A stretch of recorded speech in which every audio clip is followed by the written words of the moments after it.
major security push pact will be done today, because this is going to be a major free trade agreement which has been termed as an FTA, free trade agreement, which has been termed as the mother of all deals. So right now, there's a meeting right now happening at this moment, because it's the day of a summit, India-EU summit, that is happening right now. And this is the meeting between Rajnath and the EU delegation at present. Live visuals coming on your television screen, because the EU and India are set to unveil a security and defense strategic partnership, and discussions are on. And today will be the day when everything will be finalized. We will see a signing of the free trade agreement between India and the European Union nation. We already stand at a trade between the countries, that is EU and India, to around $136 billion. It will be benefiting around 2 billion people, affecting 2 billion people. This is what Ursula von der Leyen has already conveyed, and these are the latest visuals that we are getting of the discussion of the meeting that is happening between Defence Minister Rajnath Singh and the European Union delegation. As you can also see, the chiefs are also there along with Rajnath Singh for the final discussion, because it's very important in the perspective of defense deals and strategic partnership. They're very close to closing the free trade agreement. Everything is finalized. It's just the terms and conditions that will be finalized, and we'll very soon see the signing of the free trade agreement between India and European Union. Now, America is pretty upset because of this. America is completely upset, unhappy over what is happening right now, where India and the EU delegations are meeting. And this means challenges for America also, because nobody stands with America today, and everybody is looking towards India for a brighter, stronger future, because India is where many countries are planning to invest in the near future. It's the best economy, the developing economy, fastest developing economy as of now, and the safest economy to be investing in. Now, it's very important, because the summit, during the summit also, many other things will also be discussed, but majority of it is the defense and strategic partnership. The shared principle of democracy, multilateralism, and the rule of law support India's growing partnership with the European Union. Together, we seek to translate each shared value into practical cooperation for global security, sustainable growth, and inclusive prosperity. Especially the signing of the security and the defense partnership between India and the European Union is a reflection of established trust in action, and it brings us together in an increasingly complex global environment. I hope the increased momentum of India-EU partnership in economic, defense, and people-to-people connect will bring the two ancient civilizations much closer. I continue now. I request you for opening. Thank you very much for welcoming us, and really yesterday participating at the Republic Day was quite an experience. So thank you for that as well, Your Excellency. I mean, it was so great to see, and I was so proud to see that also our operations were part of this parade, and I think it shows how we have been able to work together. Like you say, the signing of the Security and Defense Partnership is really a milestone, and we can build on that. There is so much more, like you said, Your Excellency, that we can work together on the multilateral fora, but also bilaterally to develop the defense cooperation further. So I really look forward to our discussions today and further cooperation in the future. First of all, we will discuss from the Indian Ocean region and the regional security stand. Yes. Excellency, thank you for your kind words. India stands for a free, open, prosperous, and democratic Indo-Pacific. And we support the freedom of navigation and the Indo-Pacific. All right, so these were the latest visuals of the meeting. Rajnath Singh is meeting the EU delegation. All right. For more information, we are being joined by Hina from the newsroom. Hina, this was the time everybody was waiting for, and today the meeting has started, and it's very important because there's a lot in lineup, and especially in context to the defense deals. Strategic partnership is in pipeline when it comes to India-EU trade deal, the free trade agreement. What's the information that you have right now, Hina? Absolutely, Shivam. This is a big day, a historic day, because not to forget that India and European Union started their trade negotiations on free trade agreement back in 2007. Now, we do know that the trade talks froze in between from 2014 to near about 2024, but they again started, and now is a historic day. After 20 years, we are seeing the realization of the free trade agreement between both the countries. But what is the latest? We are also being joined by a senior executive editor, Abhishek, with us. Abhishek, this is very important what's happening right now. Rajnath Singh is meeting the European Union delegation, and there is a lot in pipeline. Now, what does this mean both for India and the European Union? Well, you see, what it means is that there is a mutual coming together of interests. What this means is that the strategic partnership that exists already between India and the European Union is being taken to the next level. The agreement is going to be signed on the side of India by Defense Minister Rajnath Singh, and on the side of the European Union by their High Representative for Foreign Affairs and Security Policy. And she's also the Vice President of the European Commission, Kaja Kallas. She was earlier the Foreign Minister of Germany.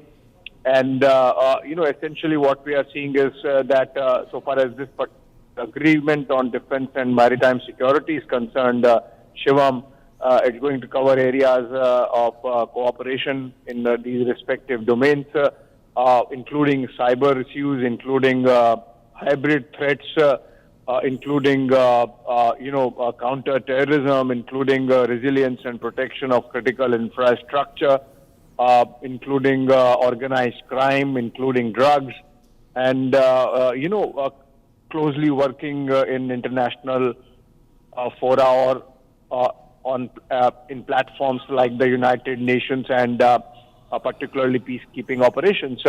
Remember, for the European Union, non-proliferation also is a big issue, and so it is for India. So that's another area of cooperation, as also increasingly, as we have seen, space commands emerging in respective geographies, including a very decisive push coming in from India.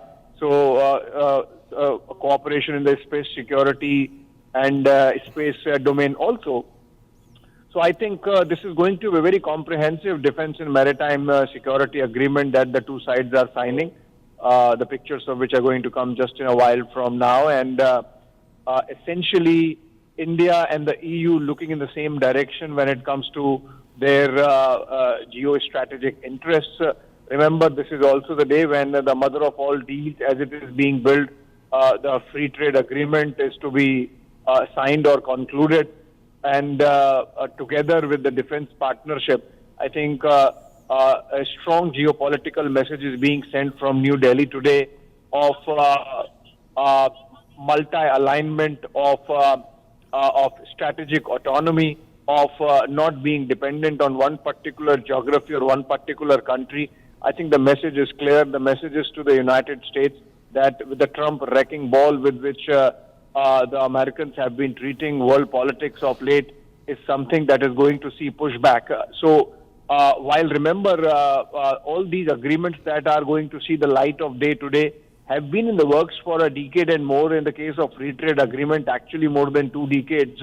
The fact that they have happened in this particular instance, or they are happening at this moment of history, has a lot to do with what has happened in the United States over the last 1 year during the second term of Donald Trump as President of America. So I think these are very significant moments of geopolitical consequence. The world would be watching this particular trade deal and the defense partnership emerging today between India and the European Union, taken together about 2 billion people, taken together about 1/4 of world economy.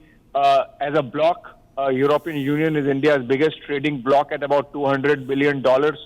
And, as a country, of course, the United States is number one with about $125 billion. China is pretty close at around $110 billion. And then other countries, including UAE, I believe, touching $100 billion. But as a trading bloc, EU is the biggest one. Remember all the 20 countries there, 18 countries there. And the fact that this is the 9th free trade agreement that has been signed by India in the last few years also shows how we are opening up gradually as a trading nation and as an economy.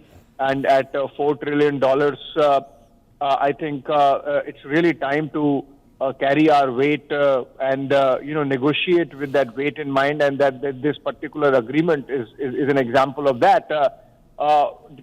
Staying with the defense agreement, which is the pictures of which we are getting at the moment, the fact that before ISRO really went on its own, much of our satellite launches used to happen from the European Space Agency. The fact that from Mirages in the 80s to Rafales now, we have had French military aircraft. The fact that individually speaking with Germany, with France, with the United Kingdom, with Italy, we have already existing comprehensive strategic partnerships. The fact that with most of the European nations, we are fully aligned on our geopolitical and geostrategic objectives. For example, in the case of Germany, we come together on the issue of expansion of the United Nations Security Council and its permanent membership. The fact that on counter-terror, most of the European nations, there would be one black sheep here and there. Poland is an example of that. Most of the nations stand with India when it comes to seeing India as a victim of cross-border terror from Pakistan. I think this is a very showpiece agreement being signed today, Shivam, and all eyes of the world on what's happening in New Delhi today. Definitely, and Abhishek, the world is watching very closely, and especially United States of America will be monitoring what's happening because they are pretty unhappy of what's happening there. Thanks a lot, Abhishek, for the insight on what's happening right now on the mother of all deals.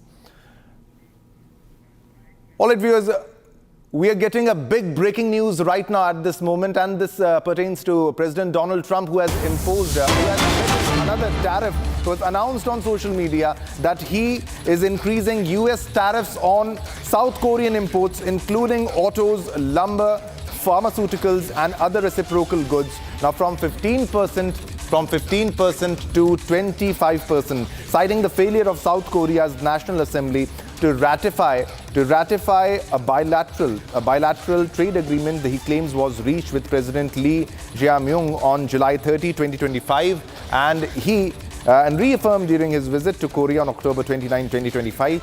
In his post, Trump accused the Korean legislature of not living up to the deal, emphasizing that the US had acted swiftly to reduce tariffs in line with the agreement while expecting reciprocal action from its trading partner. The move, reported across major outlets, comes amid Trump's broader tariff strategy in his second term.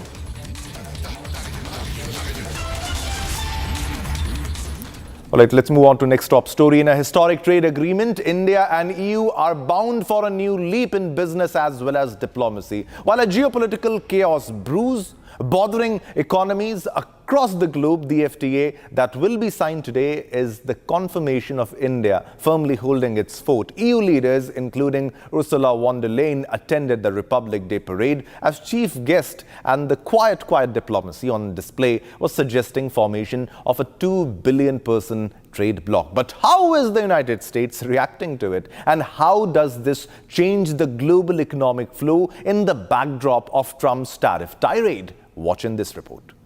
India and the European Union are signing the landmark India-EU trade deal, which is being called the mother of all deals. And European Union President Ursula von der Leyen said that a successful India makes the world more stable, more prosperous and more secure. This is as she was attending the Republic Day event. Ladies and gentlemen, today the fact is there is nobody with the USA. She's not saying it, but she would absolutely hate what Trump is talking about these days, the tone. And she and the European Union would love to have a closer relationship with India. Already the EU is India's biggest trade partner. Yes, don't be surprised, America is not so important really.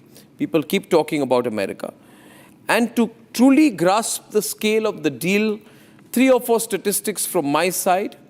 Trump is completely isolated today. He doesn't know what to do because this is a trade pact between 2 billion people. India is 1.4 billion, EU's 450 million. This is 1 out of every 4 people in the world is connected through this trade deal. In sheer human scale, imagine this. This trade deal links more people than US, China, Japan and Brazil combined. Economically, this is huge because it connects markets that account for 1/5 of global GDP. Point I'm trying to make is, Trump is not as important at all as he thinks. Trump is actually irrelevant. The more he's shouting these days, he's making less sense because he represents a country with $38 trillion of debt. And there have been tapes released about the internal infighting over the tariffs issue.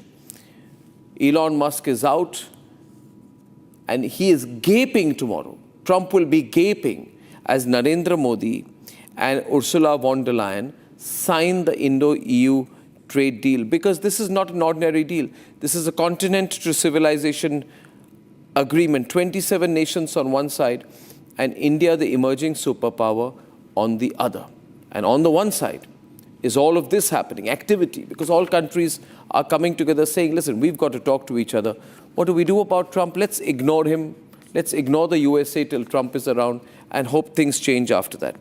Now, let me tell you what the situation with Trump. Trump is in a massive mess. He's brought about the culture of hatred, and his ugly, indecent pompousness has made him a standing meme. And there is civil war in the United States that's beginning to break out. Indians are very concerned about the situation there, naturally, because federal immigration agents are going around and killing innocent US citizens. This are the pictures from Minneapolis, ladies and gentlemen.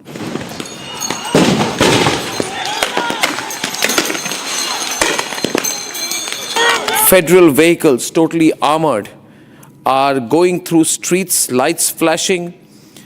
Masked federal agents are in tactical gear, and across America, white smoke and tear gas canisters are being seen.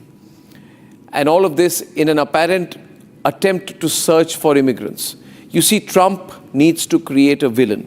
He's a laughing stock in America, so he has to create a villain. The global economy is a villain. He goes around saying that the world is treating us very badly. The fact is, Trump is treating Americans very badly. And it is a matter of time before Americans en masse rise in revolt against this pompous man.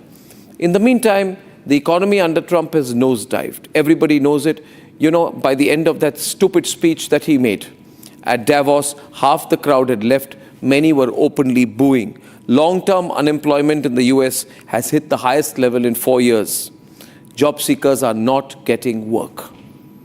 He's destroyed everyone while his family goes and makes money here, there, with crypto deals with Pakistan, over real estate in Gaza. So his family is becoming very rich. Trust me, ladies and gentlemen, like the so-called Shah of Iran had to run away from Iran, Trump, the self-styled Shah of the United States of America, is the most hated man in America. And like the last of the Roman emperors, he's not realizing how weak and unpopular he's become. Goldman Sachs saying that US GDP growth is just 2.5%.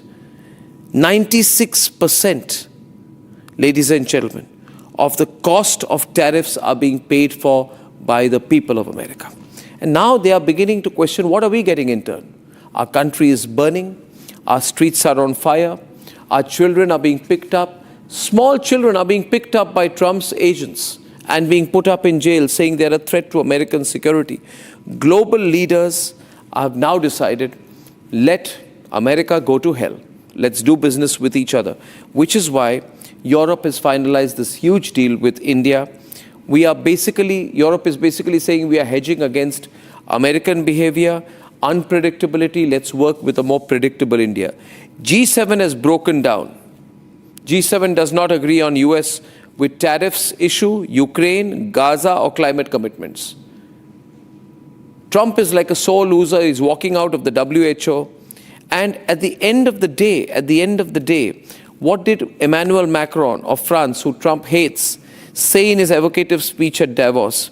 He said, we do prefer respect to bullies and we do prefer the rule of law to brutality.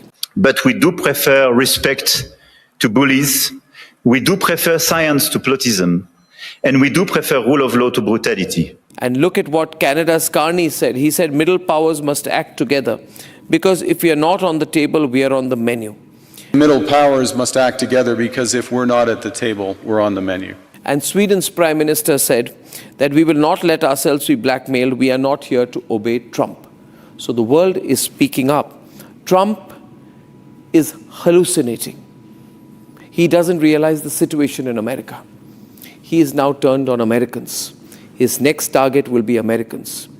He will make his federal agents kill Americans and fight people and governors in different states till there's absolute all-out civil war in the United States of America. Ladies and gentlemen, the reality is this. There is nobody with Trump today. Nobody with the USA.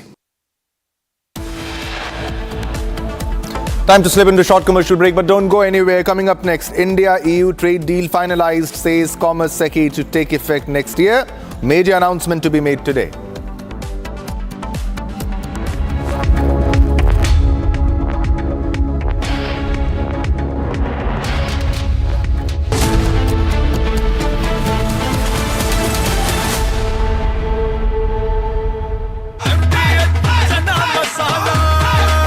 अब छोलिया हो या लोबिया, सफेद चने या काले चने, सब कुछ मजेदार बने।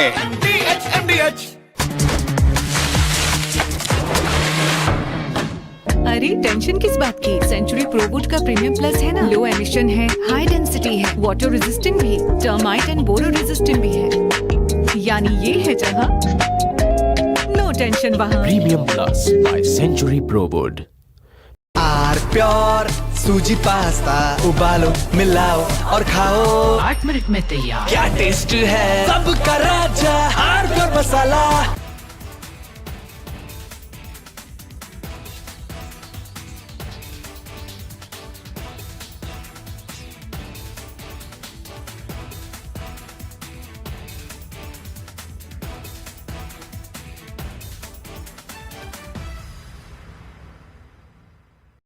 In a major escalation between the White House and Wall Street, President Donald Trump has filed a massive lawsuit against one of the world's most powerful financial institutions. The president is suing J.P. Morgan Chase and its CEO, Jamie Dimon, seeking at least $5 billion in damages. No, I haven't stopped it. No, he debanked to me. So we'll see if that beats anything, but I think it should. You shouldn't be debanking. Get debanked if you don't have money or if you're involved and you have this great company and all of a sudden I was told, no, you can't do that. It's so wrong. It's so wrong. I don't know what their excuse would be. Maybe their excuse would be the regulators, I don't know. But regardless, I guess it's a good lawsuit because every pundit has come out and said Trump is a...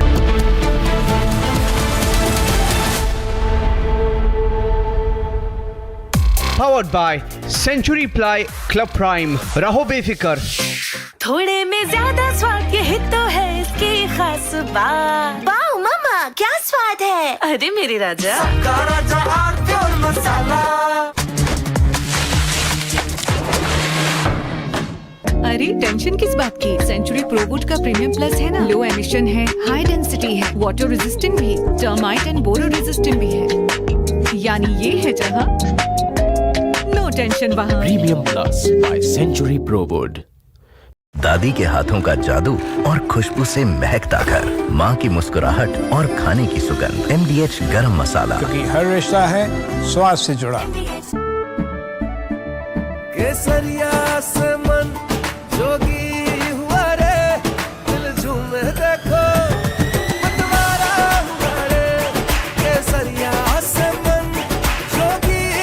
हर पल मनाओ केसरी त्योहार। विमल, बोलो जुबान Kesari.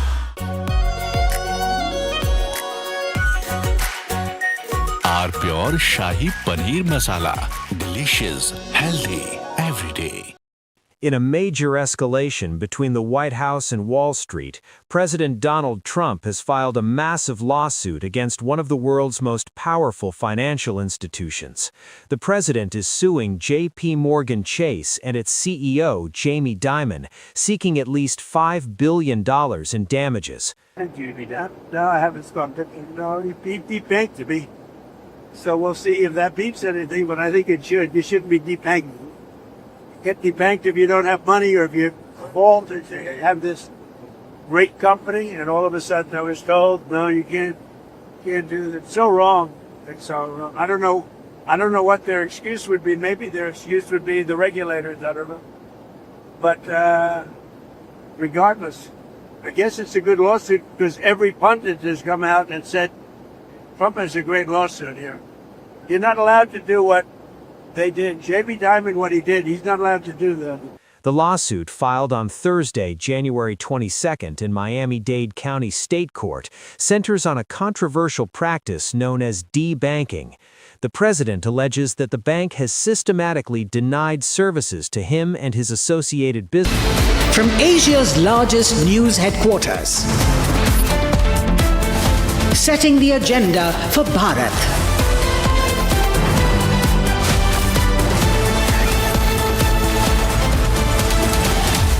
You're watching Republic.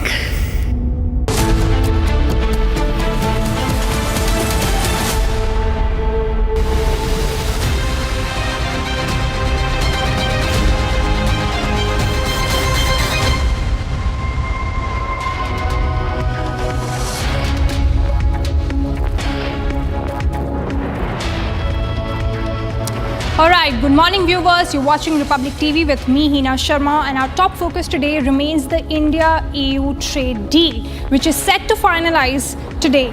We have already seen Rajnath Singh meeting EU delegation at Raksha Mantralay to upgrade the security and defense partnership between EU and India. We'll tell you more about this story, but first let's take a look at the headlines. India-EU trade deal finalized, says Commerce Secretary, to take effect next year. Major announcements to be made today.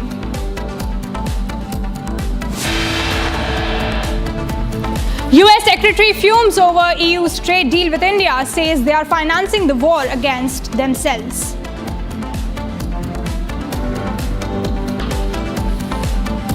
Rahul Gandhi seen not wearing gamosa at Rashtrapati Bhavan. Hemanta response, calls move insensitive and insulting.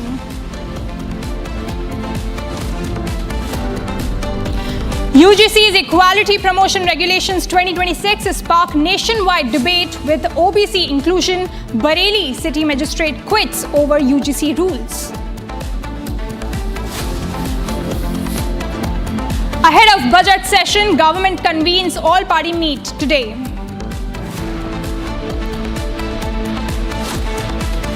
And Indigo, Air India, SpiceJet push for pilot duty ease, seek relaxation from government over FDTL pilot norms.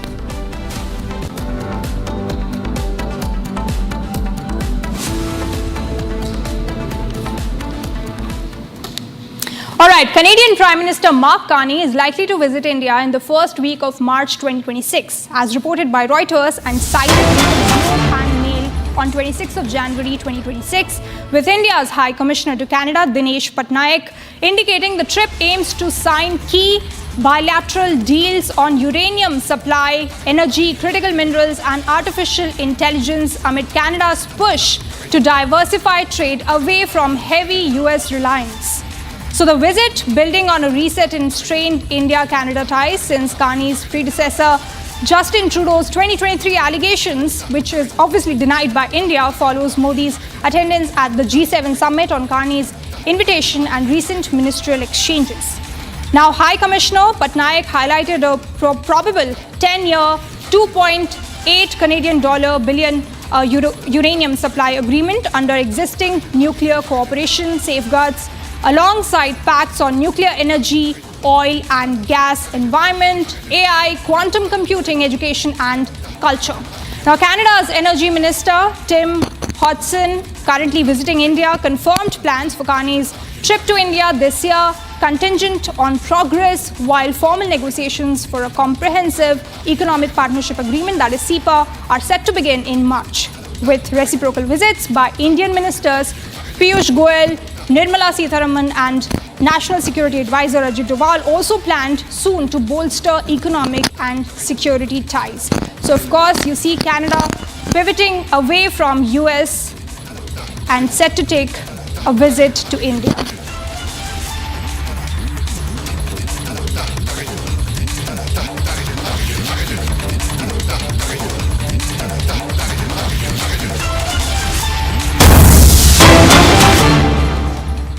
All right, another big breaking news in the escalating rivalry between tech titans Mark Zuckerberg and Elon Musk. The latter intensified his attacks on Meta's WhatsApp on 27th of January 2026 by declaring on X social media that WhatsApp is not secure and that even Signal is questionable, urging users to switch to X chat for truly private messaging.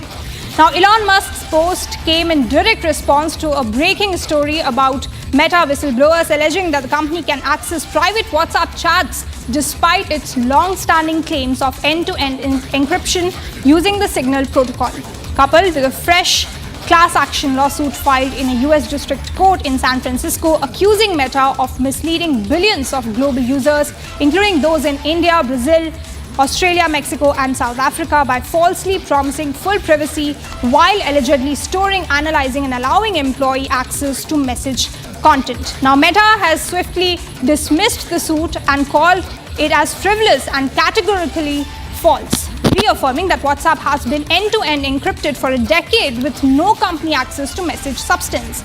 Though the allegations, bolstered by prior whistleblower claims from a former security chief about widespread internal data access, have reignited privacy debates. Now, Musk's promotion of XChat, which he has touted since its rollout as offering ad-free, fully encrypted messaging with features like file sharing and note tracking, positions itself as a direct competitor in the Everything app vision, even as critics question its own security implementation compared to purist options like Signal. So Elon Musk, they are touting X as more secure than Meta's WhatsApp.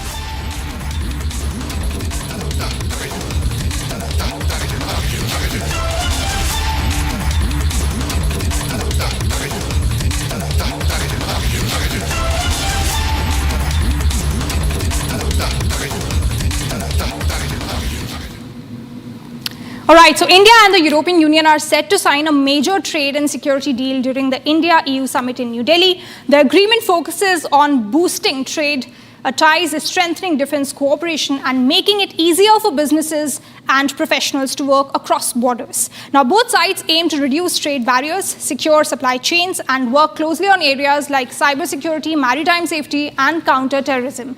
Now, the deal is, of course, expected to increase exports, create jobs and attract investment over the next few years. As global trade faces uncertainty and rising tensions, the India-EU partnership signals a shared push for stability, growth and stronger economic ties. More in this report.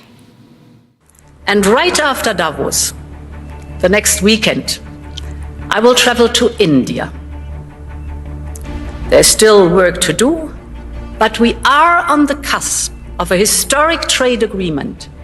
Indeed, some call it the mother of all deals. In a few days, the European Union and India will meet in New Delhi for the 16th EU-India summit. This is a pivotal moment for our bilateral relationship with renewed political momentum and clear sense of purpose. In a few days' time, the President of the European Commission will travel to India to establish the principles of a free trade agreement between the subcontinent and the European Union. I was in India a week ago, and I have no doubt whatsoever that the era of great powers presents an opportunity for all of us and for all countries that favor regulations above arbitrary rule and see greater benefit in free trade than in protectionism and isolationism. 2 billion people. 2 billion people. Some call it the mother of all deals. The mother of all deals. Ursula von der Leyen, President of the European Commission, is currently in India. She was the chief guest at the 77th Republic Day Parade on 26 January 2026, along with Antonio Costa, President of the European Council. Von der Leyen landed in the national capital on January 24 for a 4-day visit. On 27 January 2026, both Leyen and Costa will hold summit talks with Prime Minister Narendra Modi. And right after Davos, the next weekend, I will travel to India. There's still work to do, but we are on the cusp of a historic trade agreement. Indeed, some call it the mother of all deals. One that would create a market of 2 billion people, accounting for almost a quarter of global GDP. And crucially, that would provide a first-mover advantage for Europe, with one of the world's fastest growing and most dynamic continents. Europe wants to do business with the growth centers of today and the economic powerhouses of this century, from Latin America to the Indo-Pacific and far beyond. Europe will always choose the world, and the world is ready to choose Europe. Because they wanted to sign this big trade deal with India. Mother of all deals.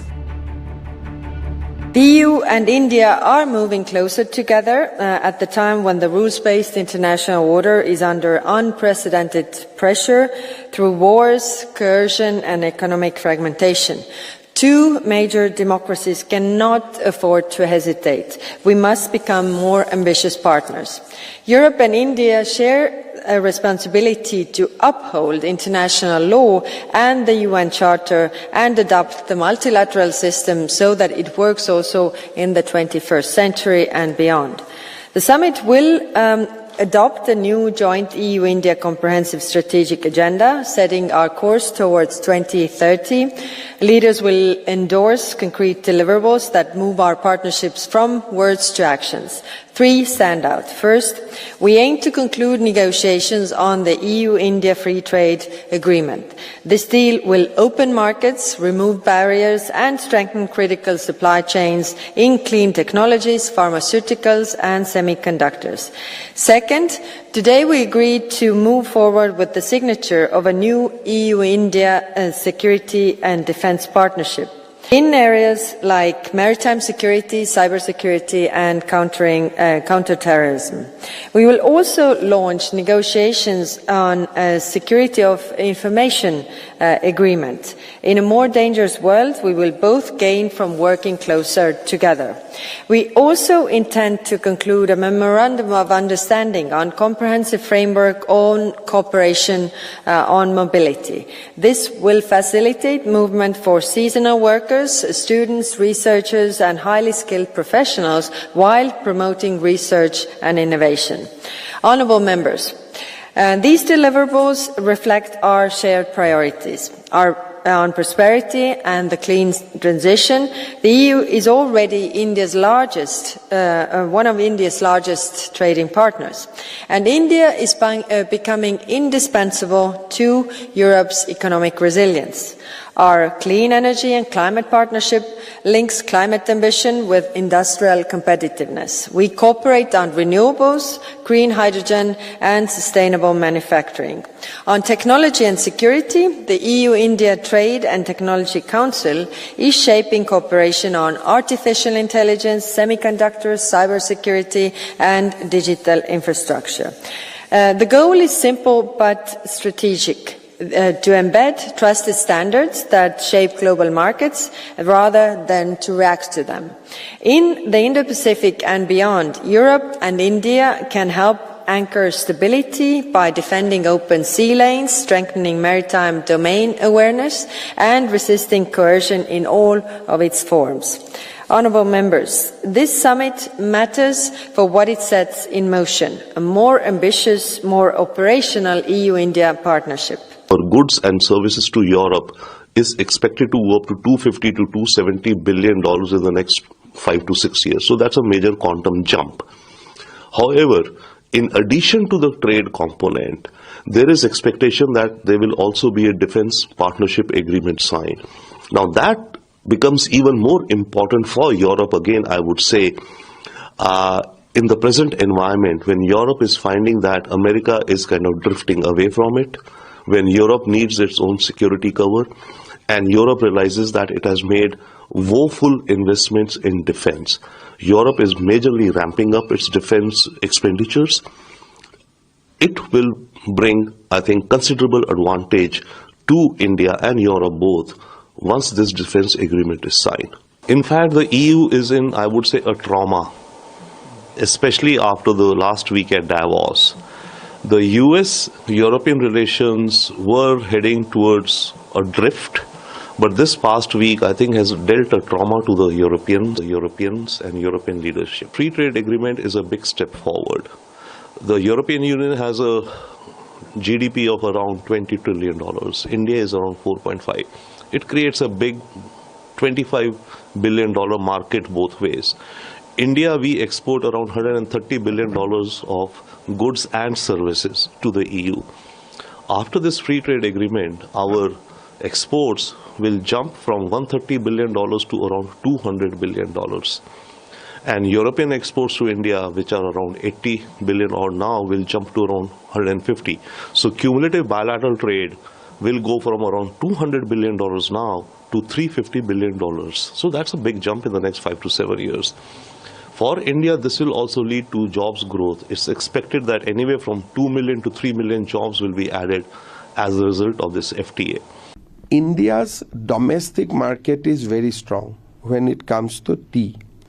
Second, the free trade agreement with UK, European Union, will open a new market for Assam's tea. But the major breakthrough is the free trade agreement. Once the free trade agreement with UK, European Union, etc. will be operationalized, I think Indian tea, more particularly Assam tea, will get a very good market. The EU trade deal is expected to happen tomorrow. I think that will be a significant step to bring America to the negotiating table if India gets a very good deal with EU. And I'm not really going to comment on the budget. That's for our finance minister to do. Well, I'm hopeful tomorrow there's something happening. So let's see what comes out of it. But I think for the textile also, it's the news that came in the papers today is that India is negotiating for zero duty on textiles. That will be not only good for the industry, but it will also be good from an employment point of view, because textiles is amongst the largest employers in the country. All right, so another big breaking is India's permanent representative to the UN has shattered Pakistan's narrative, calling it false propaganda, false narrative that Pakistan propagated during Operation Sindoor. He has slammed Pakistan and, of course, reinforced India's steady and constant stand on Pakistan's terrorism. So India's permanent representative to the United Nations, Ambassador Parveen Harish, delivered a sharp and comprehensive rebuttal to Pakistan's envoy during a UNSC open debate on 26th of January 2026, formally rejecting Islamabad's false and self-serving narrative on Operation Sindoor, India's May 2025 military response to the April 22 Pahalgam terror attack that killed 26 civilians. Now, Harish highlighted that Pakistan-sponsored terrorists carried out the assault, prompting India's measured and non-escalatory strike on terror infrastructure, after which Pakistani forces threatened further attacks until May 9th, but pleaded for a ceasefire on May 10th following significant damage to their air bases. Now, he emphatically stated that terrorism cannot be normalized in Pakistan as Pakistan seeks, and declared it unacceptable to tolerate its use as an instrument of state policy, and insisting that the UN chamber cannot legitimize such actions. Now, reaffirming Jammu and Kashmir's integral status as an inalienable part of India, Harish asserted that Pakistan has no local focus his stand-eye on internal Indian matters. On the Indus Waters Treaty signed 65 years ago in goodwill, he accused Pakistan of violating its spirit through 3 wars and thousands of terror attacks, claiming countless Indian lives, explaining India's decision to hold the treaty in abeyance until Pakistan credibly and irrevocably ends all support for cross-border terrorism. Concluding with a pointed jab, Harish urged Pakistan to introspect on the rule of law, citing its military's alleged engineering of a constitutional coup via the 27th Amendment, granting lifetime immunity to its Chief of Defence Forces. Mr. President, I now respond to the comments of the representative of Pakistan, an elected member of the Security Council, which has a single-point agenda to harm my country and my people. He has advanced a false and self-serving account of Operation Sindoor in May last year. The facts on this matter are clear. Pakistan-sponsored terrorists killed 26 innocent civilians in a brutal attack in Pahalgam in April 2025. This august body itself called for holding the perpetrators, organizers, financiers and sponsors of this reprehensible act of terrorism accountable and brought to justice. That is exactly what we did. India's actions were measured, non-escalatory and responsible, and focused on dismantling the terrorist infrastructure and disabling terrorists. Till 9th of May, Pakistan was threatening more attacks on India. But on the 10th of May, the Pakistani military called our military directly and pleaded for a cessation to the fighting. The destruction caused to multiple Pakistani air bases by the Indian operation, including images of destroyed runways and burnt-out hangars, are in the public domain. We have heard talk from the representative of Pakistan about the new normal. Let me reiterate again that terrorism can never be normalized as Pakistan wishes to do. It is not normal to tolerate Pakistan's continued use of terrorism as an instrument of state policy. This hallowed chamber cannot become a forum for Pakistan to legitimize terrorism. We will do whatever required to protect and ensure the safety and security of our citizens. Furthermore, Pakistan has no locus standi to comment on matters that are internal to India. The Union Territory of Jammu and Kashmir has been, is, and will always remain an integral and inalienable part of India. India had entered into the Indus Waters Treaty 65 years ago in good faith, in a spirit of goodwill and friendship. Throughout the 6.5 decades, Pakistan has violated the spirit of the treaty by inflicting 3 wars and thousands of terror attacks on India. Thousands of Indian lives have been lost in Pakistan-sponsored terror attacks. India was compelled to finally announce that the treaty will be held in abeyance until Pakistan, a global epicenter of terror, credibly and irrevocably ends its support for cross-border and all other forms of terrorism. Pakistan is well advised to introspect about the rule of law. It could start by asking itself how it has let its armed forces engineer a constitutional coup through the 27th Amendment and giving lifetime immunity to its Chief of Defence Forces. In conclusion, India would like to reiterate that strengthening the international rule of law framework and reforming multilateralism are a strategic necessity for the United Nations to effectively discharge its responsibilities with regard to maintenance of international peace and security. I thank you, Mr. President. Now, as the long-anticipated India-EU trade deal simmers to a conclusion today, the strengthening of defence and security ties between the entailed countries spark major conversations of a shifting world order and alliances. Now, India and the European Union now join forces amid growing global pressures of tariffs as US seeks to usurp Greenland, crushing all resistance. India and EU is set to sign a milestone defence and security partnership, the mother of all deals. Have Defence Minister of India Rajnath Singh and EU Foreign Policy Chief Kaja Kallas meet today. And here is a quick report on everything leading up to this Defence and Security Trade Cooperation Agreement.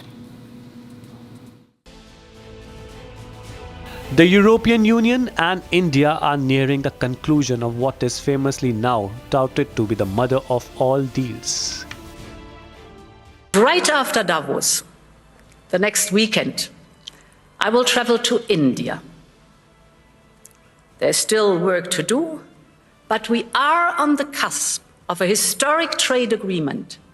Indeed, some call it the mother of all deals.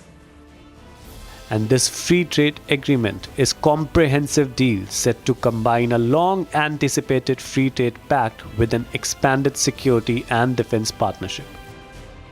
And while this deal presents itself as an opportunity to build upon the EU-India strategic partnership and to enhance further collaboration across key policy areas such as trade, security and defense.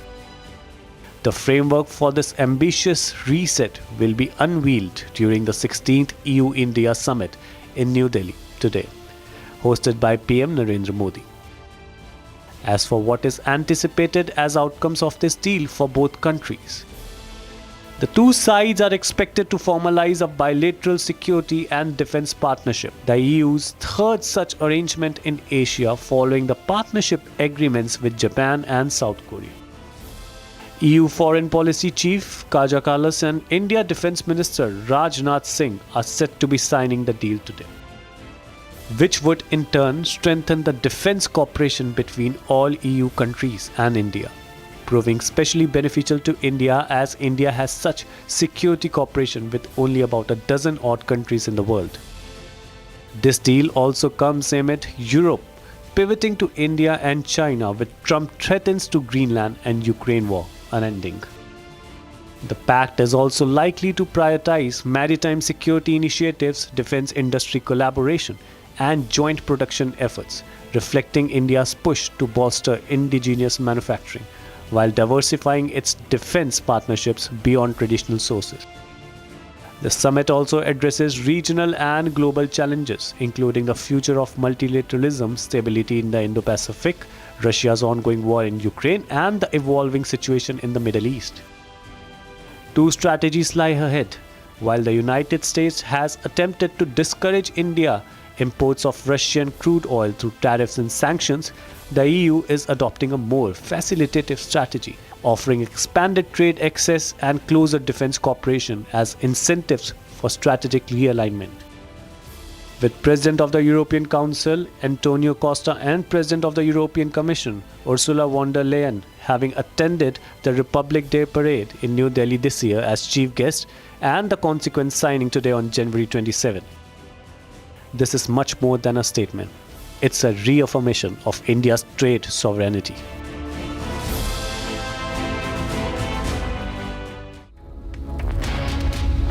All right, coming up is India-EU trade deal, which is set to be finalized today. A big lineup of meetings.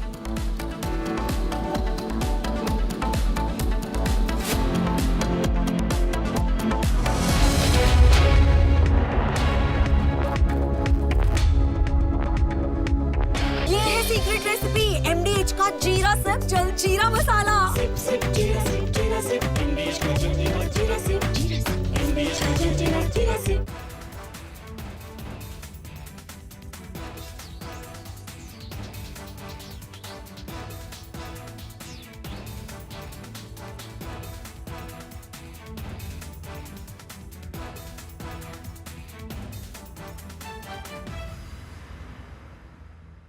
थोड़े में ज्यादा स्वाद ये तो है इसकी खास बात। वाओ मम्मा क्या स्वाद है? अरे मेरे राजा। सबका राजा और प्योर मसाला। In a major escalation between the White House and Wall Street, President Donald Trump has filed a massive lawsuit against one of the world's most powerful financial institutions. The president is suing J.P. Morgan Chase and its CEO, Jamie Dimon, seeking at least $5 billion in damages. Thank you, no, I haven't stopped it. No, he debanked me. So we'll see if that beeps anything, but I think it should. You shouldn't be debanking. Get debanked if you don't have money or if you fall to have this great company, and all of a sudden I was told, no, you can't do that. It's so wrong. It's so wrong. I don't know what their excuse would be. Maybe their excuse would be the regulators. I don't know. But regardless, I guess it's a good lawsuit because every pundit has come out and said Trump has a great lawsuit here. You're not allowed to do what they did. Jamie Dimon, what he did, he's not allowed to do that. The lawsuit, filed on Thursday, January 22nd in Miami-Dade County State Court, centers on a controversial practice known as debanking. The president alleges that the bank has systematically denied services to him and his associated businesses, not because of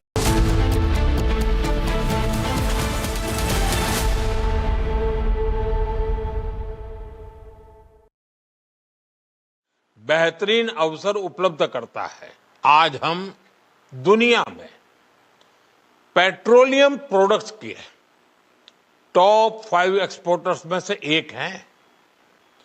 दुनिया के 150 से ज्यादा देशों तक हमारी export coverage है और भारत की ये क्षमता आपके बहुत काम आने वाली है।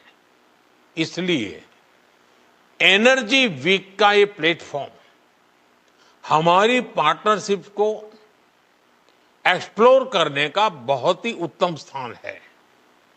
मैं आप सभी को बहुत सारी शुभकामनाएं देता हूं। फ्रेंड्स, अपनी बात आगे बढ़ाने से पहले मैं एक बड़े डेवलपमेंट की चर्चा करना चाहूंगा।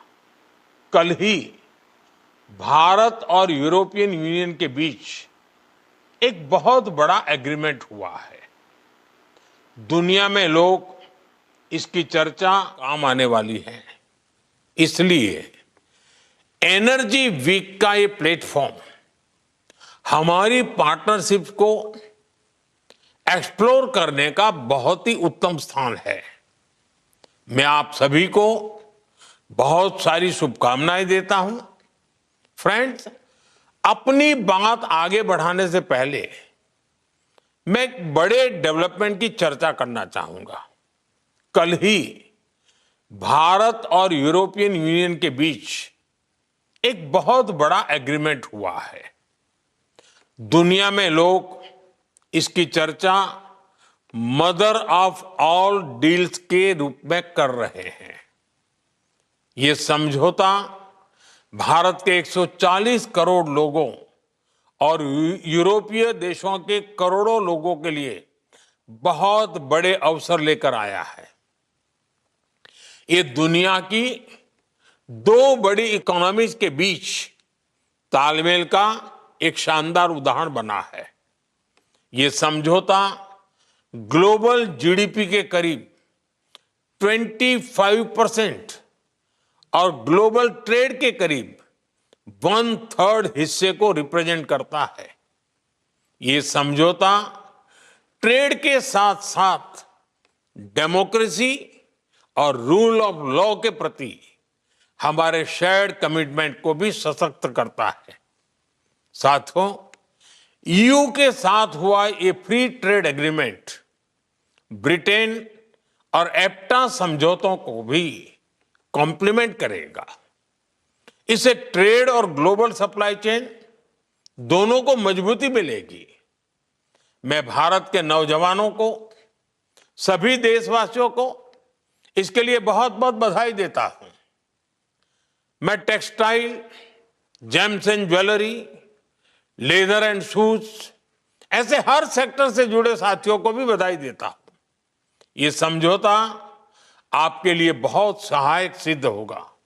साथियों, इस ट्रेड डील से भारत में मैन्युफैक्चरिंग को तो बल मिलेगा ही, साथ ही सर्विसेज से जुड़े सेक्टर का भी और अधिक विस्तार होगा। ये फ्री ट्रेड एग्रीमेंट दुनिया के हर बिजनेस, हर इन्वेस्टर के लिए भारत पर कॉन्फिडेंस को और मजबूत करेगा। साथियों, भारत आज हर सेक्टर में ग्लोबल पार्टनरशिप पर बहुत अधिक काम कर रहा है। मैं अगर एनर्जी सेक्टर की ही चर्चा करूं तो यहां एनर्जी वैल्यू चेन से जुड़े हुए अलग अलग क्षेत्रों में निवेश की बहुत संभावनाएं हैं। आप एक्सप्लोरेशन का ही क्षेत्र ले लीजिए। भारत ने अपने एक्सप्लोरेशन सेक्टर को काफी ओपन कर दिया है। आपको हमारे डीप सी एक्सप्लोरेशन से जुड़े समुद्र मंथन मिशन की भी जानकारी है।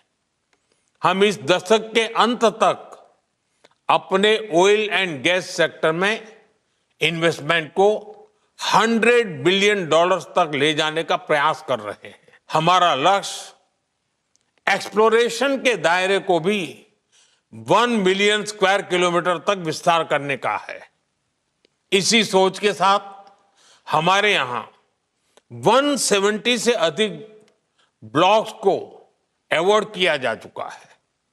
अंडमान निकोबार का बेसिन भी हमारी नेक्स्ट हाइड्रोकार्बन होप बन रहा है।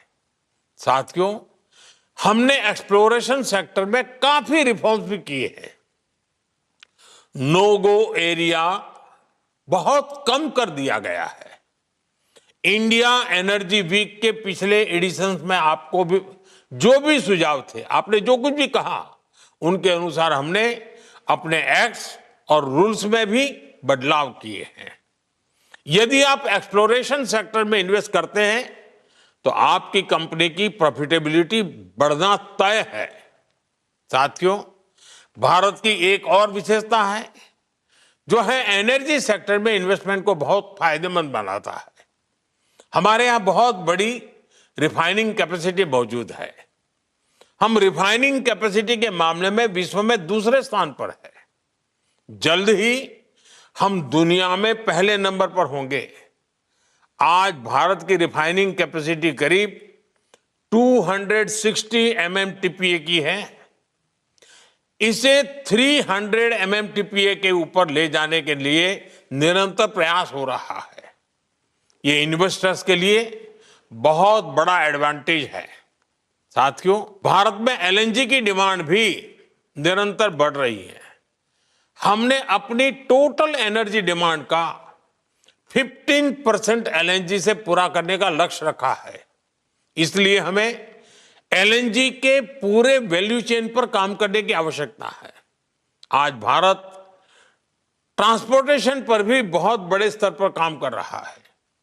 LNG ट्रांसपोर्टेशन के लिए जिन वेसल्स की जरूरत है, हम उन्हें भारत में ही बनाने पर काम कर रहे हैं।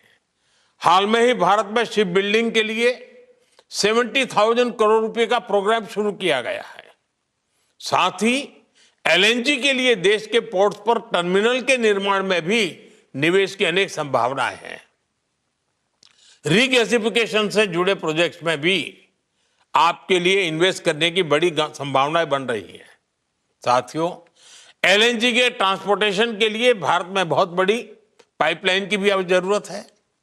बीते सालों में इस पर हमने बहुत निवेश किया है, लेकिन अभी भी बहुत बड़े पैमाने पर इन्वेस्टमेंट के लिए संभावनाएं हैं।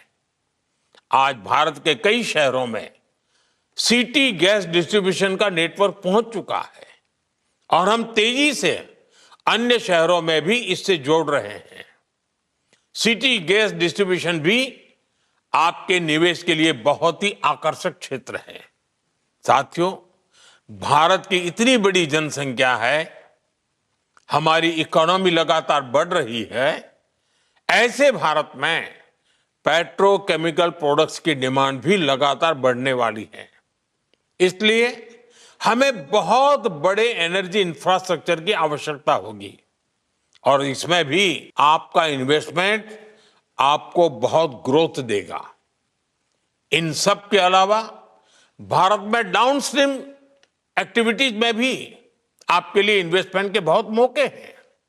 साथियों, आज का भारत रिफॉर्म्स एक्सप्रेस पर सवार है और हर सेक्टर में तेजी से रिफॉर्म्स कर रहा है।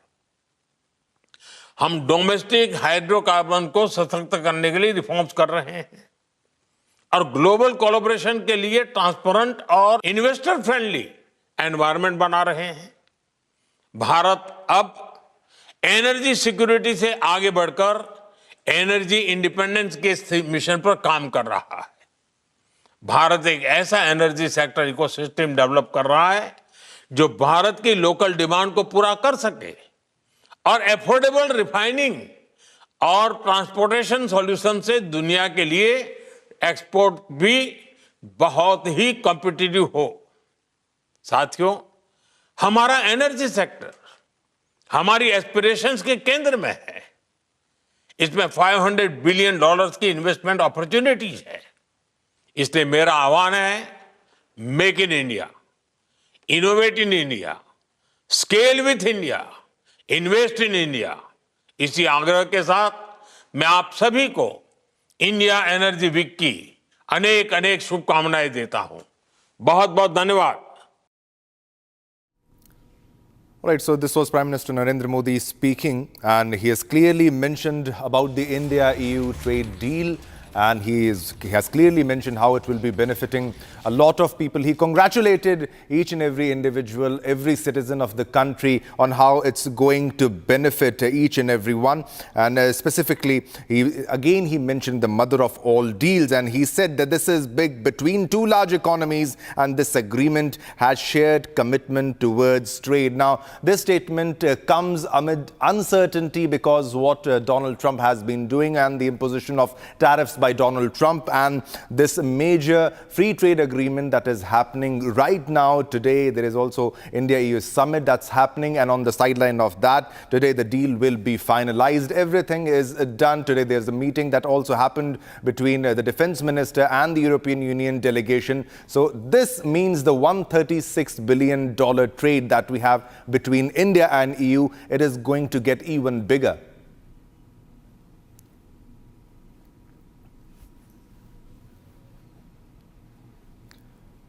All right, let's move on to our top story. Now, ladies and gentlemen, India and the European Union have successfully concluded nearly 2 decades of negotiations on a long pending comprehensive FTA, that is free trade agreement, marking a major milestone expected to boost bilateral trade, investment and economic integration. Now, the deal, described as the mother of all trade deals, is currently undergoing the legal review and is expected to be signed later this year and come into force in early 2027 after ratification, with tariff reductions and expanded market access set to benefit key sectors on both sides. Now, major announcements are expected today in a joint statement by India and the EU delegation.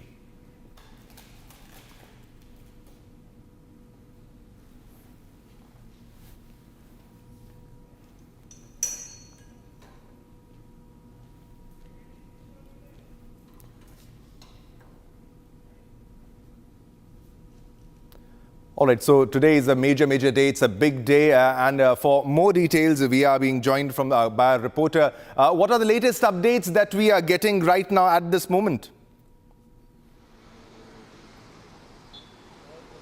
Currently, we are outside the Imperial Hotel in Connaught Place, where the delegation of the EU is staying. And at any moment now, the delegation can move to the Rajghat to pay the homage to the Mahatma Gandhi, and after paying the homage, they will meet the Minister of Commerce Piyush Goyal to finalize the trade highlights, trade deal agreement. So the major highlights, if we talk about the free trade agreement, are that the EU, the cars and the steel industry, the cars which we procure from the EU, India put 110% tariff on the cars. That tariff will be brought down to the 40% only, and apart from that, the steel industry will also register a major reduction in the tariff.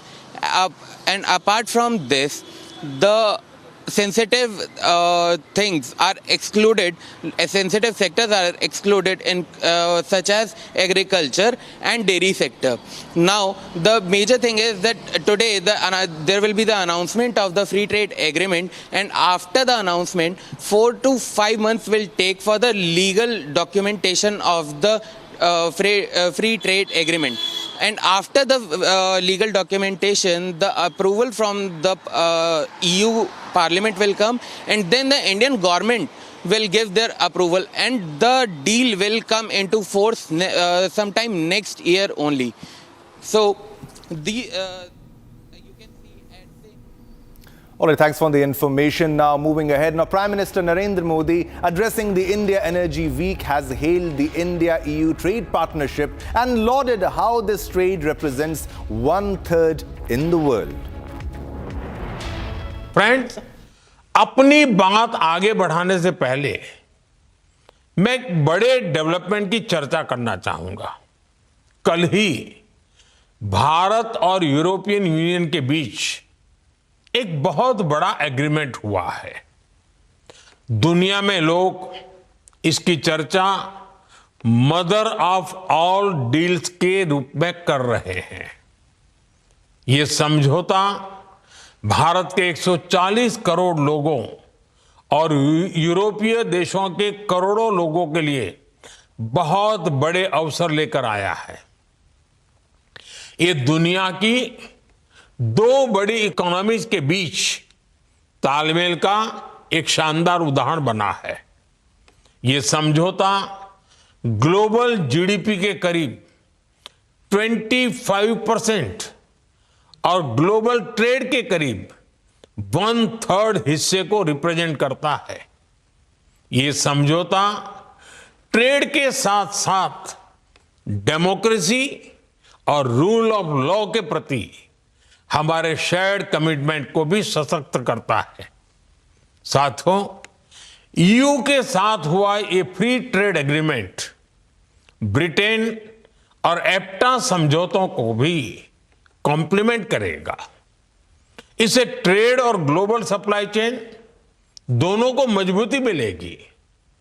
मैं भारत के नौजवानों को, सभी देशवासियों को इसके लिए बहुत बहुत बधाई देता हूं। मैं textile, James and jewellery, leather and shoes ऐसे हर सेक्टर से जुड़े साथियों को भी बधाई देता हूं। ये समझौता आपके लिए बहुत सहायक सिद्ध होगा।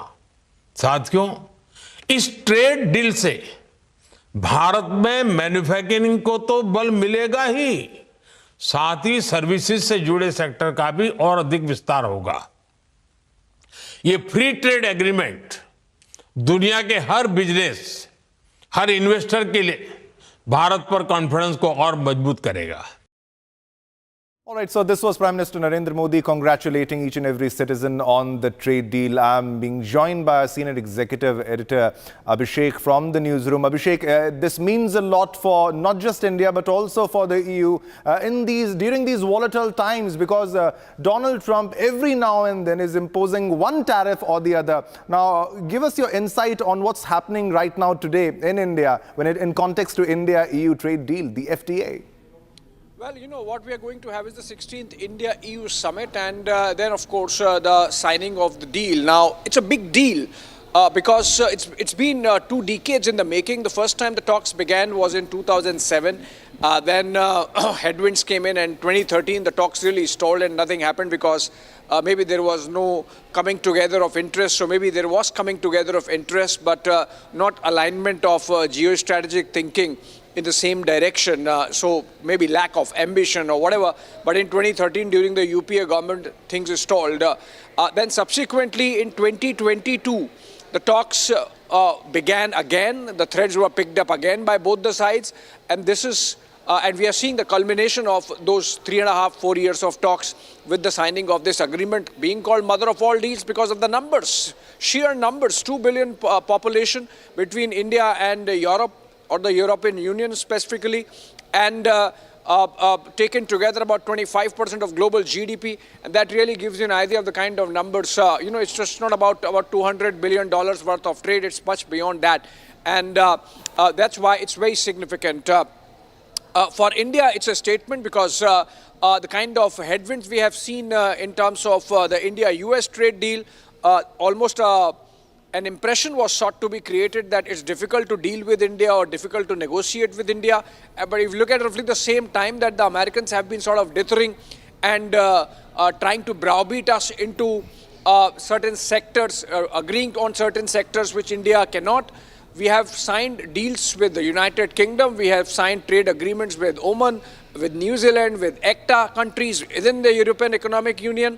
And now, of course, the big one, the mother of all deals, as it is being called, with the EU.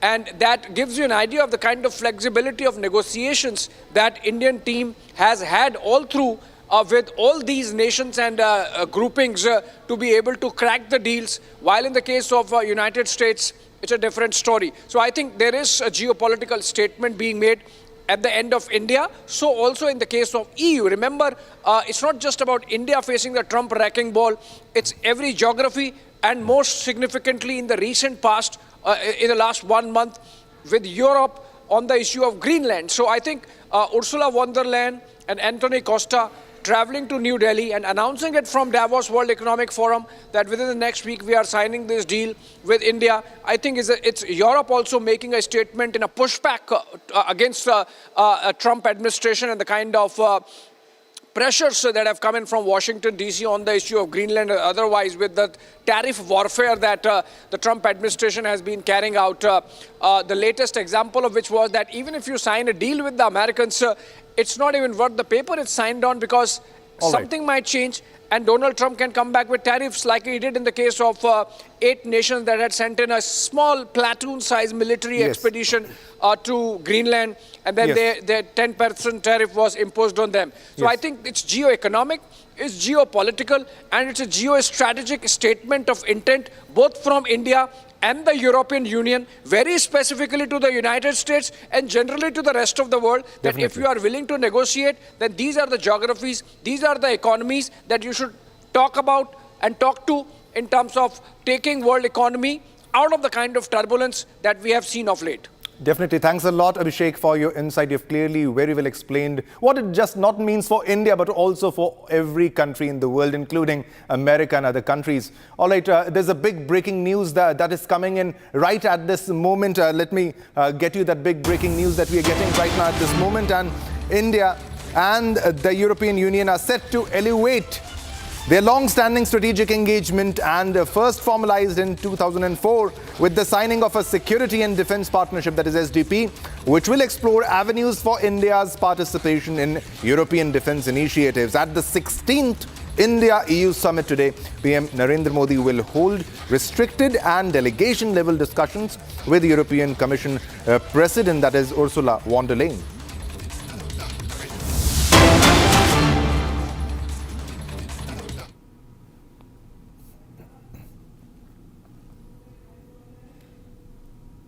भी बहुत ज़्यादा है, इसलिए मैं समझता हूं आपको रिसर्च के क्षेत्र में रिस्क लेने का भी साहस दिखाना चाहिए, करना चाहिए। आप उन सेक्टर से अब आगे बढ़िए जहां प्राइवेट सेक्टर ने पहले ही अपनी कैपेबिलिटी डेवलप कर ली है। आप ऑर्गेनाइजेशन के अंदर ही अलग से एक विंग बना सकते हैं जो उन सेक्टर्स में जोखिम उठाएं जहां वैसे तो सफलता की संभावना दिखने में तो बहुत कम है, लेकिन अगर उसमें सफलता मिलती है तो मैं समझता हूं अपने में वो हिस्टोरिक होगा। इसके अलावा मैं आपसे यह भी कहना चाहूँगा कि आप पब्लिक सेक्टर अंडरटेकिंग्स और प्राइवेट सेक्टर के साथ बढ़ चढ़कर सहयोग करिए, खुले मन से अपना नॉलेज उनके साथ शेयर कीजिए। और मैं जानता हूं कि साइंटिस्ट अपने इंटेलेक्चुअल प्रॉपर्टी राइट्स को लेकर थोड़े से प्रोटेक्टिव रहते हैं। ये सही बात है? नहीं, थोड़ा तो रहता है, थोड़ा रहता है, और स्वाभाविक भी है, मनुष्य हैं। लेकिन अब समय आ गया है कि हम कन्वेंशनल एरिया से बाहर निकलें। जैसे इसका एक एग्जाम्पल आप देखिए, यह डीआरडीओ और हिंदुस्तान एरोनॉटिक्स लिमिटेड के बीच नॉलेज शेयरिंग का ही प्रमाण है कि लाइट कम्बैट एयरक्राफ्ट तेजस हमारे लिए एक बड़ी अचीवमेंट के रूप में सामने आया है। और मैं मानता हूं ऐसे बहुत सारे ऐसे अचीवमेंट्स हैं जो कि हमारा इंतजार कर रहे हैं। इसके लिए ज़रूरी है कि आप एकेडमिया के साथ मिलकर पब्लिक और प्राइवेट सेक्टर के साथ नॉलेज शेयर करें। सरकार तो अपनी तरफ से प्रयास कर ही रही है, लेकिन गवर्नमेंट सपोर्ट तभी मीनिंगफुल होगा जब डीआरडीओ एकाधिकार वाले रिसर्च एंड डेवलपमेंट मॉडल से निकलकर कोलैबोरेटिव इकोसिस्टम की ओर बढ़ेगा और public sector, private industries, MSMEs, startups तथा एकेडमिया के साथ सहयोग करेगा। तभी हम आत्मनिर्भर भारत की तरफ से मजबूती से कदम बढ़ा पाएंगे। साथियों, आज भारत रक्षा क्षेत्र में जिस आत्मनिर्भरता को ध्यान में रखकर आगे बढ़ रहा है, उसकी एक और कसौटी यह है कि हमारी डिफेंस एक्सपोर्ट कैपेबिलिटी कितनी बढ़ रही है। 2014 में के समय भारत का जो डिफेंस एक्सपोर्ट था अप्रॉक्सीमेटली 1000 करोड़ रुपए से भी कम हुआ करता था, लेकिन आज हमारा डिफेंस एक्सपोर्ट 25,000 करोड़ से भी अधिक पहुंच गया है। लेकिन अभी तो यह बस शुरुआत है। टारगेट 2930 का जो मैंने रखा है वो 50,000 करोड़ एक्सपोर्ट का टारगेट रखा है, और मुझे आप सब पर विश्वास है कि उस टारगेट को आप अचीव करके ही रहेंगे। इसलिए मैं अग्रिम बधाई भी दे देता हूं अभी। मैं समझता हूं कि यह अभी शुरुआत है कि अभी हमारा 25,000 करोड़ के आसपास ये एक्सपोर्ट पहुंच गया है। हमें इसमें और वृद्धि करनी है। इसमें और तेजी लाने के लिए DRDO को सिस्टम डिजाइन करते समय शुरू से ही एक्सपोर्ट मार्केट्स को भी ध्यान में रखना होगा और खासकर drones, radars, electronic. All right, so this was Rajnath Singh. He was addressing the DRDO scientists who were invited to witness the Republic Day parade, and he has clearly motivated them, inspired them, and he's setting a bigger target for production. And he said that scientists are respected across the nation, and you have to move forward from the sectors that private players have already covered. And he also mentioned that I know scientists are protective towards their intellectual rights. Also, a mention was made of the Tejas aircraft, and he has mentioned that it has been a marvelous achievement for us, and that he's also mentioned that I know more achievements are waiting for us. Our target, specifically, he mentioned that our target right now is a 50,000 crore defense export. Now, this is a big target, but he says, I have confidence that you can very well achieve this. Now, at present, it has reached 25,000 crore. Now, this is Rajnath Singh, who is meeting the DRDO scientists who were invited to witness the Republic Day parade. And these are the big statements that have been made by Rajnath Singh. And he said, I know scientists are protected towards their intellectual rights, and you have to move forward from the sectors that private players have already covered. And this is Union Defence Minister Rajnath Singh meeting DRDO scientists.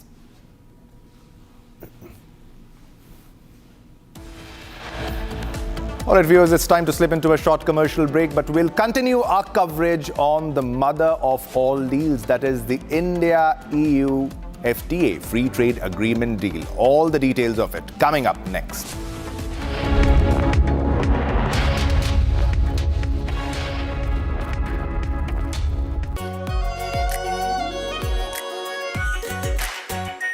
Our Pure Shahi Paneer Masala. Delicious, healthy. Every day. केसरिया से मन जोगी हुआ रे, दिल झूमे देखो मतवारा हुआ रे। केसरिया से मन जोगी हुआ। हर पल मनाओ केसरी त्योहार। विमल, बोलो जुबान केसरी। आधे बाउल दही में 4 चम्मच MDH चटनी पुदीना मसाला डाला, स्टर करो, पुदीना चटनी तैयार। MDH चटनी पुदीना मसाला।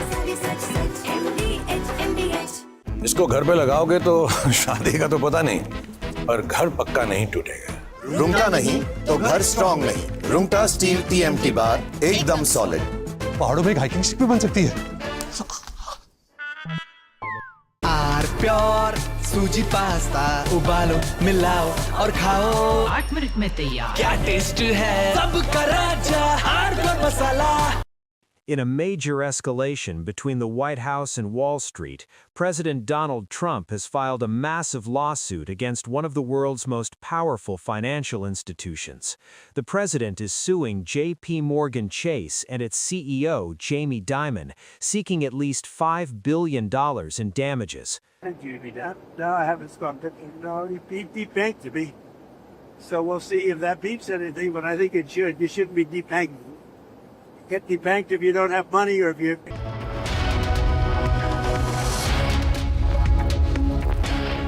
थोड़े में ज्यादा स्वाद यही तो है इसकी खास बात। वाओ मामा, क्या स्वाद है? अरे मेरी राजा, सबका राजा और प्योर मसाला।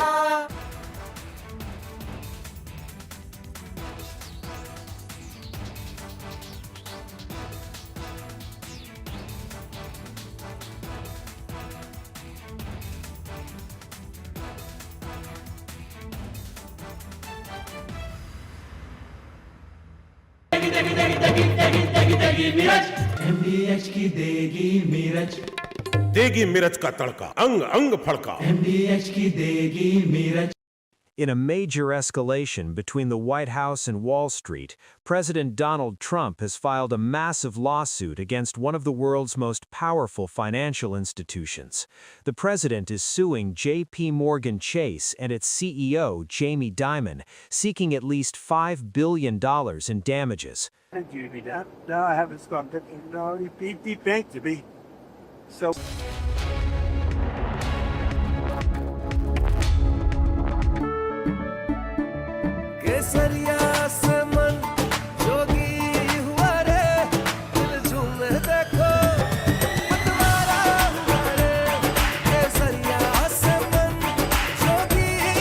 हर पल मनाओ केसरी त्योहार। विमल, बोलो जुबान केसरी। आर प्योर सूजी पास्ता उबालो मिलाओ और खाओ 8 मिनट में तैयार। क्या टेस्ट है सबका राजा आर प्योर मसाला। In a major escalation between the White House and Wall Street, President Donald Trump has filed a massive lawsuit against one of the world's most powerful financial institutions. The president is suing J.P. Morgan Chase and its CEO, Jamie Dimon, seeking at least $5 billion in damages. No, I haven't stopped it. No, he debanked me. So we'll see if that beeps anything, but I think it should. You shouldn't be debanking. Get debanked if you don't have money or if you're involved and you have this great company and all of a sudden I was told, no, you can't do that. It's so wrong. It's so wrong. I don't know. From Asia's largest news headquarters, setting the agenda for Bharat.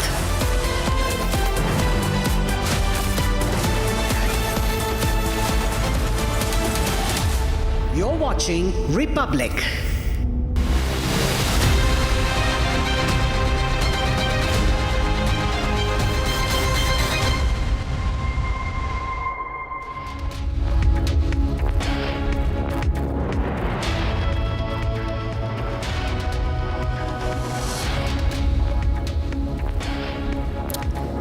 All right, good morning viewers. You're watching Republic TV with me, Hina Sharma. Today is a historic day after 20 years of trade negotiations between India and EU. Both are going to sign the free trade agreement. We'll keep tracking this story, so keep watching Republic for the latest on it. But before that, let's take a look at the headlines.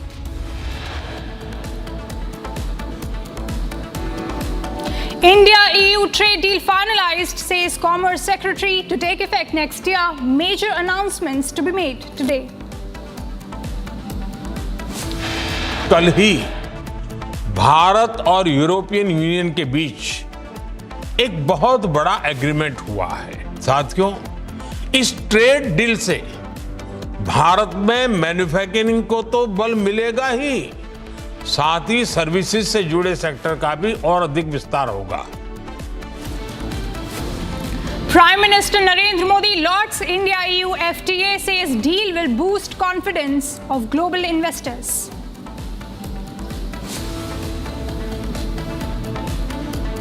US Secretary fumes over EU's trade deal with India, says they are financing the war against themselves. Congress leader Shakil Ahmed claims threat to life a day after he called out senior party leadership and Rahul Gandhi darpok.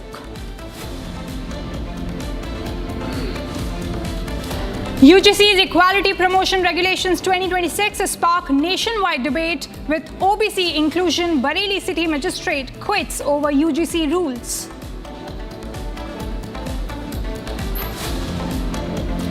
Now, ahead of budget session, the government convenes all-party meet today.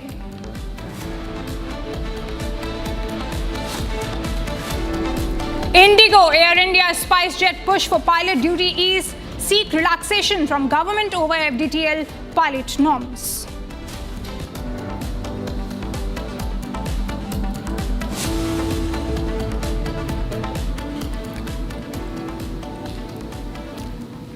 So, big breaking news coming in. The tug of war between Congress and DMK continues over the demand of share in power.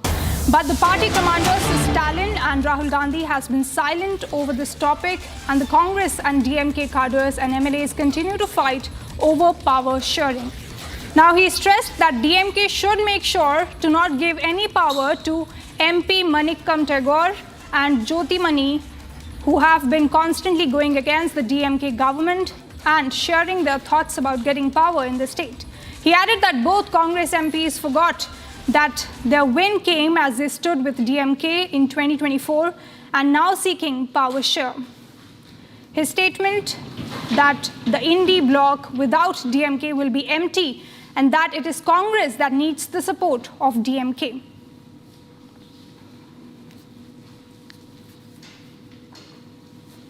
All right, I have with me my colleague from Chennai, Thank you so much, Saga, for joining in. A couple of days earlier, we saw MK Stalin hinting that there will be no alliances in Tamil Nadu as far as DMK is concerned. But what more can you tell us about this particular development?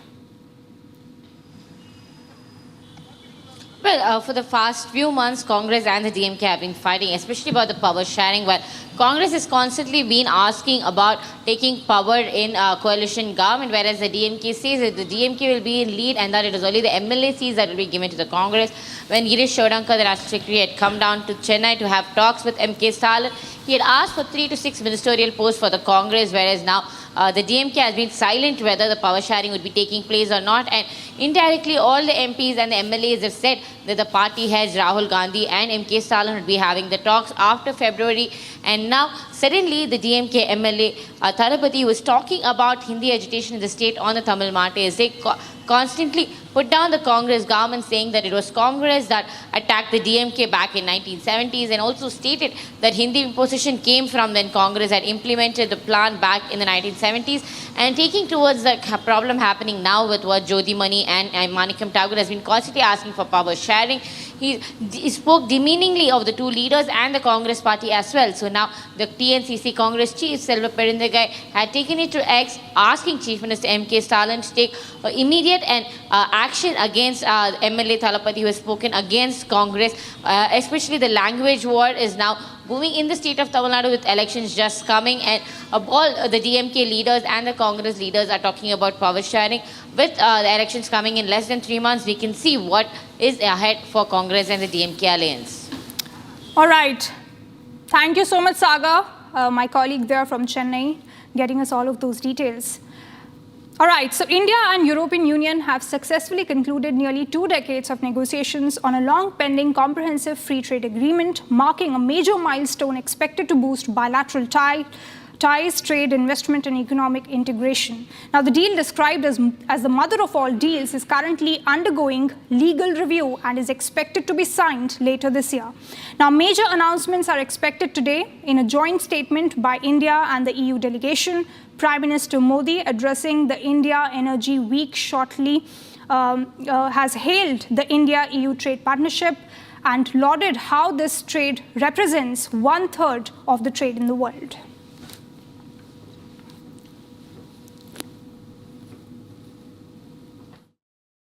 Friends, अपनी बात आगे बढ़ाने से पहले मैं एक बड़े development की चर्चा करना चाहूंगा। कल ही भारत और यूरोपियन यूनियन के बीच एक बहुत बड़ा एग्रीमेंट हुआ है। दुनिया में लोग इसकी चर्चा मदर ऑफ ऑल डील्स के रूप में कर रहे हैं। ये समझौता भारत के 140 करोड़ लोगों और यूरोपीय देशों के करोड़ों लोगों के लिए बहुत बड़े अवसर लेकर आया है। ये दुनिया की 2 बड़ी इकोनॉमीज के बीच तालमेल का एक शानदार उदाहरण बना है।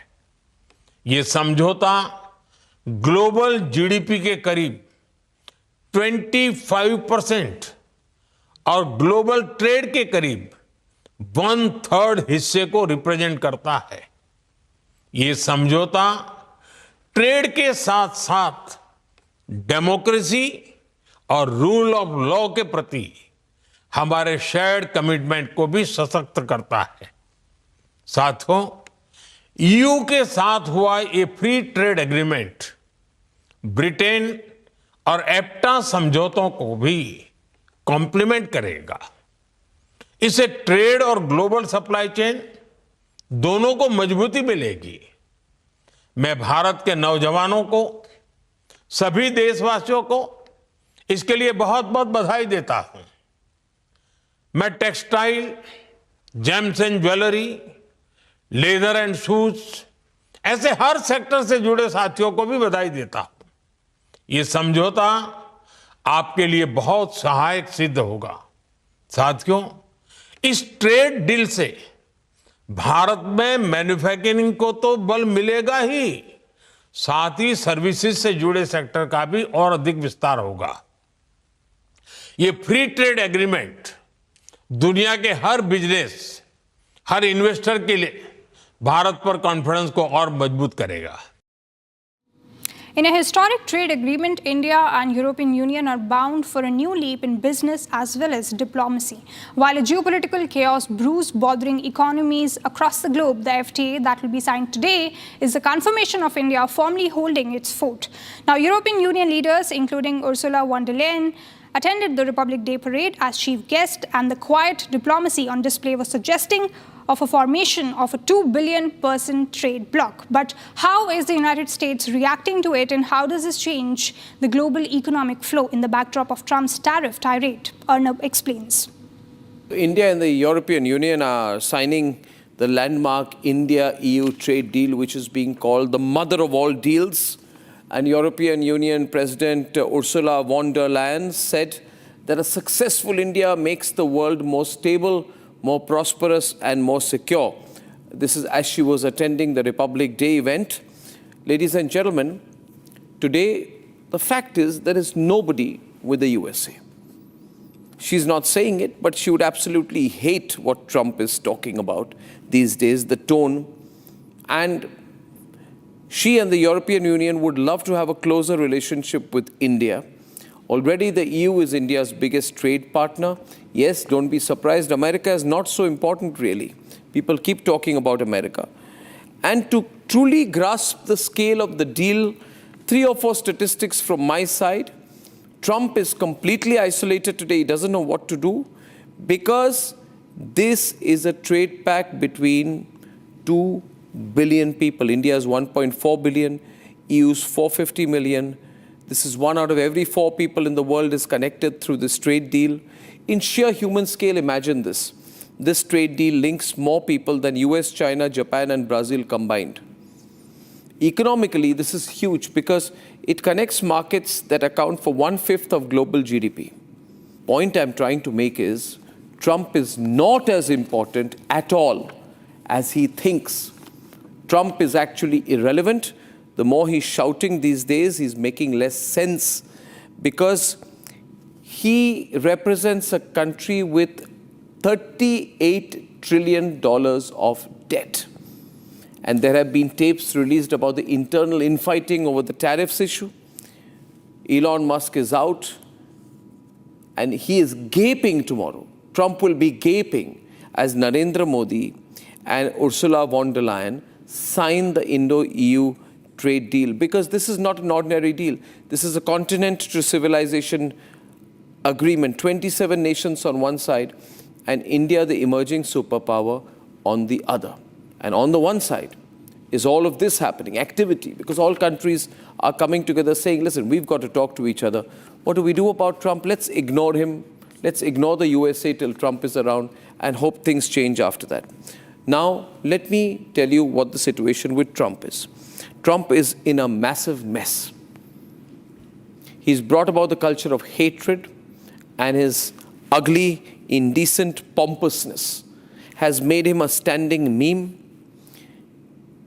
And there is civil war in the United States that's beginning to break out. Indians are very concerned about the situation there, naturally, because federal immigration agents are going around and killing innocent US citizens. This are the pictures from Minneapolis, ladies and gentlemen.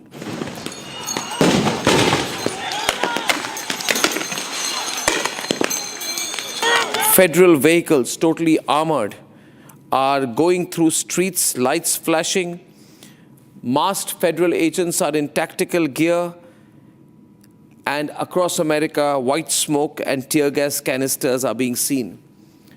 And all of this in an apparent attempt to search for immigrants. You see, Trump needs to create a villain. He's a laughingstock in America, so he has to create a villain. The global economy is a villain. He goes around saying that the world is treating us very badly. The fact is, Trump is treating Americans very badly. And it is a matter of time before Americans en masse rise in revolt against this pompous man. In the meantime, the economy under Trump has nosedived. Everybody knows it. You know, by the end of that stupid speech that he made at Davos, half the crowd had left. Many were openly booing. Long-term unemployment in the US has hit the highest level in 4 years. Job seekers are not getting work. He's destroyed everyone while his family goes and makes money here, there with crypto deals with Pakistan, over real estate in Gaza. So his family is becoming very rich. Trust me, ladies and gentlemen, like the so-called Shah of Iran had to run away from Iran, Trump, the self-styled Shah of the United States of America, is the most hated man in America. And like the last of the Roman emperors, he's not realizing how weak and unpopular he's become. Goldman Sachs saying that US GDP growth is just 2.5%. 96%, ladies and gentlemen, of the cost of tariffs are being paid for by the people of America. And now they are beginning to question, what are we getting in turn? Our country is burning, our streets are on fire, our children are being picked up, small children are being picked up by Trump's agents and being put up in jail, saying they're a threat to American security. Global leaders have now decided, let America go to hell. Let's do business with each other, which is why Europe has finalized this huge deal with India. Europe is basically saying we are hedging against American behavior, unpredictability. Let's work with a more predictable India. G7 has broken down. G7 does not agree on US with tariffs issue, Ukraine, Gaza, or climate commitments. Trump is like a sore loser. He's walking out of the WHO. And at the end of the day, what did Emmanuel Macron of France, who Trump hates, say in his evocative speech at Davos? He said, we do prefer respect to bullies and we do prefer the rule of law to brutality.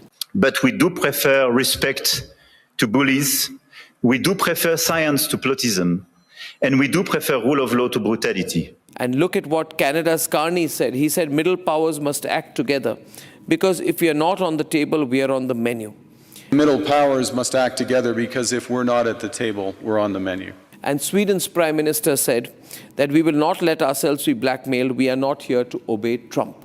So the world is speaking up. Trump is hallucinating. He doesn't realize the situation in America. He is now turned on Americans. His next target will be Americans. He will make his federal agents kill Americans and fight people and governors in different states till there's absolute all-out civil war in the United States of America. Ladies and gentlemen, the reality is this. There is nobody with Trump today. Nobody with the USA.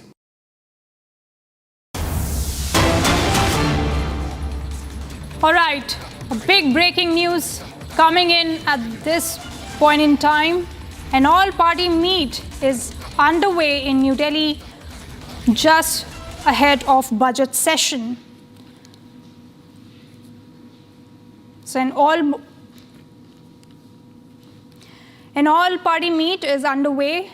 We can see Kiran Rijiju, Law Minister Rajnath Singh as well, Congress Ministers Jairam Ramesh, all of them at the all-party meet ahead of the budget session.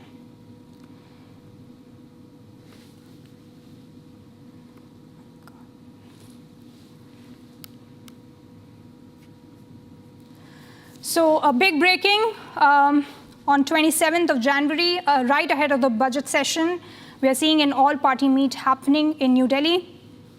You have the visuals on your screen from New Delhi. All the leaders from Congress, BJP, and all the other parties, they're in New Delhi.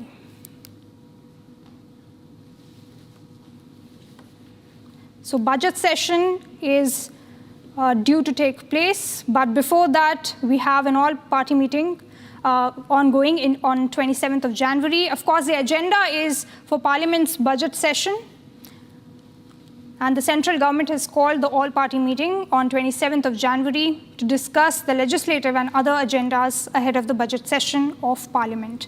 So agenda is being discussed by all the parties who have come together on the table to discuss the agenda for the budget session. It is, of course, being convened by Parliamentary Affairs Minister Kiran Rijiju.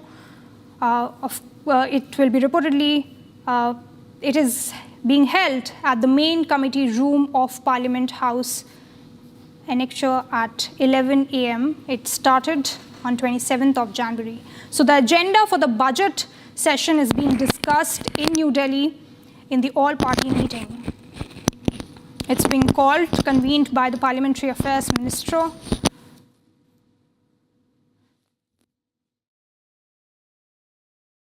Visuals on your screen of all the leaders from different parties being convened in New Delhi to discuss the agenda ahead of the budget session.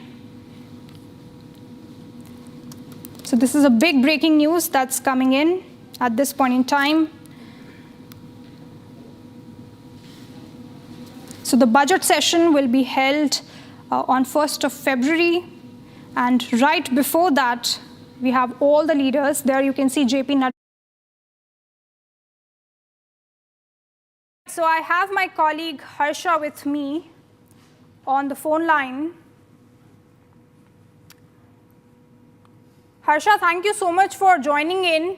We are seeing visuals coming out of this all-party meeting. Do you have any details as to what is being discussed in the meet? Any prior information that you might have? So as we see in the visuals, the leaders are there. The Union Parliamentary Affairs Minister, Kiran Rijiju, Arjuna Meghwal, Rajnath Singh, JP Nadda, all the leaders are seated in between, and we see the floor leaders of all the opposition parties like Samajwadi Party, DMK, TMC, and also BJP, TDP. All the party floor leaders from the Lok Sabha are here attending the meeting of the all-party meeting, because tomorrow the very important budget session will begin. This budget session is very important, keeping in mind the budget of the country, and a lot of budget for the railway, for the aviation sector, for the MSMEs, and for the different sectors as well. Therefore, the Union Parliamentary Affairs Minister and the party leaders of BJP want that this session should be smooth. We see in frame Mr. Arvind Sawant, Praful Patel, leaders from BRS party, leaders from TDP party, all are attending right now this particular all-party meeting for the ahead of the budget session. The budget session, this has to go very smoothly, keeping in mind that there should be no protest, because there are several business, not only the budget which will be presented and tabled in the floor of the parliament, which is the Lok Sabha, but also there are going to be several important business in this session as well. So this time the parliament should run very smoothly, and as we have seen from last 3-4 sessions of the parliament, there is continuously ruckus, chaos and protest from the side of opposition party. And this time also what we are learning is that this time TMC and DMK, ahead of the elections in their state, are going to take up the issue of the SIR in the parliament. They are going to again come up with the placards and protest inside and outside the house of the parliament. But it's very important to note that if they will not be present during the tabling of the business of the house, they could miss some very important facts and the committee reports from different committee panels as well. So this budget. All right, I also have on the phone line Aishwarya Kapoor, Executive Editor at Republic TV. Aishwarya, thank you so much for joining in. We are seeing the visuals coming out of the all-party meeting happening in New Delhi. Of course, the agenda is being discussed ahead of the budget session on 1st of February. That's due to take place. What more can you tell us?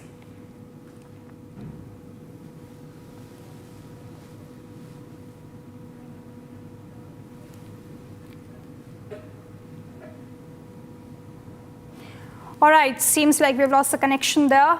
All right, so just hours before Republic Day, Rajasthan police averted a major threat. Nearly 10,000 kilograms of explosives have been seized in Nagaur district, triggering heightened security concerns. Here is more on this story.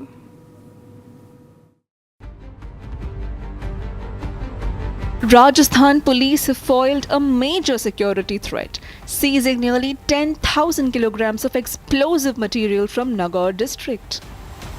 Acting on a tip-off, police raided a farm field in Harsor village late Saturday night and recovered 9,550 kilograms of ammonium nitrate packed in 187 sacks. The joint operation was carried out by Thavla Police and the district special team under senior supervision. पिछले काफ़ी समय से Nagaur police को इस प्रकार का intelligence प्राप्त हो रहा था कि जिले में बड़ी भारी मात्रा में विस्फोटक सामग्री का क्रय विक्रय और भंडारण किया जा रहा है। इस ओवरऑल कार्रवाई को जिला डीएसटी टीम द्वारा किया गया और ओवरऑल कार्रवाई का सुपरविजन जो है वो सीओ डेगाना, SHO थावला इनके द्वारा किया गया है। कार्रवाई में एक व्यक्ति जो इस मुकदमे का आरोपी है, सुलेमान खान, इसको गिरफ्तार किया गया है। The accused, 58-year-old Suleiman Khan, was arrested from the spot. Police say he has 3 previous criminal cases against him. Meanwhile, another person been arrested in the matter. Officials say ammonium nitrate, which has been recovered, was also used in the major blast cases earlier, making the seizure particularly serious. Central agencies have been alerted and a wider probe is underway to trace the source and intended use of the explosives.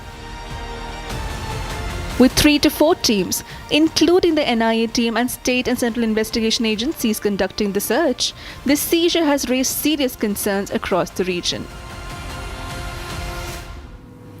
Now, in news from Jammu and Kashmir, Indian Army troops in Akhnur sector of Jammu and Kashmir carried out a routine military drill along the line of control to ensure operational readiness, with soldiers seen patrolling forward posts, conducting tactical exercises and strengthening vigilance as part of ongoing border preparedness. Alright, so big breaking news at this point in time. We see the visuals, EU chief Ursula von der Leyen there. Alright, so she is at the Rajghat and she is paying tribute to the memorial there. Now, European Commission President Antonio Costa is also present at the venue over there. Now, paying the tributes at Rajghat. Floral tributes there, visuals coming in, live and breaking, and signing the revered book at Rajghat. So all of this, a big lineup of meetings due to take place. All right, so I have my colleague Abhishek with me on the phone line. Abhishek, all of these preparations right ahead of the historic India-EU trade deal, which is due to be signed today, when EU chief will be seen alongside Prime Minister Narendra Modi. What more can you tell us, the latest developments on this? Well, let's stick to the pictures. We are seeing the ceremonial or the softer part of the visit panning out, as it happens with any state visit. We see leaders coming in, going to the Rajghat, paying their respects to the father of the nation at Rajghat, and then of course the official part begins. The summit would be happening at Hyderabad House, and in the pictures both Ursula von der Leyen and Anthony Costa, they're going through the ceremonies as it happens. Ursula von der Leyen, of course, the president of the European Commission, and Costa, the president of the European Council. European Commission essentially is a larger body, the executive body actually, and the European Council is the larger body. And it's the Commission which really takes all the decisions and calls. So as the heads of both the bodies, so effectively the executive and the legislature, so to say, insofar as Europe is concerned, of course, there is a larger European Parliament also. This essentially shows between them the kind of unanimity that's there, that this deal has to happen. India and the European Union have had this annual summit format for the last 16 years, and this is the 16th edition happening, which alternately happens once in New Delhi and next year in Brussels. So last year it was Brussels, this year in New Delhi. The significance, of course, this time is that the trade deal is being signed. Ursula von der Leyen, of course, is a veteran of European politics, and before that, a veteran of German politics. She was defense minister and women and child development minister of Germany before she took on the European leadership mantle. And this is the second term that she's the president of the European Commission. She became one in 2019. And in the case of Antonio Costa, in fact, there is even a personal element to his India visit.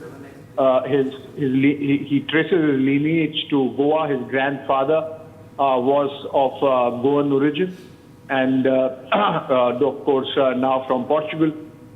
And so the two leaders there, they have been here for a couple of days, visiting Rajghat, and as they go to the Hyderabad house, after a short break, we bring to you more details about the important deals. Thank you so much, Abhishek, for getting us all of those details. Taking a short break, coming soon.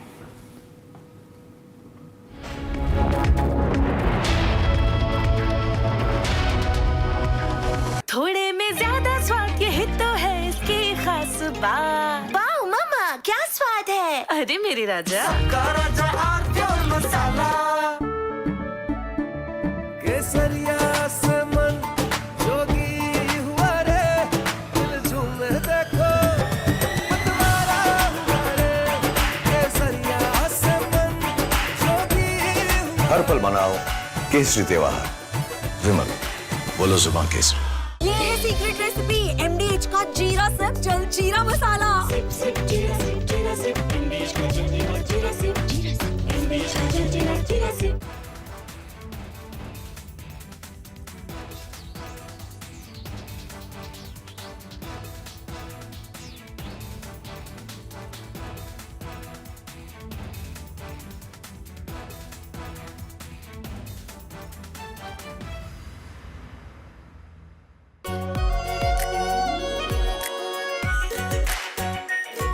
Pure Shahi Paneer Masala.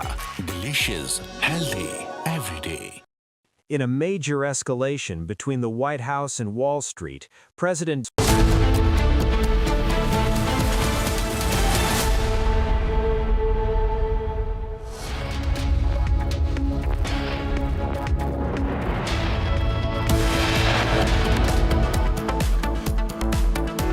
India-EU trade deal finalized, says the Commerce Secretary, to take effect next year. Major announcements to be made today.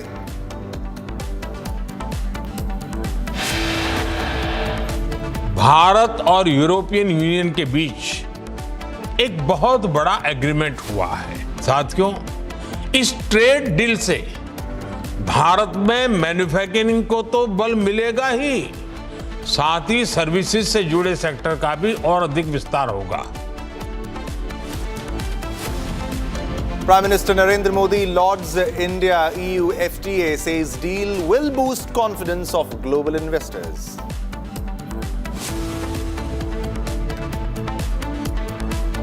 US Secretary fumes over EU's trade deal with India, says they are financing the war against themselves. Congress leader Shakil Ahmed claims threat to life a day after he called out senior party leadership and Rahul Darpok. UGC's Equality Promotion Regulations 2026 spark nationwide debate with OBC inclusion. Bareilly City Magistrate quits over UGC rules. And ahead of budget session, government convenes all-party meet today.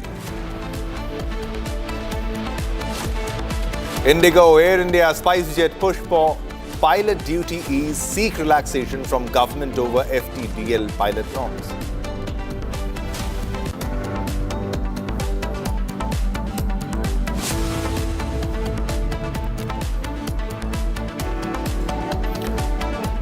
All right, viewers, let's begin this bulletin with the big breaking news that we are getting right now at this moment. And this is from the NHAI, the National Highways Authority of India has issued a clarification stating that toll fee exemption on national highways applies exclusively to serving armed forces personnel who are on official duties. This is a very big development in accordance with the National Highways Fee Determination of Rates and Collection Rules 2008 and related provisions like the Indian Tolls Army and Air Force Act 1901. In this particular case, the individual was an ex-army personnel, retired veteran, rendering them ineligible for the exemption. Now, the documents provided did not satisfy the prescribed criteria, which require proof of active service and official duty status. So you also have to share the official duty status, as exemptions do not extend to ex-servicemen, personal vehicles used for non-official travel or retired personnel under the established guidelines. So this is a very big development that is coming in right now at this moment. All right, for more details, we have Abhishek with us. Abhishek, what are the latest details that you are fetching right now, as of now, in this moment? And you can briefly explain the story also to our viewers. If it is a quick brief of what happened, we had very clearly seen and showcased the video in which the former veteran had mentioned that he hadn't been allowed to get the waiver in the toll gate after even showing that the documents which very clearly mentioned that he was a former serving veteran. And he also mentions that fact he is physically injured during serving the nation, and he also has the visual proof of the same for which. And also, in the same video, he had also mentioned all the politicians, including the municipality leaders, are also getting this exemption. And why not the former veterans, despite having the valid credentials and the documents? After which the NHAI has given out an official statement stating that the waiver is only for the serving persons in the army who are or deputed on duty, who are on field, who are about to dispose of any duty with respect to the nation, and no such waivers will be or probably will not be given to any persons who are the former veterans. They have also mentioned the rules and regulations of the NHAI with respect to who can get the actual waivers and who cannot get the actual waiver. So, as per the allegation of the former veteran, it was the NHAI staff who were at the toll plaza who didn't allow him to pass on freely with using the waiver. But the NHAI clarifies that none of the persons or the former veterans will have this privilege, because it is only the privilege of the serving army personnel who are deputed on duty. So this might have been a full stop at this point of time, but we will have to see if the former veteran challenges the decision of the NHI, because he had a valid document in which it mentions the fact that he is eligible to get the waiver in all the toll plazas across the country. So at this point, we'll wait and see if the former veteran will move to the Supreme Authority or the High Court, or probably he might also reconsider his statement by going to his previous commandant or his previous battalion to get new orders. Thanks a lot for the details on this story. All right, viewers, now let's move on to our next top story. This is from Satna, Madhya Pradesh, where a little child was attacked by a rabid dog, and this has led to severe facial injuries for that little child. Here's more details in this special report. The shocking incident took place in Paikora village under Koti Tehsil of Satna district. 5-year-old Mehak, daughter of Mukesh Vishwakarma, was playing outside her house when tragedy struck without warning. According to locals, a rabid and aggressive stray dog suddenly came from behind and attacked the child, pouncing directly on her face. The dog knocked her to the ground and began mauling her brutally. The dog sank its teeth into the child's cheek and mouth, leaving her bleeding profusely. Hearing Mehak's scream, family members and villagers rushed to the spot and managed to chase the dog away using sticks and stones. The injured child was immediately rushed to the Koti Community Health Center, where doctors provided first aid. However, due to the severity of facial injuries and the risk of rabies infection, she was referred to Satna District Hospital. The incident has sparked anger among villagers, who blamed the administration for failing to control the growing number of stray and rabid dogs in the area. All right, viewers, now let's move on to our next top story. Now, India and the EU, that is the European Union, have successfully concluded nearly 2 decades of negotiations on a long pending comprehensive FTA. There's a free trade agreement marking a major milestone expected to boost bilateral trade, investment and economic integration. Now, the deal, described as the mother of all trade deals, is currently undergoing a legal review and is expected to be signed later this year. Everything is finalized and it will will come into force in early 2027 after ratification, with tariff reductions and expanded market access set to benefit key sectors on both sides. Now, major announcements are expected today itself in a joint statement by India and the EU delegation.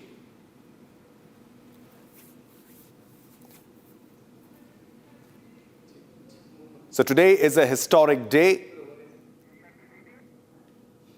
And these are the live visuals that we are getting. Now, remember, ladies and gentlemen, these are live visuals that we are getting. And also, Prime Minister Narendra Modi congratulated. Now, this is the visual that the world is expecting to see, because this means the commitment, the confidence of all the European nations. Now, this shows the victorious sign, because these are the visuals.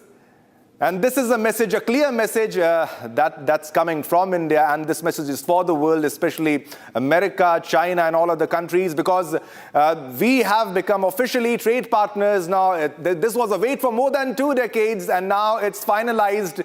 This is Prime Minister Narendra Modi. And all right, this is a very, very big development. Everybody is smiling, everybody is happy, because we have finalized a major free trade agreement. I'm being joined by our senior executive editor Abhishek with us. Abhishek, everybody is smiling, everybody is happy. Prime Minister Narendra Modi has already congratulated every citizen of the nation for this historic FTA, free trade agreement deal. Abhishek, over to you. Yes, Shivam. So look at the optics. The Prime Minister in the colors of the European Union, with the dark and the light blue shawl over him, and the body language, the warmth, and the energy that you see amongst the three leaders, the chemistry, the high five and the handshake, and the coming together of the fists.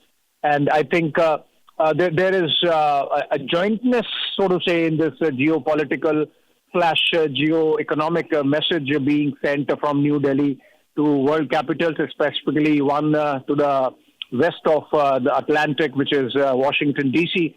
And I think it's a strong one at that, a strong message of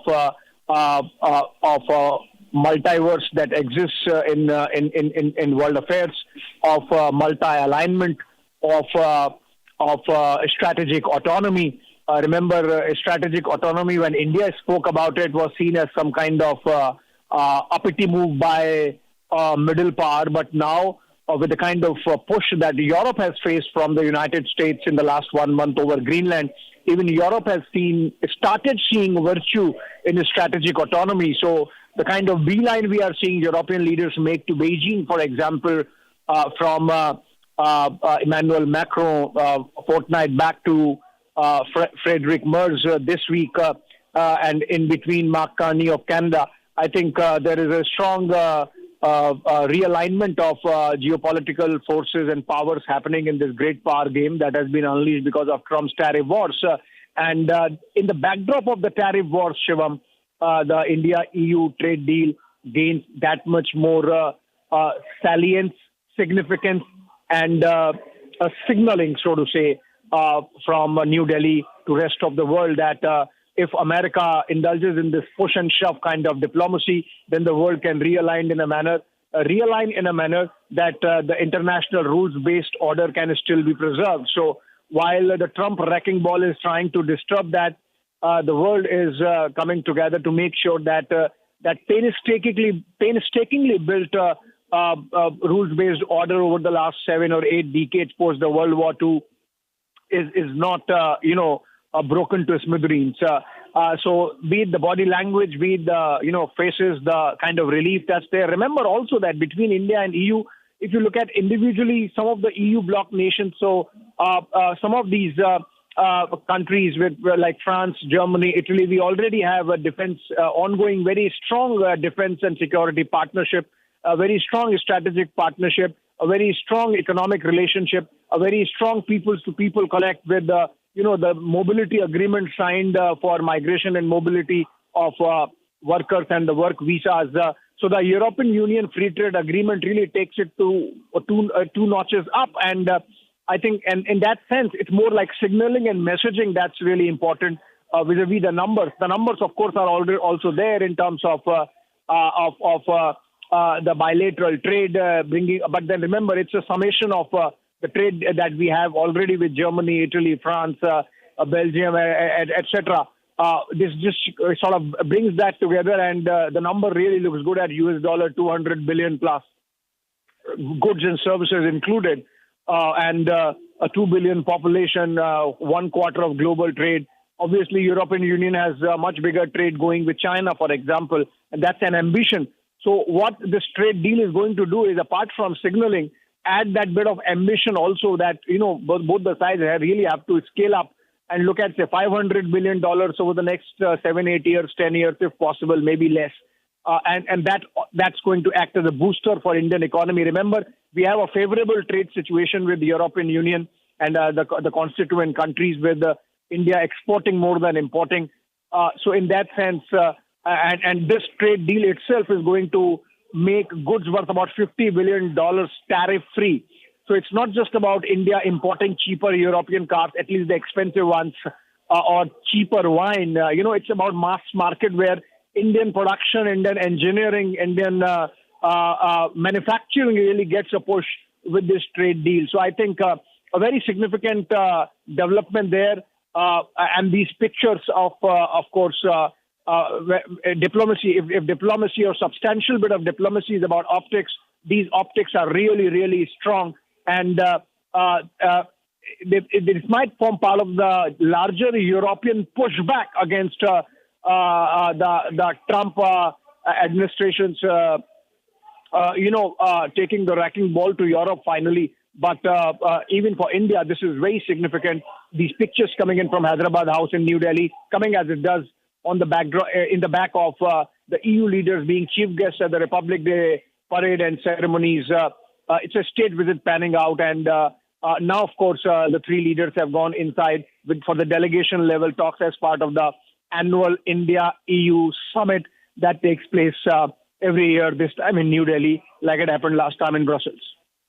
Definitely, Abhishek. Thanks for your insight on this developing story. And it means a lot for India and also for European Union, because it shows the trust each and every nation has on India, which is truly a Vishwaguru. And these optics are an example, clear picture of India leading the world, being the largest growing economy in the world, largest growing economy as of now. And everybody wants to have a partnership, an agreement with India. All right, so Prime Minister Narendra Modi today addressing the India Energy Week, what he spoke on India-EU trade deal. Let's listen in. Friends, अपनी बात आगे बढ़ाने से पहले मैं एक बड़े development की चर्चा करना चाहूंगा। कल ही भारत और यूरोपियन यूनियन के बीच एक बहुत बड़ा एग्रीमेंट हुआ है। दुनिया में लोग इसकी चर्चा मदर ऑफ ऑल डील्स के रूप में कर रहे हैं। ये समझौता भारत के 140 करोड़ लोगों और यूरोपीय देशों के करोड़ों लोगों के लिए बहुत बड़े अवसर लेकर आया है। ये दुनिया की दो बड़ी इकोनॉमीज के बीच तालमेल का एक शानदार उदाहरण बना है। ये समझौता ग्लोबल जीडीपी के करीब 25% और ग्लोबल ट्रेड के करीब 1/3 हिस्से को रिप्रेजेंट करता है। ये समझौता ट्रेड के साथ साथ डेमोक्रेसी और रूल ऑफ लॉ के प्रति हमारे शेयर्ड कमिटमेंट को भी सशक्त करता है। साथियों, ईयू के साथ हुआ ये फ्री ट्रेड एग्रीमेंट ब्रिटेन और एप्टा समझौतों को भी कॉम्प्लीमेंट करेगा। इससे ट्रेड और ग्लोबल सप्लाई चेन दोनों को मजबूती मिलेगी। मैं भारत के नौजवानों को, सभी देशवासियों को इसके लिए बहुत बहुत बधाई देता हूं। मैं textile, James and jewellery, leather and shoes, ऐसे हर सेक्टर से जुड़े साथियों को भी बधाई देता हूं। ये समझौता आपके लिए बहुत सहायक सिद्ध होगा।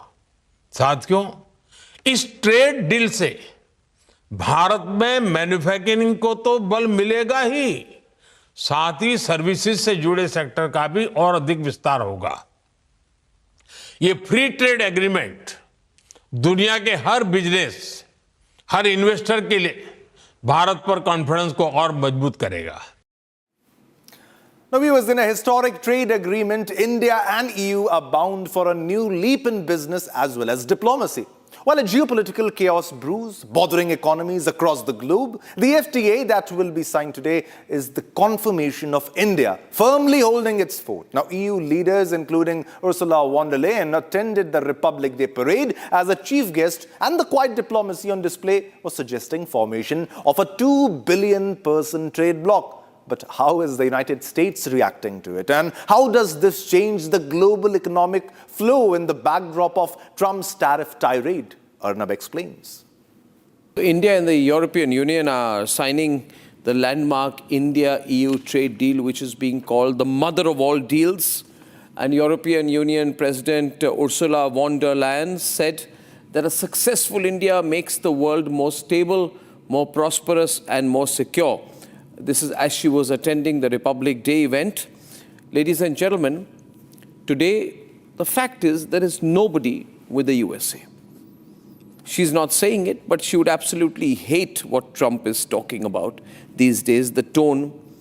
And she and the European Union would love to have a closer relationship with India.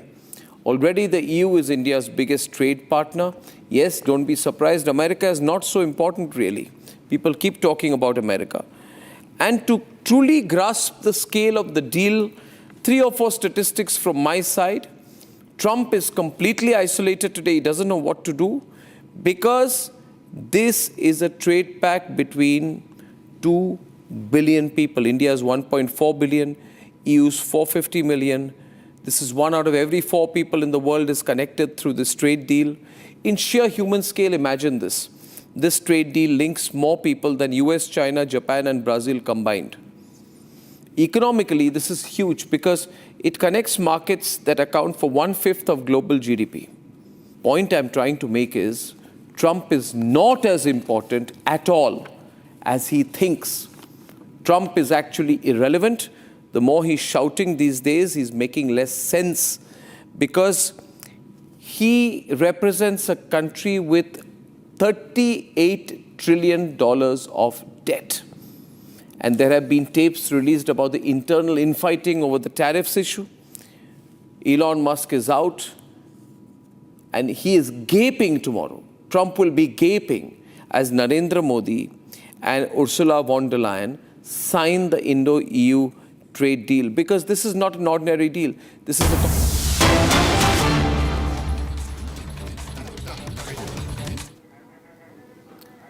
All right, these are the live visuals that are coming in from Hyderabad House, and this is the meeting. And because we have almost finalized the India-EU FTA, that is the free trade agreement, you can see Ursula von der Leyen, Prime Minister Narendra Modi, Kallas, and everybody is there. And EM is also there in the picture, in the visuals, as you can see. And it has been a very successful visit of the European Union delegation that is here right now at this moment in India. They are in the Hyderabad House, and you can read the body language of each and every individual who's present in this meeting. And everybody is happy because it's a historic free trade agreement. It's a historic agreement, and particularly the world leaders across the globe are monitoring what's unfolding right now at this moment in India, and everybody is observing because this is a historic agreement between the fastest growing economy, the largest growing economy, that is India, and the European Union that has renewed its trust and knows where to invest and where the future lies. It lies with the Vishwaguru, that is Bharat, that is India, and these are the pictures, the live optics visuals as you can see on your screen, and you can read from the body language that everybody is happy with the free trade agreement. Now, it is a strategic partnership, and these are the visuals that are going to go viral today. And this shows the commitment, the friendship, and how India has led the world in such troubled times when Donald Trump is just imposing tariffs.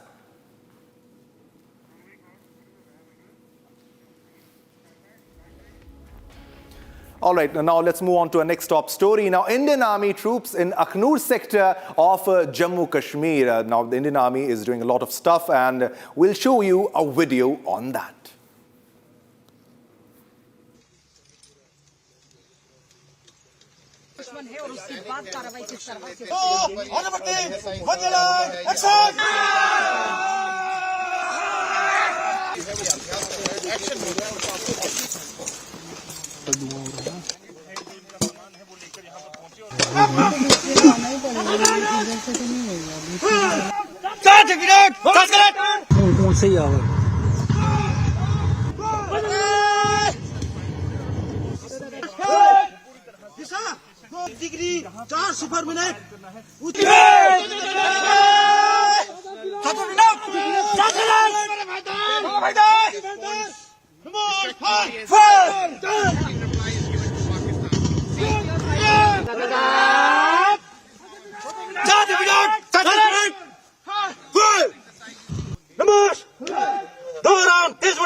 हथियार है।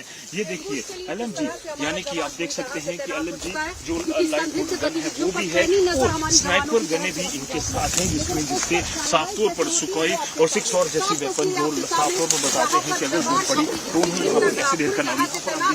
ये बड़ा जो आप देख सकते हैं जो रॉकेट लॉन्चर है वो भी यहाँ पर आप देख सकते हैं कि पूरी तरह से इनके साथ होता है। और ये एम्बुश जो है वो हमेशा से आप देख सकते हैं इसमें एक स्कोप भी लगा हुआ है।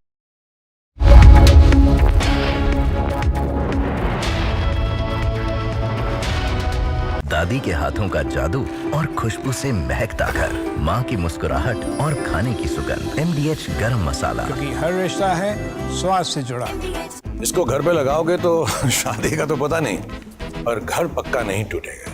रूंगटा नहीं तो घर स्ट्रॉन्ग नहीं। रूंगटा स्टील TMT बार एकदम सॉलिड। पहाड़ों में हाइकिंग शिप भी बन सकती है। थोड़े में ज्यादा स्वाद, यही तो है इसकी खास बात। वाओ मामा, क्या स्वाद है। अरे मेरे राजा, In a major escalation between the White House and Wall Street, President Donald Trump has filed a massive lawsuit against one of the world's most powerful financial institutions. The president is suing J.P. Morgan Chase and its CEO, Jamie Dimon, seeking at least $5 billion in damages. No, I haven't got it. No, he debanked me. So we'll see if that beeps anything, but I think it should. You shouldn't be debanking. Get debanked if you don't have money, or if you fall to have this great company, and all of a sudden I was told, no, you can't do that. It's so wrong. It's so wrong. I don't know what their excuse would be. Maybe their excuse would be the regulators. I don't know. But regardless, I guess it's a good lawsuit because every pundit has come out and said Trump has a great lawsuit here.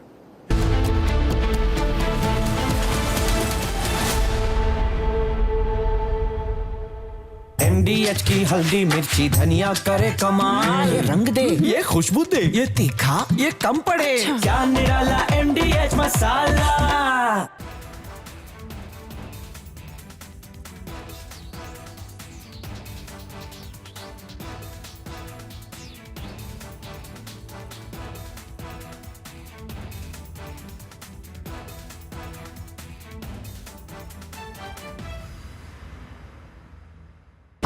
Pure सूजी pasta उबालो, मिलाओ और खाओ। 8 minute में तैयार। क्या taste है, सबका राजा हार्डकोर मसाला।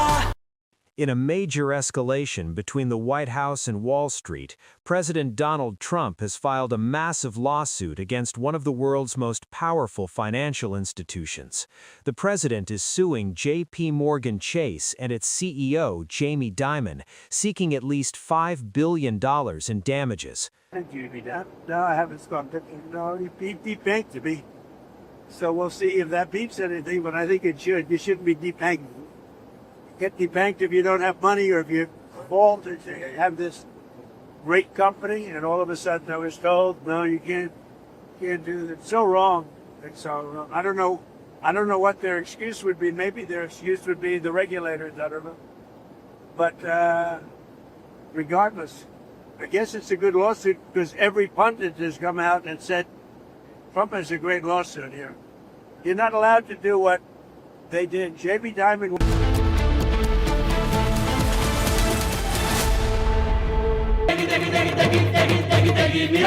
MDH की देगी मीरज, देगी मिर्च का तड़का, अंग अंग फड़का। MDH की देगी मीरज। केसरिया से मन जोगी हुआ रे, दिल झूमे देखो मतवारा हुआ रे। केसरिया से मन जोगी हुआ। हर पल मनाओ केसरी त्योहार। विमल, बोलो जुबान केसरी। थोड़े में ज्यादा स्वाद, यही तो है इसकी खास बात। वाओ मामा, क्या स्वाद है? अरे मेरे राजा, मसाला। ये है सीक्रेट रेसिपी MDH का जीरा सिप जल जीरा मसाला। सिप सिप जीरा सिप जीरा सिप MDH का जल जीरा सिप जीरा सिप MDH का जल जीरा sip. In a major escalation between the White House and Wall Street, President Donald Trump has filed a massive lawsuit against one of the world's most powerful financial institutions. The president is suing J.P. Morgan Chase and its CEO, Jamie Dimon, seeking at least $5 billion in damages. No, I haven't stopped it. No, he debanked me. So we'll see if that beats anything, but I think it should. You shouldn't be debanking. Get debanked if you don't have money or if you fall to have this great company, and all of a sudden I was told, no, you can't do that. It's so wrong. It's so wrong. I don't know what their excuse would be. Maybe their excuse would be the regulators. I don't know. But regardless, I guess it's a good lawsuit because every pundit has come out and said Trump has a great lawsuit here. You're not allowed to do what they did. Jamie Dimon, what he did, he's not allowed to do that. The lawsuit, filed on Thursday, January 22nd in Miami-Dade County State Court, centers on a controversial practice known as debanking. From Asia's largest news headquarters,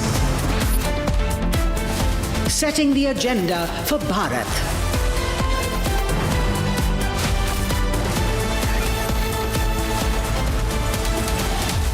You're watching Republic.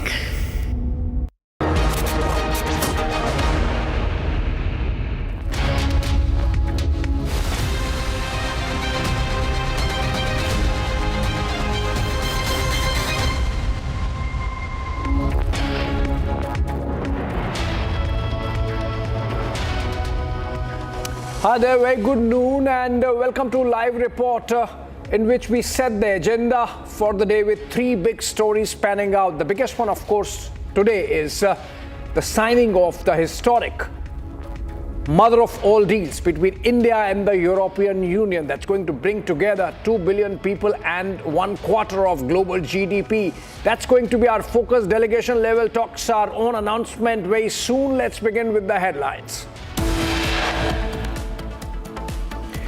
EU delegation meets Prime Minister Modi at the Hyderabad House in Delhi. Talks on joint statement on historic deal next.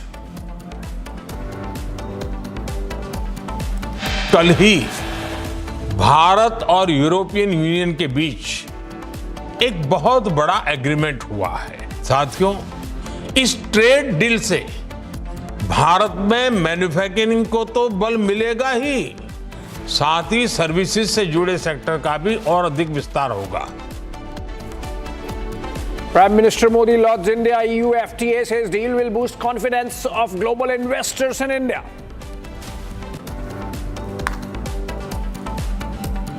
Congress leader Shakil Ahmed claims threat to his life a day after he called out senior party leadership and specifically Rahul Gandhi darpok.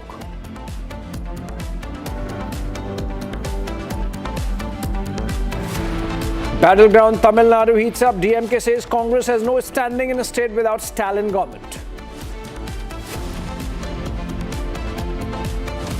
Indigo, Air India's spice jet push for pilot duties, seek relaxation from government over FDTL pilot norms. And ahead of the budget session, the government convenes an all-party meeting taking place as we speak.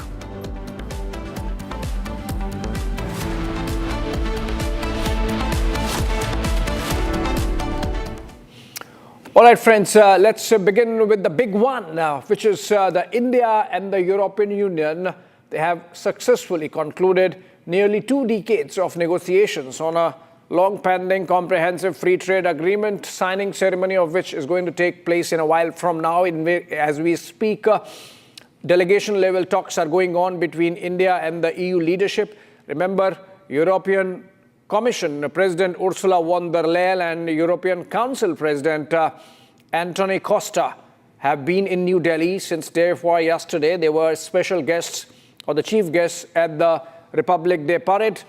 In the morning, we had them visiting the Raj Ghat as part of the state visit ceremonials.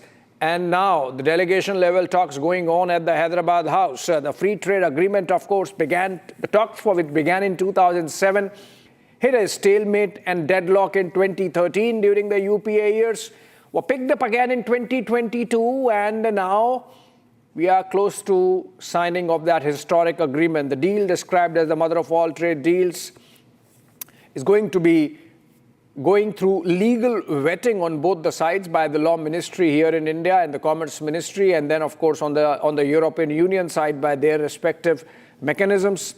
And then it has to be ratified first by the European Union and then by the member states. Then, of course, the coming into effect of the trade deal, which is expected sometime in 2027. That's the timeline. From now till the time that it actually operationalizes would be 2027, but it's coming together of ambition on global trade between India and the European Union. Talks for which are going on.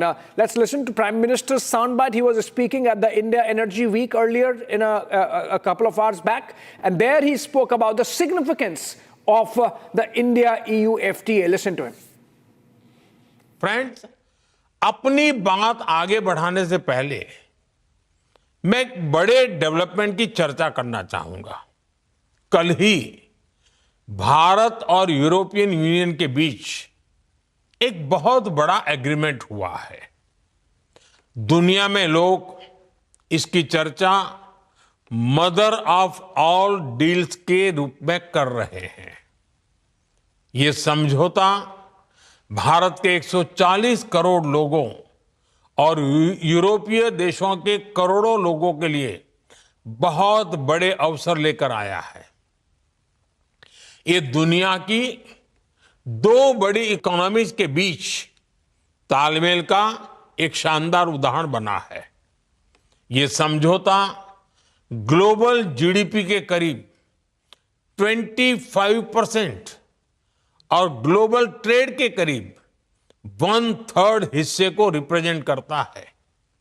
ये समझौता trade के साथ साथ democracy और rule of law के प्रति हमारे shared commitment को भी सशक्त करता है। साथियों, ईयू के साथ हुआ ये फ्री ट्रेड एग्रीमेंट ब्रिटेन और एप्टा समझौतों को भी कॉम्प्लीमेंट करेगा। इससे ट्रेड और ग्लोबल सप्लाई चेन दोनों को मजबूती मिलेगी। मैं भारत के नौजवानों को, सभी देशवासियों को इसके लिए बहुत बहुत बधाई देता हूं। मैं textile, James and jewellery, leather and shoes, ऐसे हर सेक्टर से जुड़े साथियों को भी बधाई देता हूं। ये समझौता आपके लिए बहुत सहायक सिद्ध होगा। साथियों, इस ट्रेड डील से भारत में मैन्युफैक्चरिंग को तो बल मिलेगा ही, साथ ही सर्विसेज से जुड़े सेक्टर का भी और अधिक विस्तार होगा।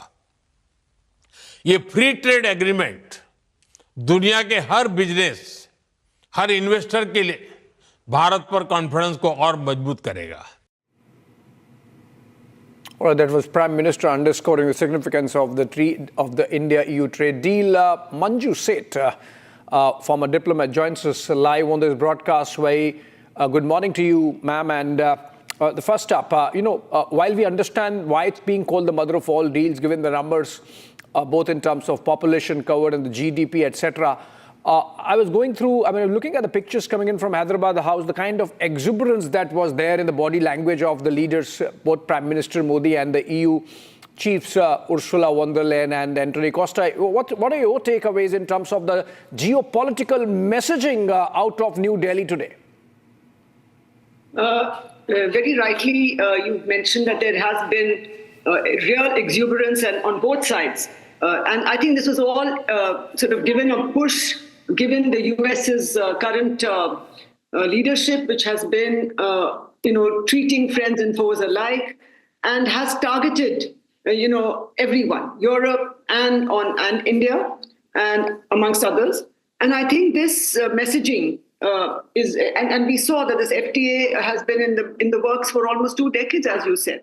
And the fact that it has been concluded very quickly with for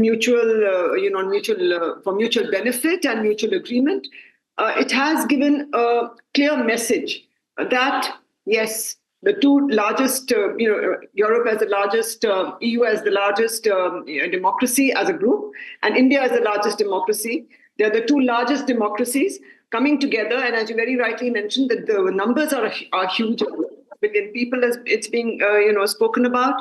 And so I think all this together has made this deal very important for India as well, because both India and the EU have been badly impacted by the tariffs imposed including the punitive tariffs. Even today, again, the US has given a statement that both EU and EU is funding the war against itself and things like that. So they've been very negative, and of course it's a matter of concern for them. But they are continuously targeting and coming up with these statements against India, against the European Union as well, and individual countries as well. We saw how he was quite. I think US has been quite disrespectful also to its allies, which is a little, sad. That when you have, if you have to be respectful, you have to understand what the other person's concerns are, which they have totally not done.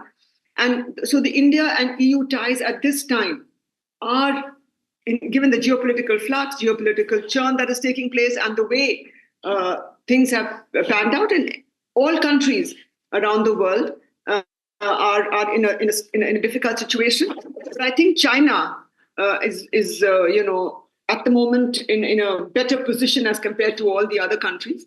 And India and EU together, I think, will make an impact. The rules-based order has gone been thrown out of the window. So now resetting and getting back to getting the world back on a more rules-based order system, I think will be mutually beneficial and beneficial for the world as well.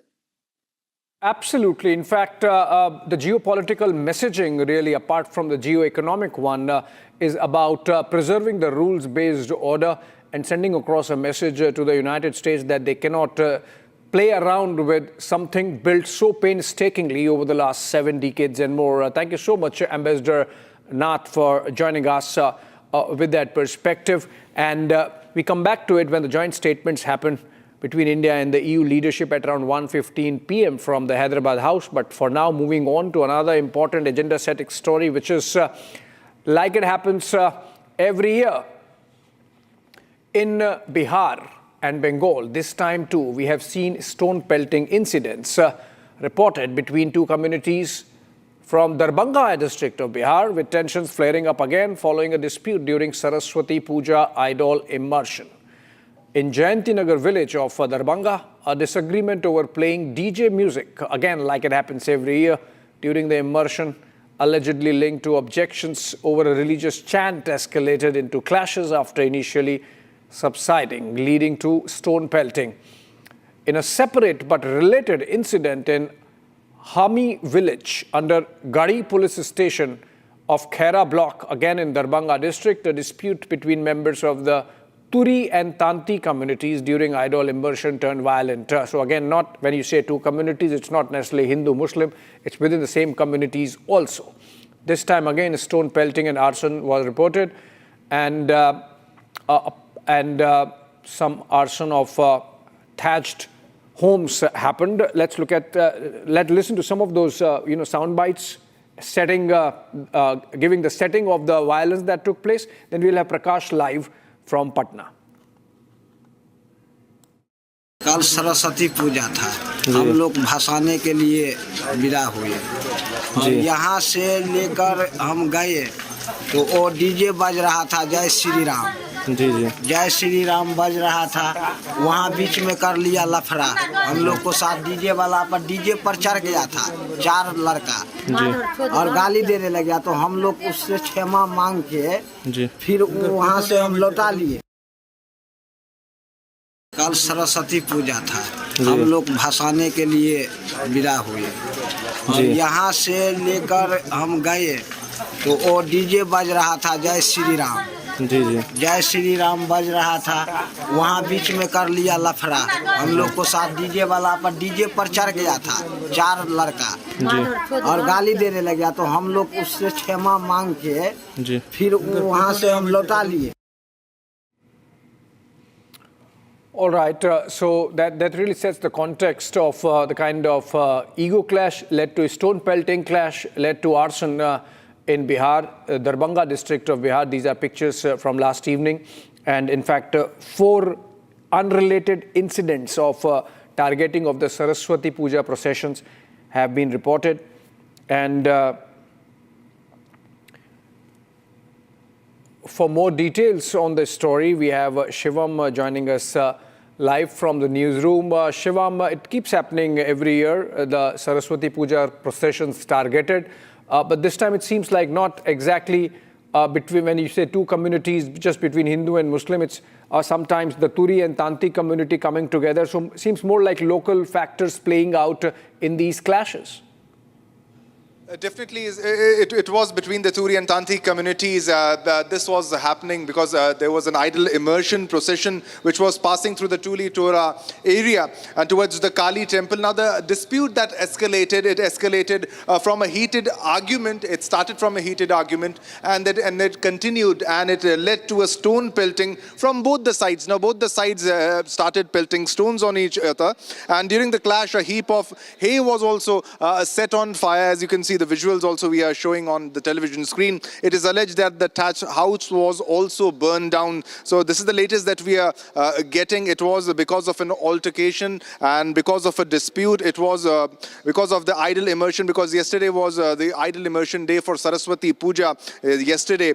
This is a violent clash that has been reported in Harni village and under the Gadi police station in Khaira block of the district. Now, during the immersion of Saraswati Puja idols, this happened, and this involved stone pelting, arson, and also creating a chaotic environment, atmosphere in the entire village. Everybody was worried because nobody knew till how long this will go on, and the escalation point could even further go on. Now, according to information, it was because an argument that broke out between the people of the Turi and Tanti communities, Hindus, during the Saraswati Puja idol immersion. It quickly escalated to stone pelting incident. A pile of hay was also set on fire, and that it was a thatched house was also set ablaze. And after that, the villagers called the police. They dialed 112, and the police reacted. And the station in charge, along with police officers, he reached the spot and tried to bring the situation under control. Now, the police took swift action, and a total of 5 people were detained from both the sides. So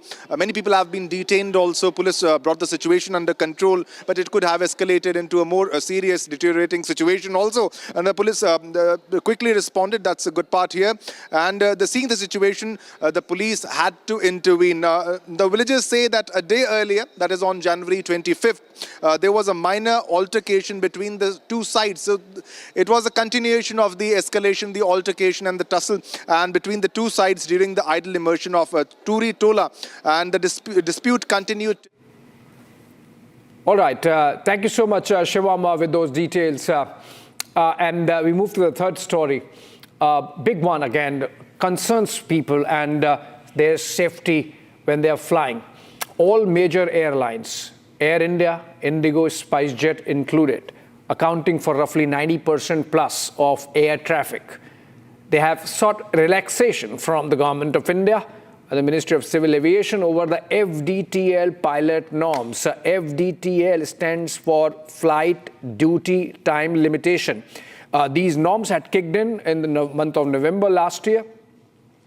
And according to them, the pilots are supposed to work only for certain number of hours, and then they have to have a gap, they have to have a rest period, and then they can go to their next round of duty. And that sort of put constraints or limitations on the airlines in terms of managing the pilot rosters. They were not willing to hire. In fact, that's what exactly led to the Indigo crisis in the month of November, and subsequently a dominoes over other airlines. Now they have come together and said that maybe they cannot sustain the FDTL norms and that they need relaxation from the government. It's surprising that after a time lag of almost 3 months, after having consented to the government that they would do something about this, after the government really cracked the whip in the backdrop of the Indigo developments of November and December, yet the airlines have really come together sort of in a cartel and suggesting there that they are together on this and they want to force the government and the DGCA to pull back from these guidelines. The FDTL is flight duty time limitation, and this puts constraints on the utilization of pilots.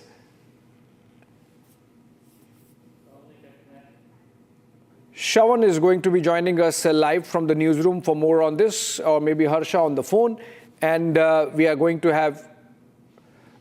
also going to have pilots' view from what they think about this, because remember, ultimately it's about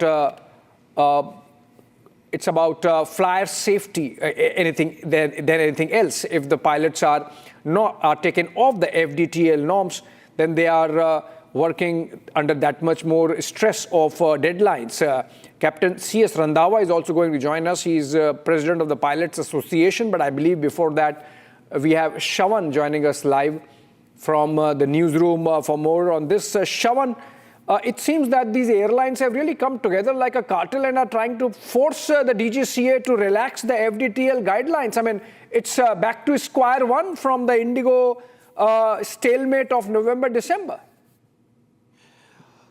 Well, in fact, what was seen as an organic kind of a protest that was actually taking place, it seems all of this has been manufactured. Going back to the Indigo crisis, which essentially indicates that Indigo was basically waiting on this because they essentially wanted these norms to be changed. Now, what are these norms that we're talking about, Abhishek? This basically allows more rest period that is given to the pilots, which essentially means that the airlines will have to rework their entire rostering process, which also means that as far as flight operations, night flight operations are concerned, there too there would be considerable amount of changes to be brought in. So for airlines which have been perhaps operating on just profit as their motto, it becomes even more difficult for them, because somewhere down the line they have to understand the human aspect of flight operations. The very fact that pilots have time and again basically complained about the fact that these are inhuman hours that they have essentially been working on. That is the reason why these norms were brought in. Now it seems that not just Indigo, the other airlines have also come together making this request that these norms are to be changed so that the flight operations are not basically hampered. They have been given multiple reasons for it. One, in terms of the profits that they are essentially making right now, which seems to have taken a hit primarily because there have been change in the routes that they are operating in, particularly international flights where the routes have been altered. And that is the reason why, remember Abhishek, one of the primary concerns that the airlines have shown is the fact that because of changes that have come in because of international routes, their flight operations have taken a massive hit. And that is the reason why they believe that these norms would further aggravate their entire operation process. And that is the reason why they've made this kind of a plea before the DGCA. In the past, remember, the DGCA has been extremely lenient. It remains to be seen whether at all the Federation, the Pilot Association would be accepting this, because they have been up in arms against this bulldozing that the airlines have essentially done. Yes, Shravan, in fact, we have Captain C.S. Randhawa now joining us to present us the pilot's point of view. Remember, ultimately it's about flyer safety, Captain Randhawa, but before that, it's about the stress that pilots really go through, and in the backdrop of the recent certain incidents, including the AI 171 crash, you think the airlines are, with the cartel that they have formed, sort of blackmailing the DGCA? I mean, does it really help ultimately the aviation sector in any manner? You see, first and foremost thing, we've been stressing upon one thing, that these regulations are made by the government of India. And they have been made as per the keeping in mind whatever the international other regulatory bodies make. And this was the first CR which was exceptionally well made by the DGCA, keeping in mind the Naseem Zaidi committee report which was given in 2011. So that had addressed everything in totality, and a good CR came up. Now, it is very, very, difficult to understand that the government of India has made a regulation or a law, and the pilots are trying to push it for implementation. It's a very, very, it's a thing that the government should understand, that it is for safety, and for safety cannot be compromised. They're compromising safety left, right, and center. We have given even a contempt of court case when the Indigo got the dispensation in December. Now, the point of issue is that when we talk about safety, then we have to insist that this is not to be played around by the airlines. It is for safety. Tomorrow, one accident happens, then what is going to happen to the Indian skies? Everyone is going to be scared of flying in India. People don't realize it. And are they waiting for an accident to happen? We have been stressing this point over and over and over again, but they don't seem to understand. Again, we'll have to knock the doors of the court. Now, I had, on 2 parliamentary committees, I had given a full rundown that what is the pilot to aircraft ratio, right? All these airlines, including Indigo, they're surplus on pilots. So what are they creeping about? I have got the report. I can send it to Republic TV that they are surplus on pilots. So they are surplus on pilots. I mean, that's a very interesting conversation. Captain Randhawa, we will have to come back to it. I think we have to take a short break, but we will definitely come back to this conversation of how the airlines are sort of, with the kind of clout that they have, are easily in a situation where they seem to be manipulating the government. That's really what comes out of this conversation that we had with Shravan and Captain Randhawa. On that note, we slip in a short break. Coming up on the other side, the threat that former Congress leader Shakil Ahmed claims to have to his life a day after he called out senior party leadership, including Rahul Gandhi Darpok. We're coming back on the other side of a short break.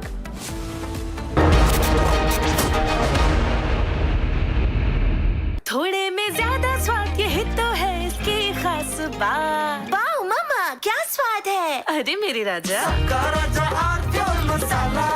Amity University has been ranked India's #1 university for business and economics and the #1 private university for computer science by Times Higher Education Subject Rankings 2026, a testimony to Amity's globally benchmarked standards in education. दादी के हाथों का जादू और खुशबू से महकता घर, माँ की मुस्कुराहट और खाने की सुगंध, MDH गरम मसाला, क्योंकि हर रिश्ता है स्वाद से जुड़ा।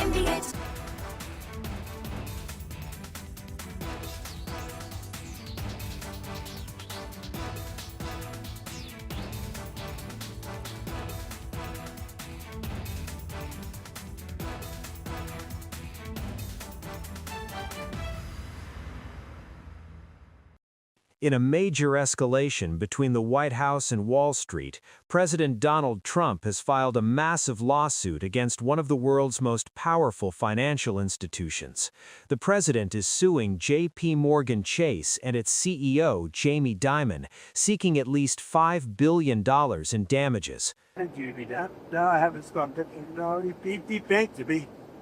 So we'll see if that beeps anything, but I think it should. You shouldn't be debanking.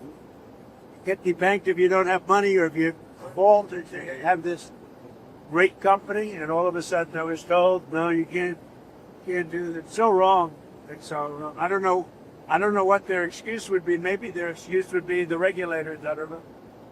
But regardless, I guess it's a good lawsuit because every pundit has come out and said Trump has a great lawsuit here. You're not allowed to do what they...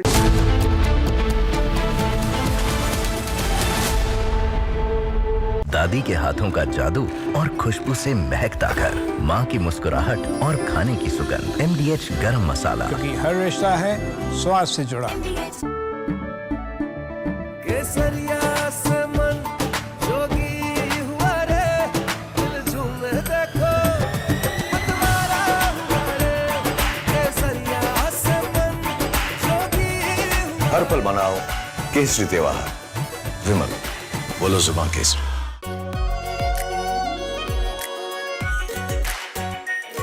pure shahi paneer masala, delicious, healthy, every day.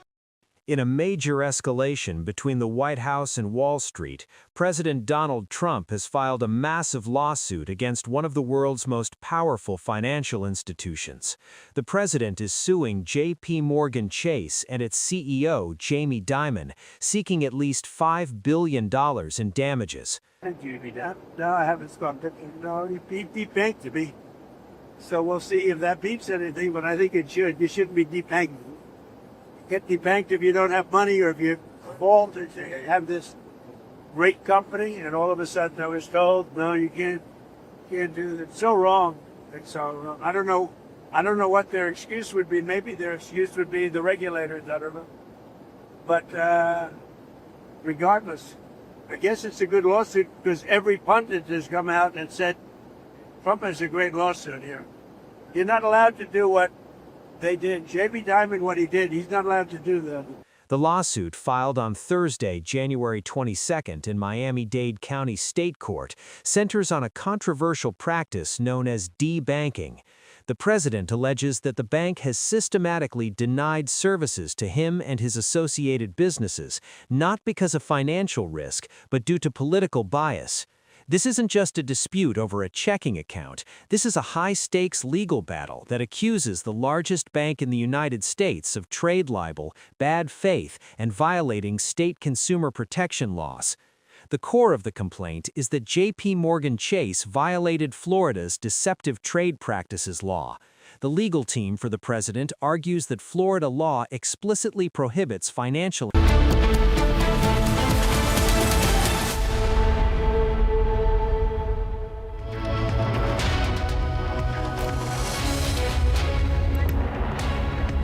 Hello and welcome. You're watching Republic TV with me, Ishita Mitra. Now, viewers, India and EU have finalized the mother of all deals, a deal representing 25% of global GDP, 1/3 of global trade, and integration of market comprising of 2 billion people. We'll get you all the details on that. But first up, headlines.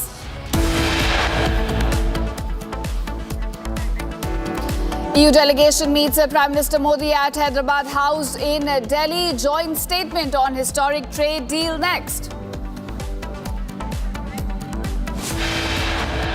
कल ही भारत और European union के बीच एक बहुत बड़ा agreement हुआ है। साथियों, इस ट्रेड डील से भारत में मैन्युफैक्चरिंग को तो बल मिलेगा ही, साथ ही सर्विसेज से जुड़े सेक्टर का भी और अधिक विस्तार होगा।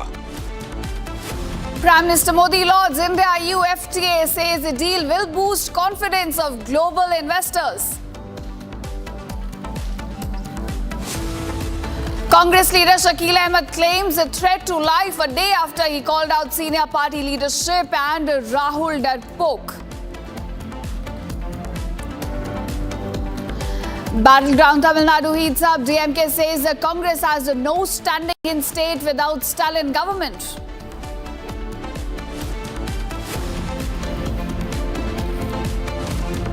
Indigo Air India SpiceJet push for pilot duty ease, seek relaxation from government over FDTL pilot norms. Ahead of budget session, government convenes all-party meeting.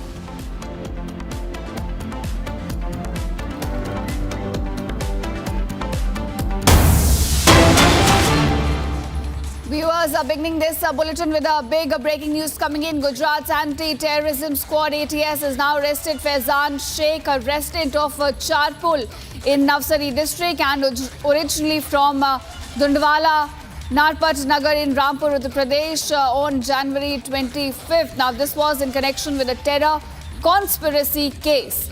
Viewers, according to official details shared on X and reported in local media as well, Sheikh had become radicalized by the ideologies of Pakistan-based terror groups including Jaish-e-Mohammed and Al-Qaeda, leading him to illegally procure a weapon and ammunition with the intent to carry out targeted killings of selected individuals to instill terror and fear among the public. Now, the arrest by ATS marks a significant preventive action to thwart potential terror activities amid ongoing nationwide efforts to counter radicalization and cross-border terror influences. Viewers, investigations are continuing to uncover any broader network or accomplices linked to this terror conspiracy. But of course, one arrest has already been made. Faizan Sheikh arrested by Gujarat ATS. Remember, Faizan is influenced by terror groups, Pakistani-based terror groups including Jaish-e-Mohammed and Al-Qaeda.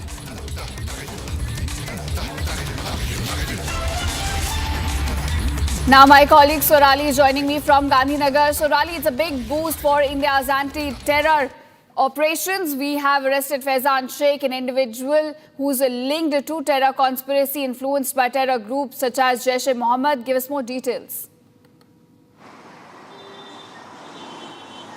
Yes, that's true. Let me tell you, Gujarat ATS has arrested a person named Faizan Sheikh from Gujarat's Navsari. He was residing in the Navsari area, but he actually originally belongs from the Uttar Pradesh's Narpat Nagar in Rampur. Now, let me tell you, he allegedly procured weapons and ammunition with the aim to execute targeted killing and terrorist attacks. Now, he was also allegedly linked with and radicalized with the ideologies of Jaish-e-Mohammed and Al-Qaeda. Let me tell you, few months back we had totally covered and tracked the entire story of a terror group, entire terror module that was bursted by the Gujarat ATS, and three accused terrorists were arrested by the Gujarat ATS related to the entire Raisen case. And now after that, Faizan Sheikh, a person named Faizan Sheikh, is being arrested from the Gujarat's Navsari area. So this is a big boost to the entire anti-terrorism operation. On the other hand, now, from whom these weapons and ammunitions were procured? Are there any further links, or where will this investigation lead? All these angles will be investigated. And will the actual kingpin be arrested? All these are the questions. An investigation by the Gujarat ATS will tell us more. Right. Sorali, do we have any details about any accomplices that were working with him in his terror conspiracy, or any group linked to him inside the country?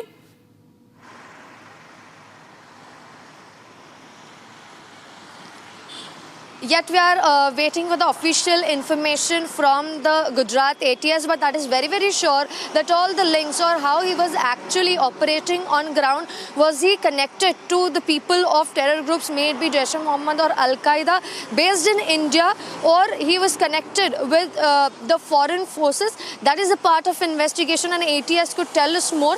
But all these angles will be surely investigated, and if there is any further link, investigation will tell us more about the entire story.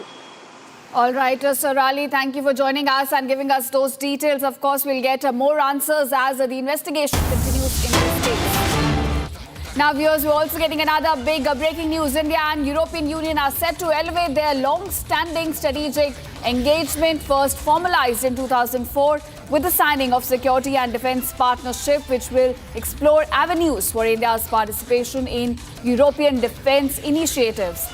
Now, at the 16th India-EU Summit today, Prime Minister Modi will hold restricted and delegation-level discussions with European Commission President Ursula Vanderleyen and European Council President Antonio Costa. So those are the details we're getting in right after both the countries finalized a mother deals. We're also looking at the defense partnership getting a boost. My colleague now, Ishan, joins me on this.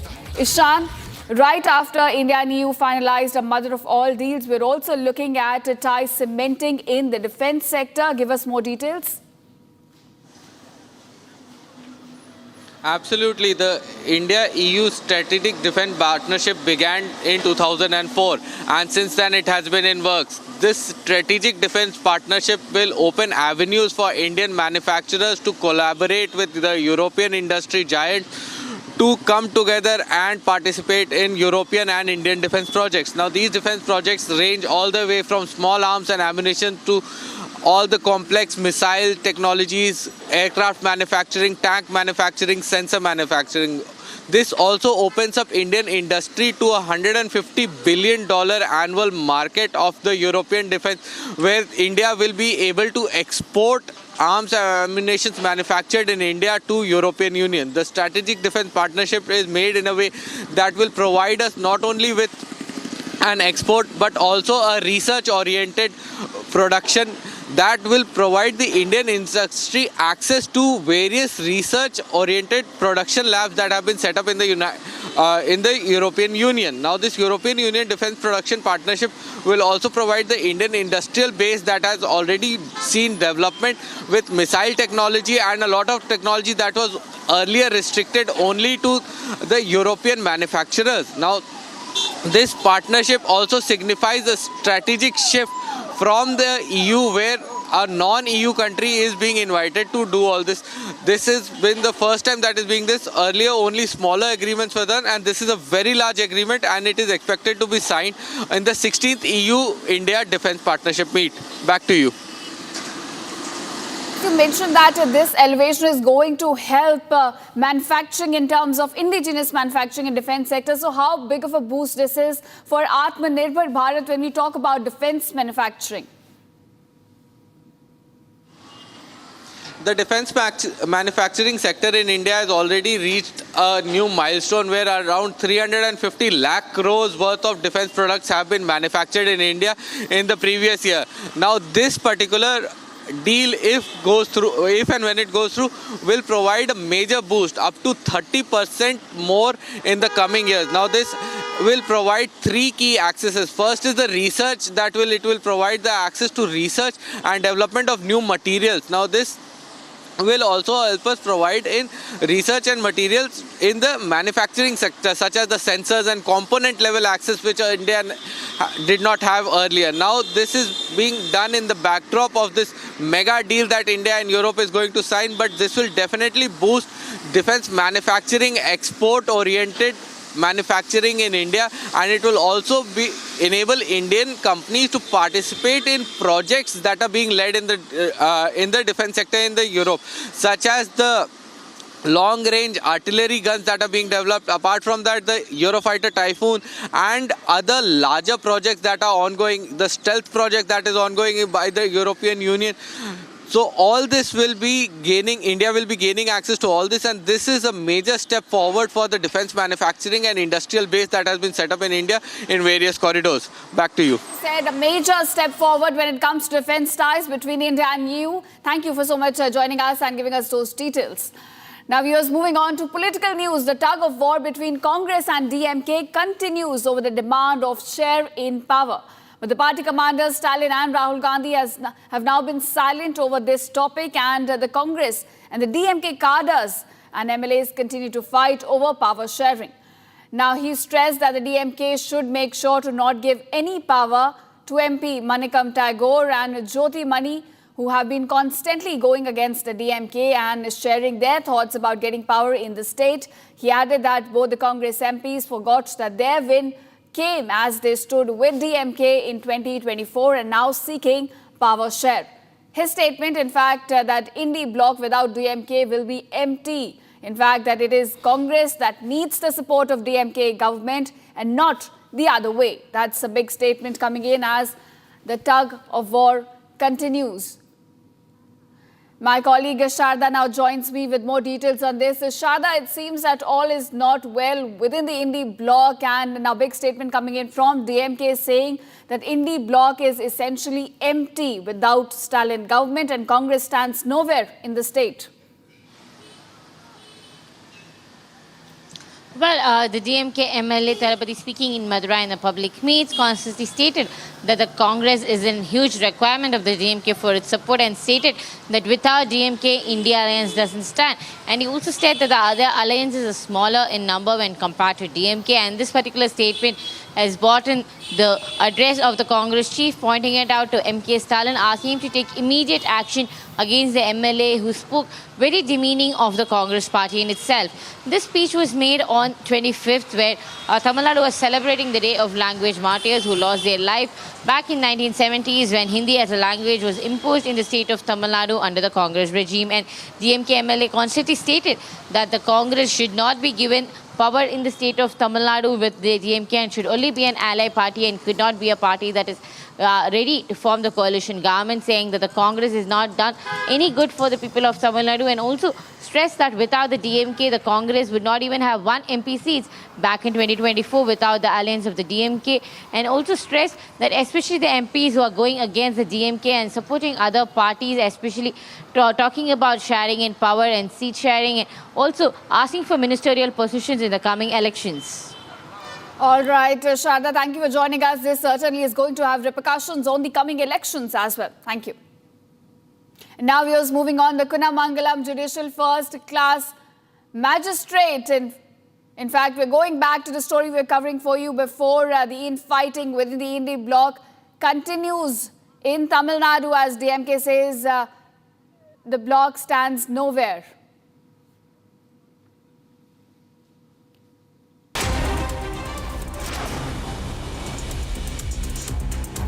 Face of a 5-year-old girl playing outside her home in Satna was mauled by a rabid dog. Fortunately, locals rescued her from the dog's clutches, but the menace of stray and rabid dogs in Satna continues. In fact, is proving fatal. The girl, Mehek, was happily playing outside her home in the afternoon. The child is currently undergoing treatment at the district hospital. A woman's Mangal Sutra was snatched in Bhopal AIMS hospital elevator. As soon as the elevator doors opened, the robber fled towards the stairs after committing the crime. After the incident, the accused robber escaped by taking the elevator. A live CCTV footage of the robbery has now surfaced. As many as 50 flights to and from Srinagar International Airport were cancelled on Tuesday, January 27, due to snowfall in Kashmir.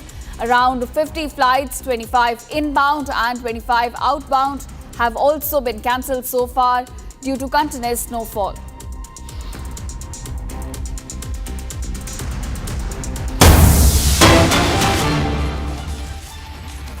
Now viewers, we have a breaking news coming in. The Kunamangalam Judicial First Class Magistrate Court in Kozhikode district has now rejected the bail plea of Sanjita Mustafa, reported as Sanjita Mustafa in a high-profile abetment to suicide case linked to the death of 42-year-old Deepak, a textile sales representative from Govindapuram.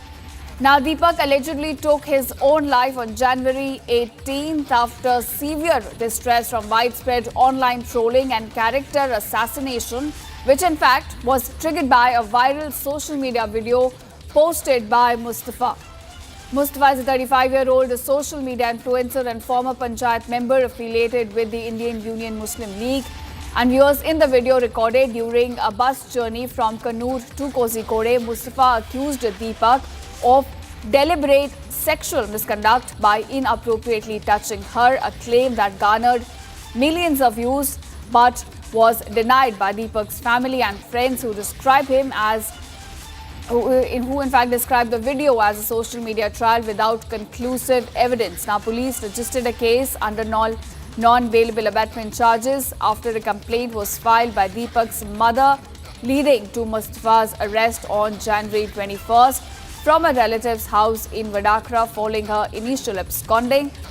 Now, she was remanded to judicial custody earlier, but her subsequent bail application has now been turned down by the court, highlighting debates over social media responsibility, cyberbullying's mental health impact, and the ethics of public accusation versus formal complaints.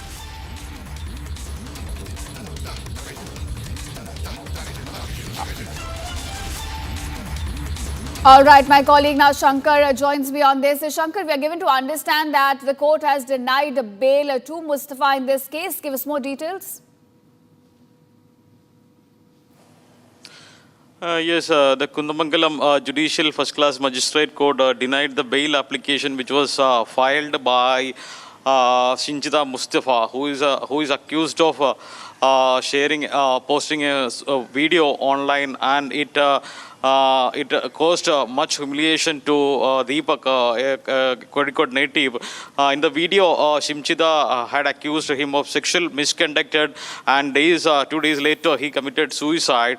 And after his suicide, the video went viral on social media with views of over 2 million, with over 2 million views. And the videos and the section of the society came up against Shimchida. As in the video, it was seen that the elbow of Deepak was seen brushing against her chest, and it was citing this portion of this video. Shimchida had accused him of sexual misconduct. However, it was termed an accidental touch by a section of media, and even the court examined it. Even on last Friday and Saturday, the court considered the bail applications of Shimchida, but it was posted for hearing on Tuesday. And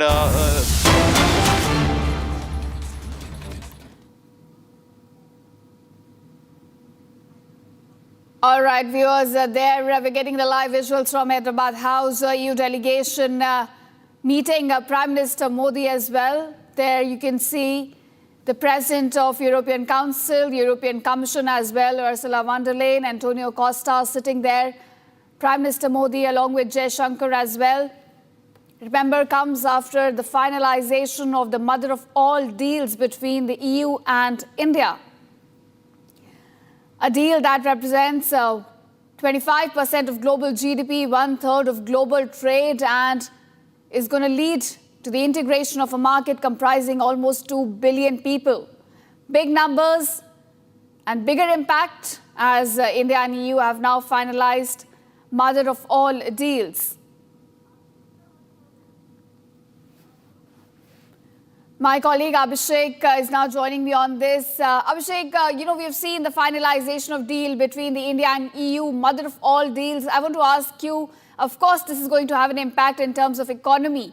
We are looking at integration of market comprising 2 billion people, 25% of global GDP. But diplomatically, how big of this win is for India? Because we're looking at a time when trade ties are getting tested around the world.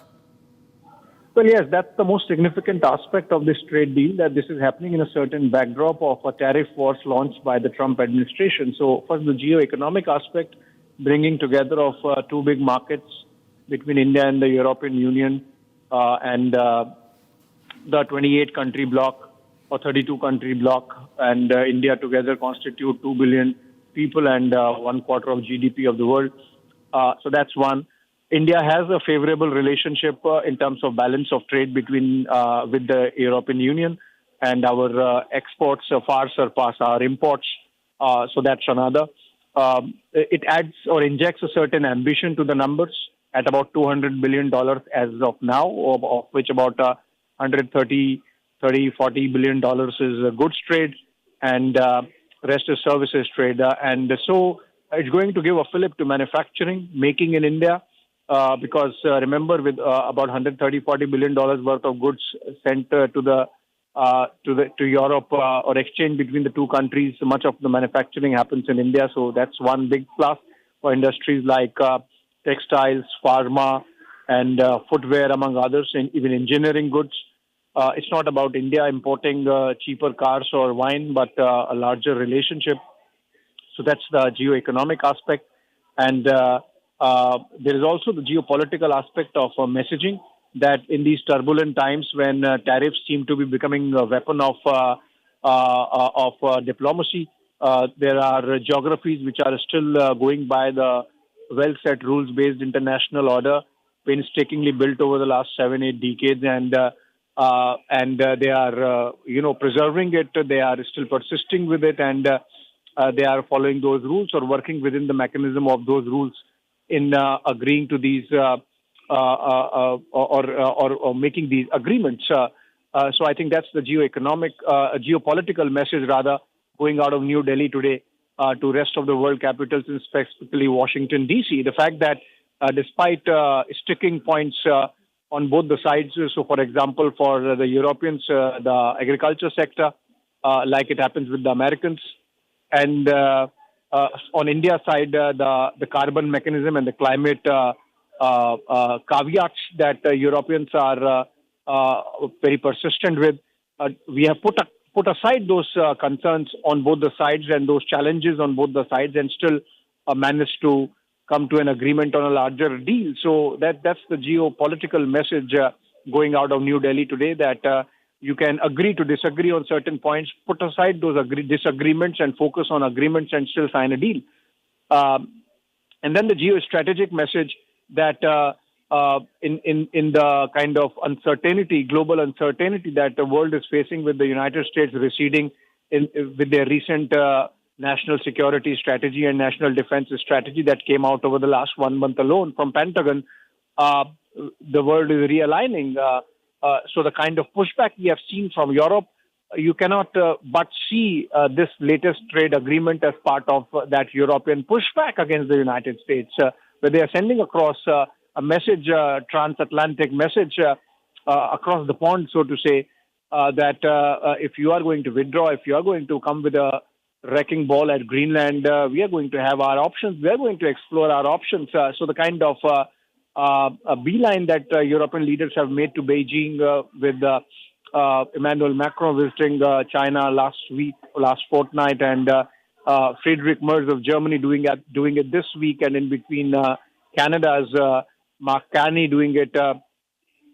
I think this is a world of realignments amidst uncertainty, and these pictures are really reassuring in the sense that world leaders grappling with that uncertainty are finding their own ways, cutting across the geographies and trying to retrieve the international rules-based order out of the Trump wrecking ball.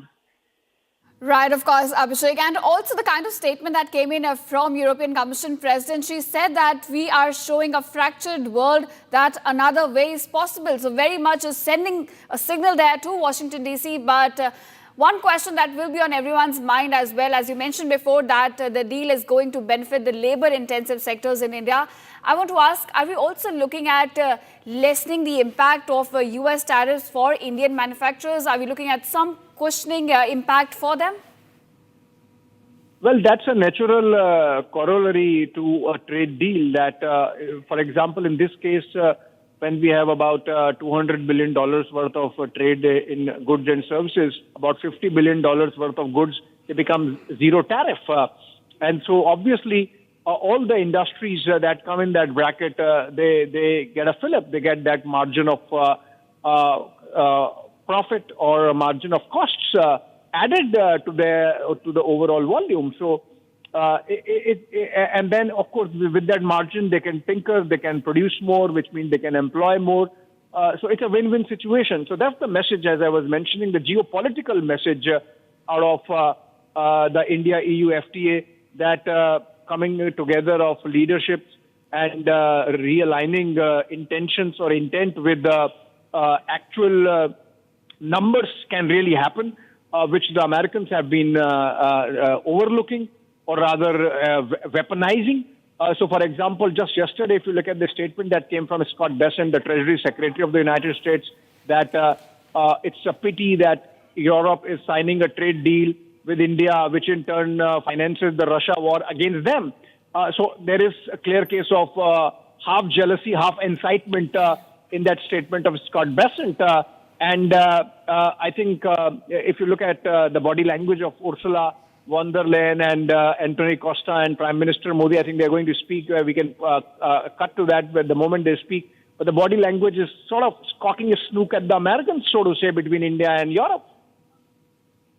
Right, of course. You know, that confidence being a visible in the leaders from both the sides. We're expecting a joint statement very soon. Thank you, Abhishek, for joining us and putting all of these developments into perspective for our viewers. All right, viewers, coming up on the other side, a big statement from India and EU as they finalize the mother of all deals.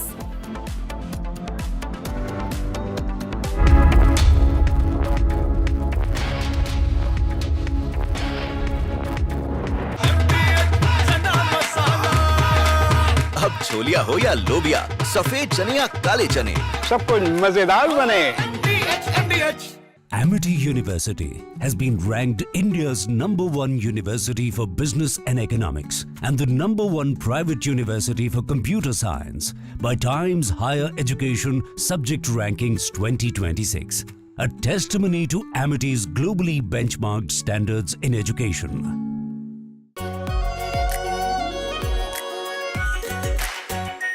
Our pure Shahi Paneer Masala. Delicious, healthy, every day.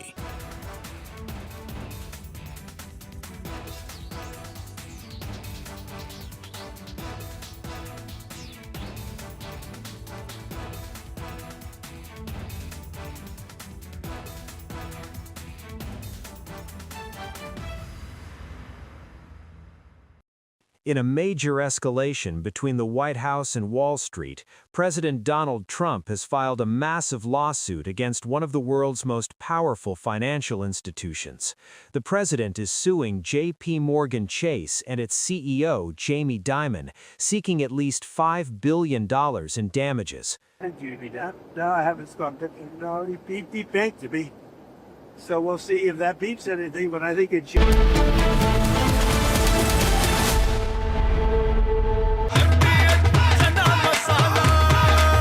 अब छोलिया हो या लोबिया, सफेद चने या काले चने, सब कुछ मजेदार बने। केसरिया से मन जोगी हुआ रे, दिल झूमे देखो मतवारा हुआ रे।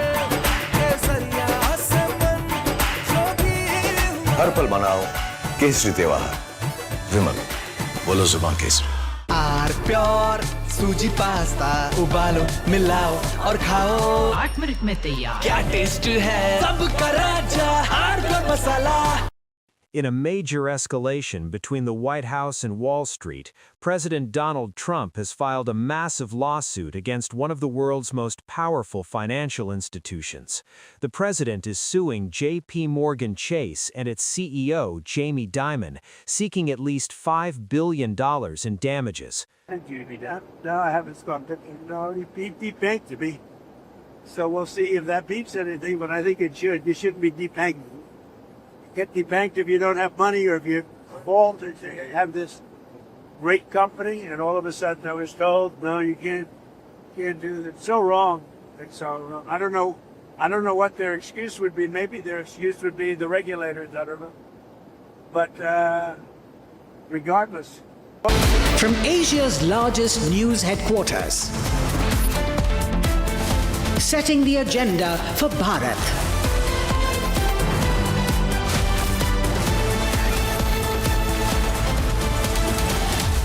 You're watching Republic.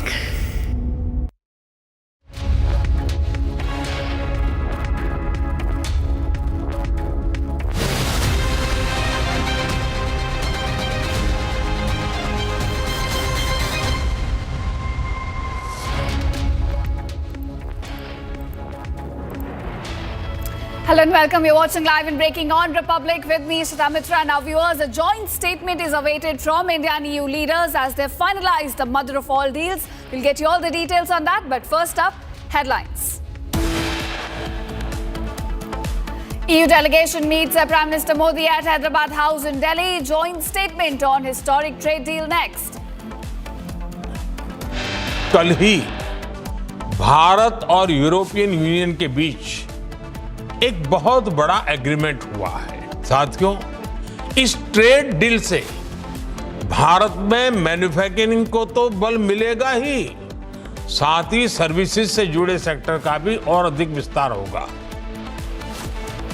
Prime Minister Modi lauds India-EU FTA, says a deal will boost confidence of global investors. Congress leader Shakil Ahmed claims threat to life a day after he called out to senior party leadership and Rahul Gandhi darpoke. Battleground Tamil Nadu heats up. DMK says Congress has no standing in state without Stalin government. Indigo Air India's SpiceJet push for pilot duty ease seeks relaxation from government over FTTL pilot norms. Ahead of the budget session, government convenes all-party meeting.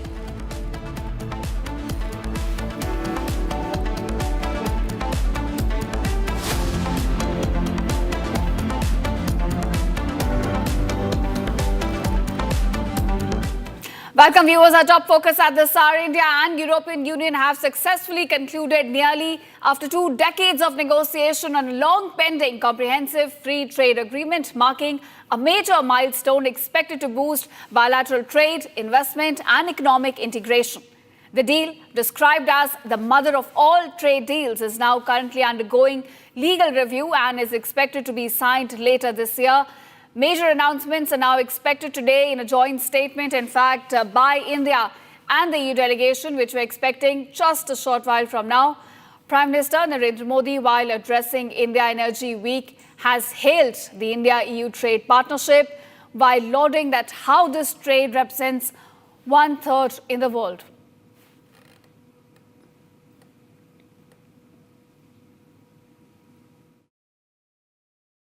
Friends, अपनी बात आगे बढ़ाने से पहले मैं एक बड़े development की चर्चा करना चाहूंगा। कल ही भारत और यूरोपियन यूनियन के बीच एक बहुत बड़ा एग्रीमेंट हुआ है। दुनिया में लोग इसकी चर्चा मदर ऑफ ऑल डील्स के रूप में कर रहे हैं। ये समझौता भारत के 140 करोड़ लोगों और यूरोपीय देशों के करोड़ों लोगों के लिए बहुत बड़े अवसर लेकर आया है। ये दुनिया की 2 बड़ी इकोनॉमीज के बीच तालमेल का एक शानदार उदाहरण बना है। ये समझौता ग्लोबल जीडीपी के करीब 25% और ग्लोबल ट्रेड के करीब 1/3 हिस्से को रिप्रेजेंट करता है। ये समझौता ट्रेड के साथ साथ डेमोक्रेसी और रूल ऑफ लॉ के प्रति हमारे शेयर्ड कमिटमेंट को भी सशक्त करता है। साथियों, ईयू के साथ हुआ ये फ्री ट्रेड एग्रीमेंट ब्रिटेन और एफ्टा समझौतों को भी कॉम्प्लीमेंट करेगा। इससे ट्रेड और ग्लोबल सप्लाई चेन दोनों को मजबूती मिलेगी। मैं भारत के नौजवानों को, सभी देशवासियों को इसके लिए बहुत बहुत बधाई देता हूं। मैं textile, James and jewellery, leather and shoes, ऐसे हर सेक्टर से जुड़े साथियों को भी बधाई देता हूं। ये समझौता आपके लिए बहुत सहायक सिद्ध होगा। साथियों, इस ट्रेड डील से भारत में मैन्युफैक्चरिंग को तो बल मिलेगा ही, साथ ही सर्विसेज से जुड़े सेक्टर का भी और अधिक विस्तार होगा। ये फ्री ट्रेड एग्रीमेंट दुनिया के हर बिजनेस, हर इन्वेस्टर के लिए भारत पर कॉन्फिडेंस को और मजबूत करेगा।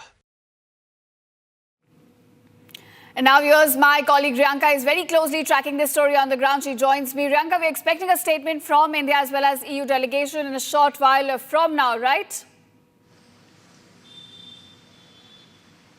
That's right, and we are standby for that joint press statement regarding the free trade agreement, the mother of all deals that has in fact been very closely and after a lot of efforts, after 2 decades of efforts and negotiations and coordinations between India and the European Union is of course getting inked, and we are of course tracking the details. I am reporting right outside the Hyderabad house in the national capital where Prime Minister Narendra Modi is, of course, holding high-level meeting. We had the visuals of Prime Minister Narendra Modi meeting with Vanderleyen and Costa, the chiefs of European Union. And, of course, this is the 16th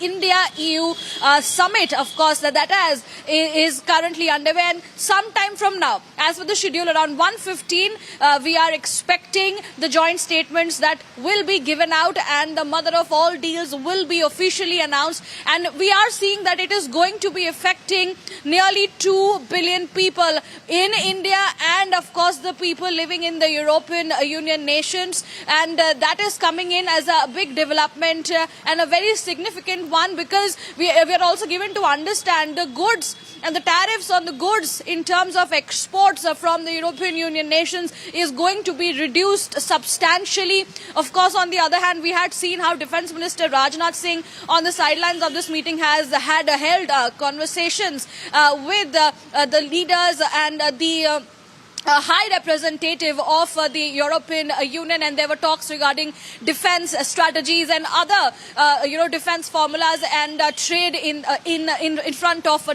in line with defence as well. So we are expecting that statement any time from now, and we continue to be on standby as the formal announcement will be made soon.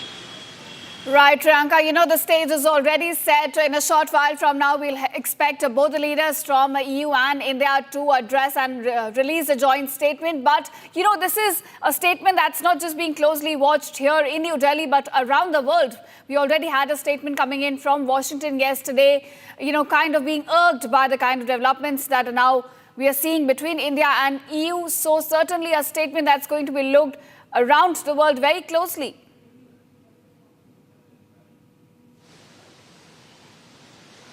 That's right. US is not very happy with these developments coming in. Washington, as you rightly mentioned, looked quite irked yesterday during, after the finalization of the free trade agreement between India and EU had come in. And Washington came down heavily on these developments.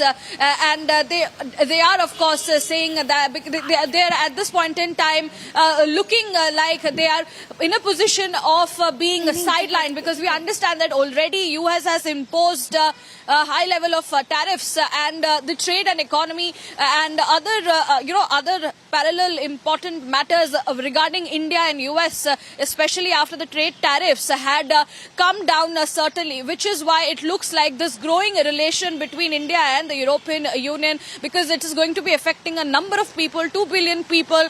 This somewhere is, of course, irking Washington. But for the nations that are in Europe and for India particularly, it is going to be a big deal, which is why it is being known and called as mother of all deals. And we are going to be awaiting the announcement any time from now. Right, Priyanka, it is rightly a mother of all deals, a deal that's going to benefit India's labour-intensive sectors a lot, give a boost to manufacturing in India, and also lessen the impact of the kind of impact we've had from US tariffs. Viewers, remember 50% tariffs still remain in place.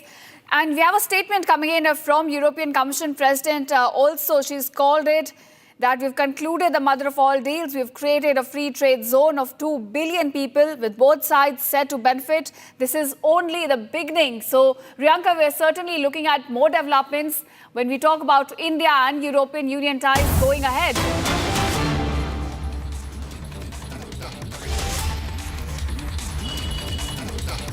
All right, a big statement coming in from EU chief on the historic deal, the mother of all deals that's been signed between India and European Union. Vanderleyen now says India and EU are making history today. She's lauded the historic agreement. She says this is only the beginning when it comes to India and European Union ties. She also says we will grow our strategic relationship to be even stronger. So they're cementing of ties between India and European Union with a big statement coming in from European Commission President on the deal.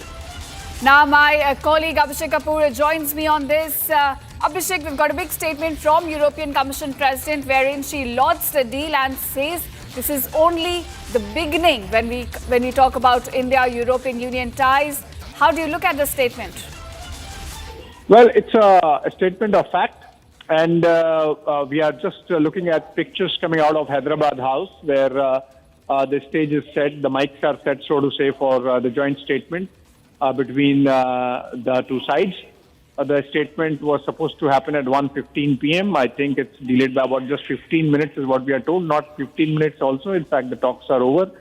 And we are seeing in the pictures the leaders coming in. In fact, as we speak, External Affairs Minister S. Jaishankar, Prime Minister's Principal Secretary P.K. Mishra, Prime Minister's Second Principal Secretary Shaktikanta Das, National Security Advisor Ajit Doval, Foreign Secretary Vikram Misri, the other senior officials from the Commerce Ministry, among others. We have Piyush Goyal, the Commerce Minister. We have leaders coming in from the European side.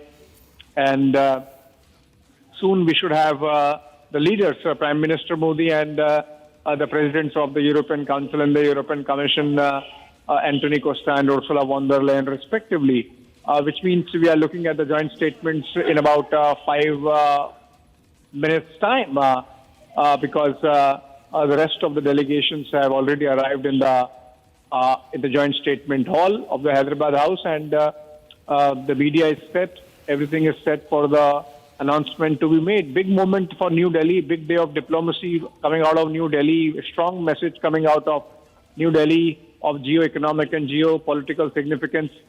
You can see Commerce Minister Piyush Goyal now arriving along with Commerce Secretary. And we have Jitin Prasada. He's been minister in waiting for Ursula von der Leyen. They are there. These are all the delegations of both the sides there. They have come out, and the three leaders rather should be coming out soon. The fact that Ursula von der Leyen has been sort of a cheerleader for this deal, I think that in itself is proof of the kind of excitement that's there in the larger European community. The fact that Friedrich Merz, when he was in New Delhi just a fortnight back on January 13, and he said that we are going to be pushing aggressively so that a deal is concluded by the time the India-EU summit happens later this month, which is happening now. So I think there is tremendous amount of bipartisan consensus, or rather, continental consensus in Europe between the bigger economies, in Europe, France, Germany, Italy, and the smaller ones also, that this is a deal of consequence. This is an agreement that really pushes ambition further in terms of stabilizing European trade in turbulent times that everyone is going through, and Europe specifically, because even otherwise the economies were slow. There have been recessionary trends in Europe, and they were looking for a lifeline, and instead they got a Trump wrecking ball in the form of Greenland. So in that sense, this agreement is also a pivoting of sorts away from the United States, and a certain fracture of which Ursula von der Leyen had also mentioned coming into play in terms of giving a decisive push. Remember, this deal has been 2 decades in the making. The talks started sometime in 2007, stalemated, and stopped effectively in 2013 during the UPA years. The threads were picked up again in 2022, and now we are seeing a culmination of that process of 3.5 years. It cannot be overlooked that the timing is connected with the developments in the transatlantic partnership, of the fracture of which Ursula was talking about.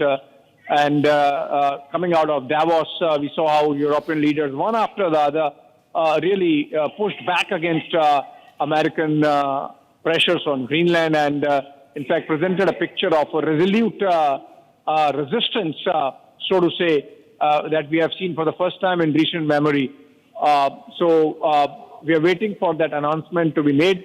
Ursula von der Leyen, of course, has posted on her social media handle that the deal is done. The details would be shared in the joint statement, or if not in the joint statement, then the release that comes afterwards. But the contours of which we already know, it's going to really scale up the ambition in terms of the volume of trade between the two sides. It's going to make duty-free goods worth about $50 billion on both the sides. And it's going to make many other goods cheaper, including cars from Europe and engineering goods from India. And to that extent, apart from engineering goods, of course, sectors like textile and pharmaceutical and footwear, they are going to get a fillip. So I think this is a win-win deal. The fact that agriculture and dairy sectors were taken off the table is also a strong message that even if you have strong disagreements, you can really pull through. And remember, when Donald Trump throws the Russia ball at us and says that, oh, you're buying Russian oil and it's financing the war in Europe. Europe is the victim, if at all, of the Russian war. And if they can find a deal, what's the problem with the Americans? So I think India and New Delhi is sending a strong message to the Navarros and the Besants and the Lutniks that the time to be lunatic is over and just focus on practical things that can be done rather than rhetoric which is not taking you anywhere. So I think in that sense, it's a very strong message of resolve to, keep moving on irrespective of what turbulence the Trump administration really causes, be it in Europe, so in New Delhi, in India, and the rest of the world. I think these pictures, the fact that global agencies are really beaming these pictures and not just our Indian agencies is itself evidence of the fact that the world is watching as India and EU leadership come out and make that announcement just in a while from now. Right, of course, as you mentioned, that these pictures will also be being closely watched in Washington as well, because now we're also sending a signal that when it comes to trade deals, there are red lines where India will not compromise. When it comes to agriculture, when it comes to dairy, those are the sectors where India will not compromise at all. Well, yes. If you look at it, how many farmers does Europe have? It's about 7 or 8 million. How many farmers does the United States has? About 2 million. 20 lakh farmers, 80 lakh farmers vis-a-vis India, which has 150 million plus farmers, farmer families. And that's then you're looking at something like 15 crores, 20 crores, so it's not an apple-to-apple comparison in terms of subsidies, for example. So if you look at the numbers, maybe Indian farm subsidies are equal to what the United States gives, a little more than Europe, in fact. But if you look at the per capita subsidy to our small, very small marginal farmers, it's a pittance. So those comparisons can't be there. And look at what happens. For example, it's not just Indian sensitivity. European Union just last fortnight signed a deal with Latin America, including countries like Brazil, Argentina, Paraguay, Uruguay. It's called the Mercosur deal. And it has been stonewalled in the European Parliament because the farmers have an issue there in Europe. So the farmers issue is not just an India sentiment. It's a broad sentiment on the ground. It's a sensitive political issue. And that's why it's been taken off the table in the India-EU deal. And had the Americans had the pragmatism to really do that, then perhaps the India-US deal would have also been signed. But then it's not about farmers or dairy or corn. Ultimately, it's about weaponizing of tariffs that we are seeing from the Americans. And that's why the Indo-US deal is stuck. And that's the reason why, because the leaderships have been pragmatic and practical, that the India-EU deal is being signed. And we are looking at the announcement now happening anytime soon. Right, of course. Despite a lot of statements coming in from Commerce Secretary, from Litnik, India was very silent. It played its cards really well, was strategic about it, let its actions, speak a lot louder than its words. We've had deals with New Zealand recently, United Kingdom as well, and now this one. So, we've played our cards really well in terms of when we talk about silence and how we have been very strategic in responding to US pressure. You are absolutely right there, because this is not the first deal we have signed. We have signed one with the ECTA deal with the European Economic Community. We have signed deals with Oman and UAE in the Middle East. We have signed down under with Australia and New Zealand, and other deals are in the making. with the European Economic Union, which is like in the East. So I think this is 7th or 8th deal taking shape, which India has negotiated, renegotiated with all these geographies in the world, and many others are in the pipeline. Commerce Minister Piyush Goyal has been working meticulously, diligently over each of these deals and making sure that what is practical, what is doable, what's low-hanging fruit is included, and what's contentious and what's on the disagreements list is taken off the table, so that at least there's some movement forward. And that's the way to go. And a strong statement of intent from India to rest of the world that we are a serious player within the framework of international rules-based order. We are willing to walk the extra mile to accommodate, the principles of and the spirit of free trade. And when Europe, not Europe, but when the Americans are dropping it like hot potato, something which was meticulously built over decades, India is coming to the rescue. And the kind of top-down approach that the United States has had of late, not just with India, but with the rest of the world, I think then there is a strong message that India can really stand up and be counted when it comes to defending the interests of the larger global South. So there is both an overlay of geopolitics and geostrategy in terms of, okay, fine.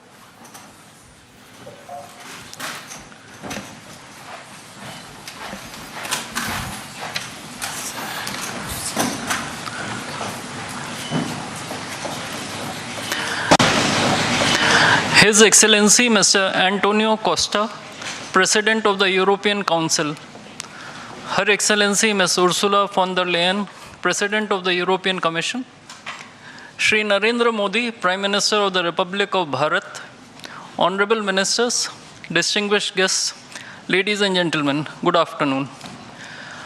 I welcome you all to this ceremony where we shall witness exchange of several agreements and MOUs.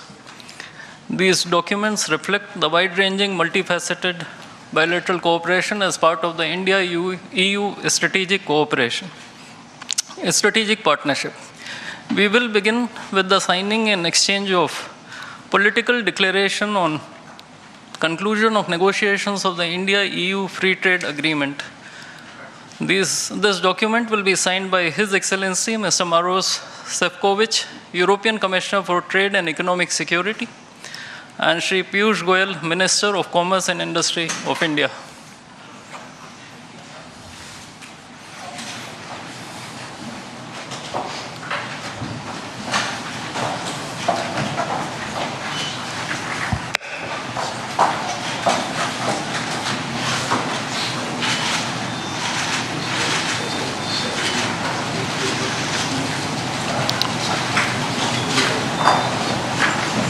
I think we can.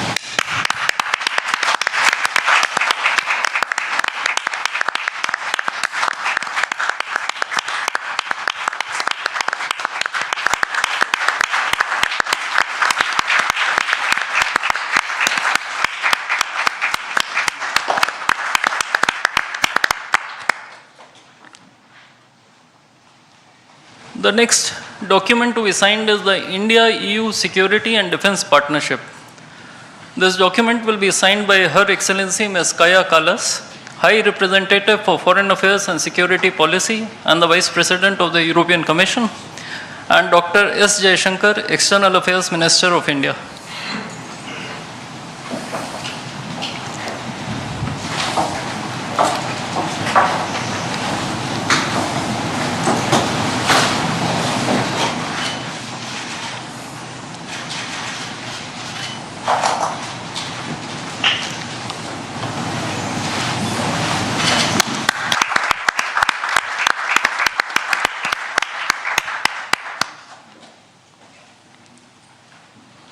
We now have the signing of the Comprehensive Framework on Cooperation on Mobility. This document will be signed by His Excellency Mr. Maros Sefcovic, European Commissioner for Trade and Economic Security, and Dr. S. Jaishankar, External Affairs Minister of India.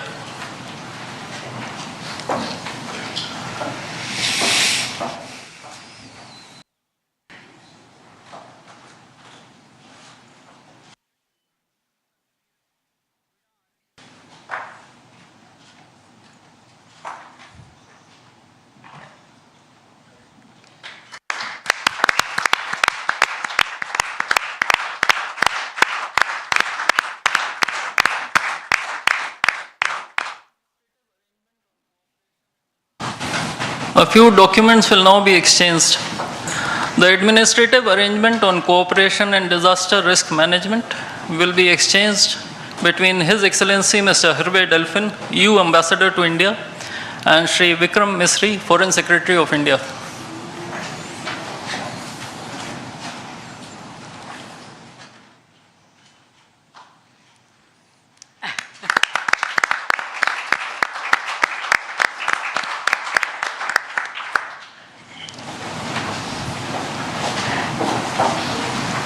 The agreement on constitution of a green hydrogen task force will be exchanged between His Excellency Mr. Hervé Delphin, EU Ambassador to India, and Shri C.B. George, Secretary West in the Ministry of External Affairs.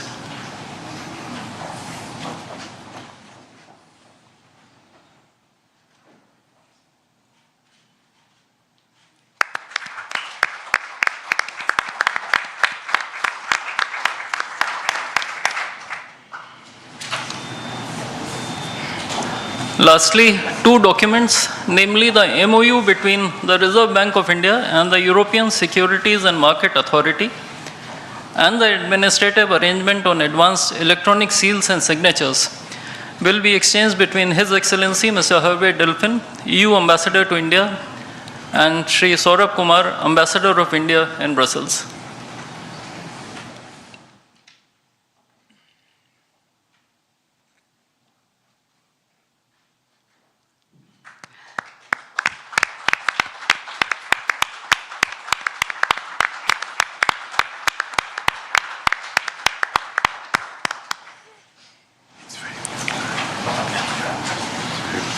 Before I conclude this segment on exchange ceremony, I would also like to announce that India and the European Union have agreed on a strategy document titled Towards 2030, a joint India-European Union comprehensive strategic agenda.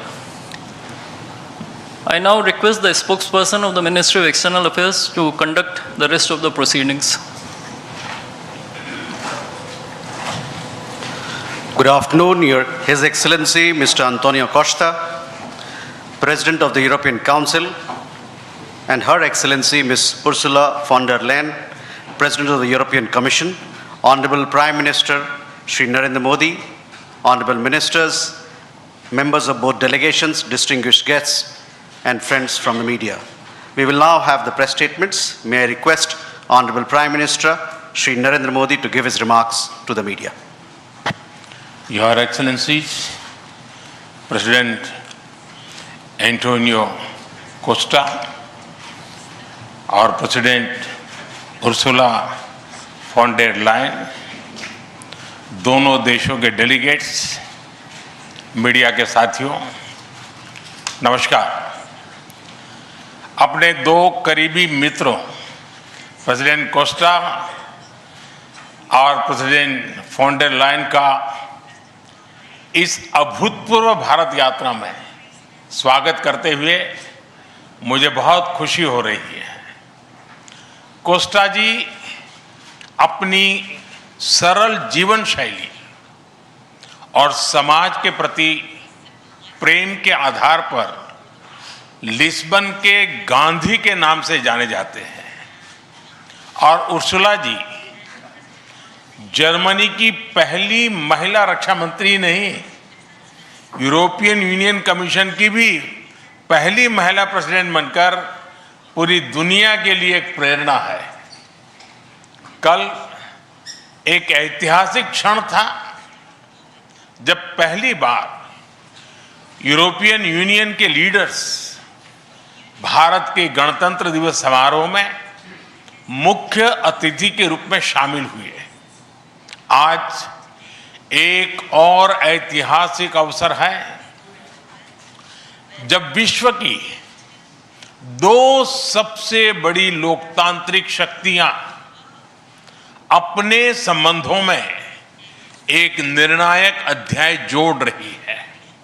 Friends, पिछले कुछ वर्षों में भारत और European union के संबंधों में उल्लेखनीय प्रगति हुई है। साझा लोकतांत्रिक मूल्यों, आर्थिक सिनर्जी, और मजबूत पीपल टू पीपल टाइज के आधार पर हमारी साझेदारी नई ऊंचाइयों तक पहुंच रही है। आज हमारे बीच 180 बिलियन यूरो का ट्रेड है। 8 लाख से अधिक भारतीय यूरोपियन यूनियन के देशों में रह रहे हैं और सक्रिय योगदान दे रहे हैं। हमने स्ट्रेटेजिक टेक्नोलॉजी से लेकर क्लीन एनर्जी, डिजिटल गवर्नेंस से लेकर डेवलपमेंट पार्टनरशिप, हर क्षेत्र में सहयोग के नए आयाम स्थापित किए हैं। इन्हीं उपलब्धियों के आधार पर आज की समिट में हमने समाज के सभी वर्गों को लाभ पहुंचाने वाले कई निर्णय लिए हैं। फ्रेंड्स, आज भारत ने अपने इतिहास का अब तक का सबसे बड़ा फ्री ट्रेड एग्रीमेंट संपन्न किया है। आज 27 तारीख है। ये सुखद संयोग है कि आज ही के दिन यूरोपियन यूनियन के 27 देशों के साथ भारत ये एफटीए कर रहा है। यह एक ऐतिहासिक समझौता हमारे किसानों, हमारे छोटे उद्योगों, इसके यूरोपियन मार्केट तक पहुंच आसान बनाएगा, मैन्युफैक्चरिंग में नए अवसर पैदा करेगा और हमारे सर्विसेज सेक्टर के बीच सहयोग को और प्रबल करेगा। इतना ही नहीं, यह एफटीए भारत और यूरोपियन यूनियन के बीच इन्वेस्टमेंट को बूस्ट करेगा, नई इनोवेशन पार्टनरशिप बनाएगा और वैश्विक स्तर पर सप्लाई चेन को मजबूत करेगा। यानी यह सिर्फ ट्रेड एग्रीमेंट नहीं है, यह साझा समृद्धि का नया ब्लूप्रिंट है। फ्रेंड्स, इस महत्वाकांक्षी एफटीए के साथ साथ हम मोबिलिटी के लिए भी एक नया फ्रेमवर्क बना रहे हैं। इससे भारत के स्टूडेंट्स, वर्कर्स और प्रोफेशनल्स के लिए यूरोपियन यूनियन में नए अवसर खुलेंगे। साइंस एंड टेक्नोलॉजी में हमारा लंबे समय से एक व्यापक सहयोग रहा है। आज हमने इन महत्वपूर्ण लिंकेजेस को भी और मजबूत करने का निर्णय लिया है। फ्रेंड्स, रक्षा और सुरक्षा सहयोग किसी भी स्ट्रेटेजिक पार्टनरशिप की नींव होती है और आज हम इसे सिक्योरिटी एंड डिफेंस पार्टनरशिप के जरिए औपचारिक रूप दे रहे हैं। इससे काउंटर टेररिज्म, मैरीटाइम और साइबर सिक्योरिटी में हमारी साझेदारी और गहरी होगी। यह रूल्स बेस्ड इंटरनेशनल ऑर्डर के प्रति हमारी साझा प्रतिबद्धता को भी बल देगा। इंडो पैसिफिक क्षेत्र में हमारे सहयोग का दायरा और बढ़ेगा और इसके साथ हमारी डिफेंस कंपनियां को डेवलपमेंट और को प्रोडक्शन के नए अवसर साकार करेगी।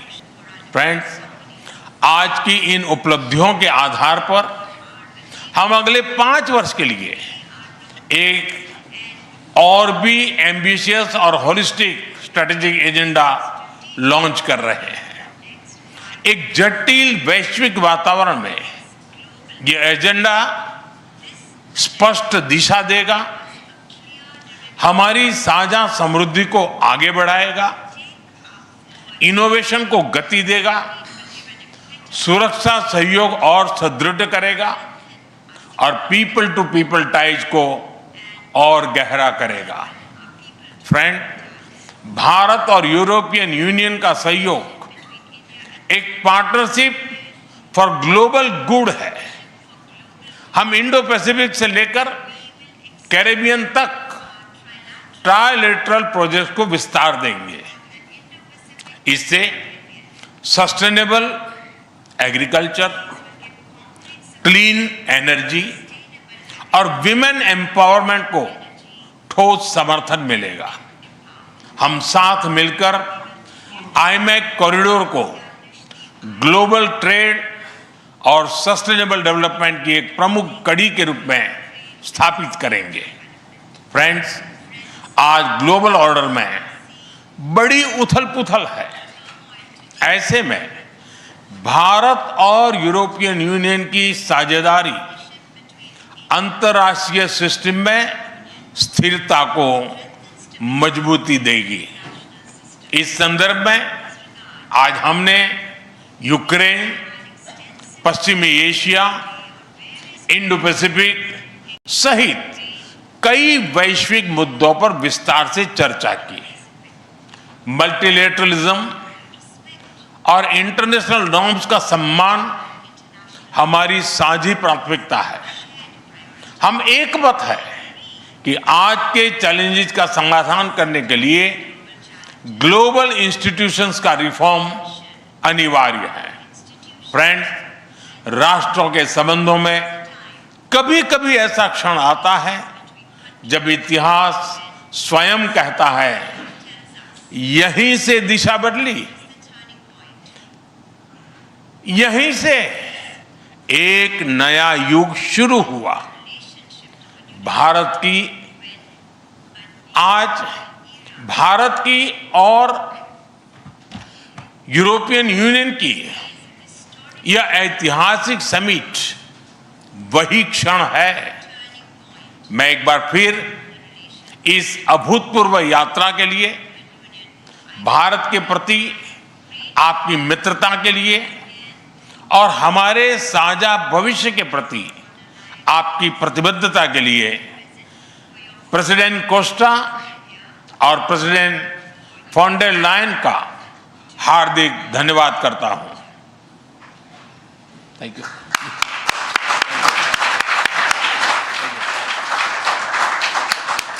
Thank you, sir. Request His Excellency Mr. Antonio Costa, President of the European Council, to give his remarks to the media.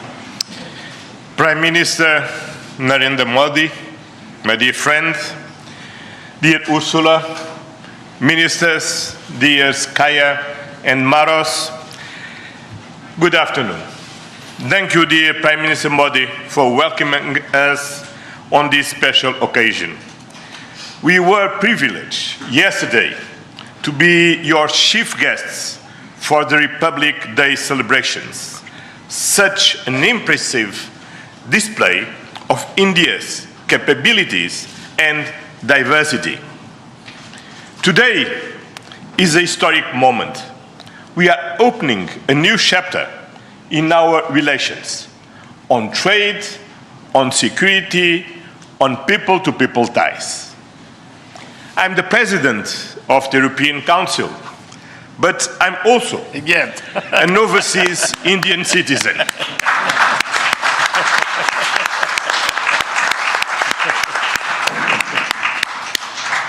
Then, as you can imagine, for me, it has a special meaning. I'm very proud of my roots in Goa, where my father's family came from. And the connection between Europe and India is something personal to me. Also because we conclude today our trade negotiations. We relaunched at the latest meeting that I had the pleasure to host in May 2021 in my previous capacity. Our summit sends a clear message to the world. At a time when the global order is being fundamentally reshaped, the European Union and India stand together as a strategic and reliable partners. Today, we are taking our partnership to the next level. As the two largest democracies in the world, we are working hand in hand to deliver concrete benefits for our citizens and to shape a resilient global order that underpins peace and stability, economic growth, and sustainable development. I would like to share three messages. First, the European Union and India must work together towards our shared prosperity and security. India is the world's fastest growing major economy. Trade has flowed between our two continents for centuries. And trade is crucial geopolitical stabilizer and the fundamental source of economic growth. Trade agreements reinforce rules-based economic order and promote shared prosperity. That's why today's free trade agreement is of historic importance, one of the most ambitious agreements ever concluded, creating a market of 2 billion people. In a multipolar world, the European Union and India are working together to grow spheres of shared prosperity.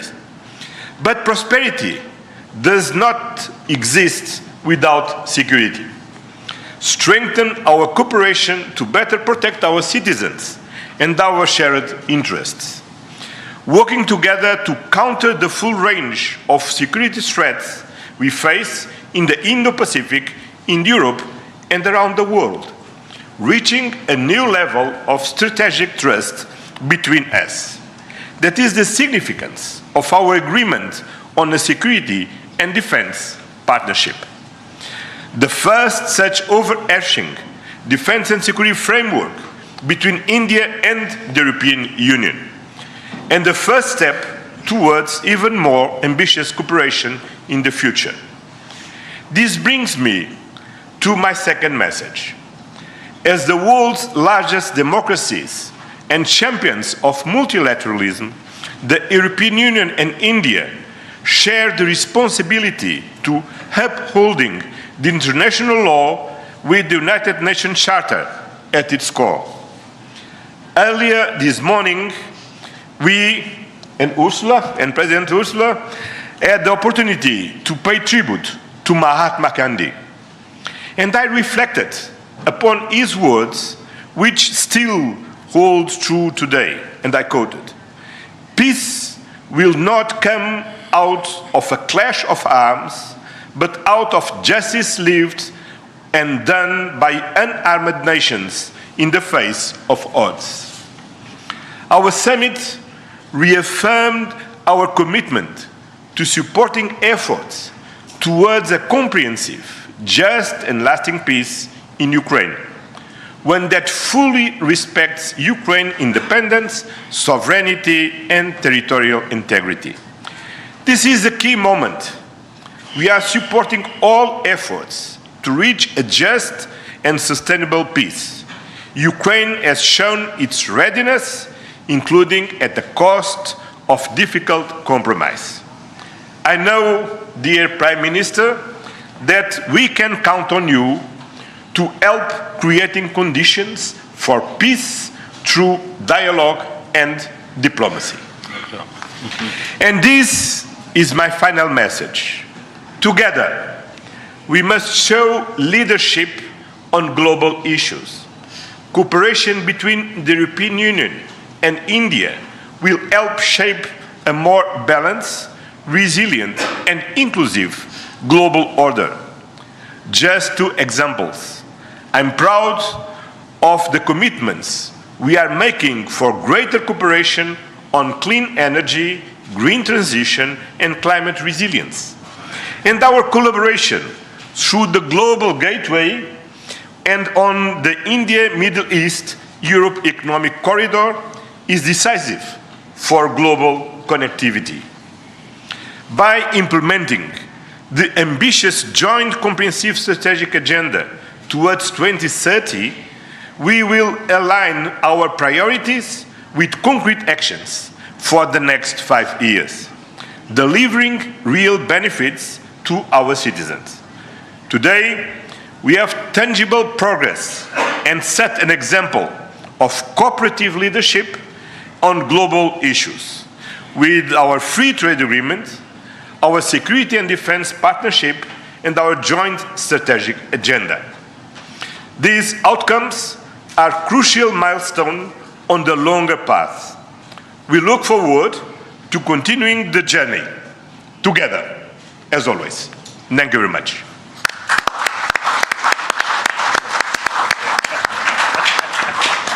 Thank you, sir. May I now request Her Excellency Ms. Ursula von der Leyen, President of the European Commission, to give her remarks to the media. Dear Prime Minister Modi, distinguished friend, Antonio, my friend, ministers, especially Shankar and Guyal, Vice President Kallas, Commissioner Šefčovič, Excellencies, friends, thank you very much for the exceptional hospitality we experienced. It was such an honor for us to be your chief guests at the Republic Day yesterday. This is a memory I will carry for a lifetime, because the sense of communion was so powerful. People filled the streets united in pride and joy of belonging to the Indian nation, and rightfully so. India has risen, and Europe is truly glad about it, because when India succeeds, the world is more stable, more prosperous, and more secure, and we all benefit. Prime Minister Modi, dear friend, 1 year ago the full College of Commissioners came to India. You mentioned it. And this is also a very special memory for me. It showed the seriousness of our intent and the strength of our commitment. Today we reap the fruits of that commitment with our historic summit. And let me start with trade. Prime Minister, distinguished friend, we did it. We delivered the mother of all deals. We are creating a market of 2 billion people. And this is the tale of two giants, the world's second and fourth largest economies. Two giants who choose partnership in a true win-win fashion. A strong message that cooperation is the best answer to global challenges. This trade will integrate further our supply chain and strengthen our joint manufacturing power. It will cut up to 4 billion euros in annual tariffs for exporters of all sizes. And it will create good jobs for millions of workers here in India and in Europe. At the same time, this agreement will build on the natural complementarity of our economies. It brings together Indian skills, services, and scale with Europe's technology, capital, and innovation. It will create levels of growth that neither side can achieve alone. And by combining these strengths, we reduce strategic dependencies at a time when trade is increasingly weaponized. We will discuss this and more at our first EU-India Business Forum later today. I want to offer a special word of thanks to the people who worked so hard to make this day a reality. Starting with the European Union's Trade Commissioner Maroš Šefčovič and his counterpart, India's Commerce Minister Piyush Goyal. You have done an outstanding work. This is historic, and it would not have been possible without you. I also want to pay tribute to their colleagues, Sabine Weyand and Secretary Rajesh Agrawal. Many others made vital contributions.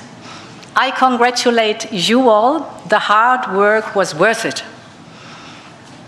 Prime Minister, distinguished friend, we're not only making our economy stronger, we are also delivering security for our people in an increasingly insecure world. And today, the world's two largest economies and democracies launched their first ever security and defense partnership. This is a landmark departure and a trust-based platform for cooperation on the strategic issues that matter most. In doing so, we will help to build each other's resilience. Europe and India have a long history of cooperation in the defense industry. Now we will enhance this teamwork even further. We will deepen our cooperation on maritime security, for example, joint naval exercises to tackle piracy.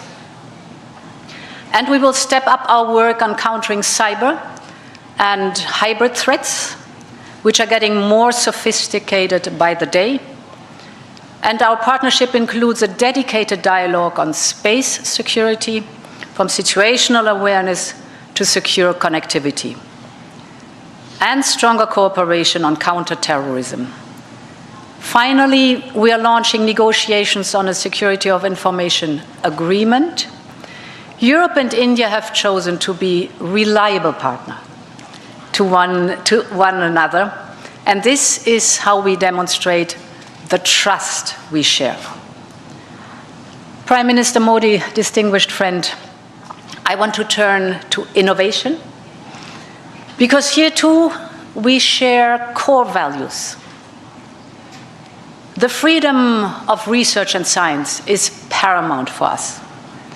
Europe and India will always choose science. We will always choose progress, the way forward. We will always choose technology at the service of our people. It's part of who we are. And our cooperation on human-centric, trustworthy artificial intelligence is one of the best examples. So today I'm glad to announce that we are working on India's association with Horizon Europe. Backed by funding firepower of 100 billion euros, Horizon is the world's largest public research program. And I can't wait for our best talents to get to work to advance health, clean energy, frontier technologies, just to name some. We will set up EU-India innovation hubs. This will help researchers and startups to collaborate on next-generation technology. And we are also launching the EU-India Startup Partnership to boost co-creation and high-potential ventures. Finally, Prime Minister dear Narendra, we both know our greatest wealth are our people. That is why I'm so glad that we are signing an agreement on mobility.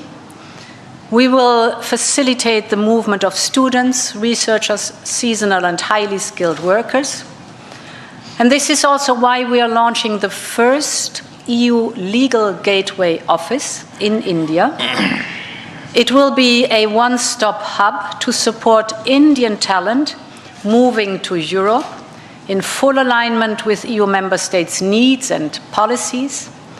This is good for our economies. This is good for the friendship between our people. And this openness benefits us all. As we conclude this 16th summit, let me reflect on another event of deep meaning. 2 weeks ago, India marked Makar Sankranti. It's the beginning of Uttarayan, the sun's northward journey. From darkness to light, from stillness to growth, from what was to what can be. And that is what makes our summit so unique and timely. The time is right for renewal, for fresh momentum, and for opening a new chapter in EU-India friendship. And this is exactly what we have achieved together today. Thank you very much.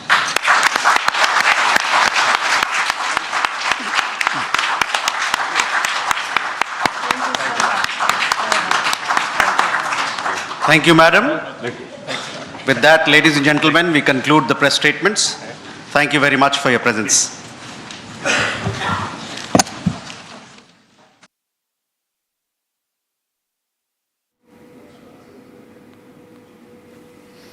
All right, viewers, huge statements coming there in the EU joint statement on the FTA, and this is the biggest FTA that India has ever signed, a strategic FTA there which would boost investments, forge new partnerships and strengthen global supply chains.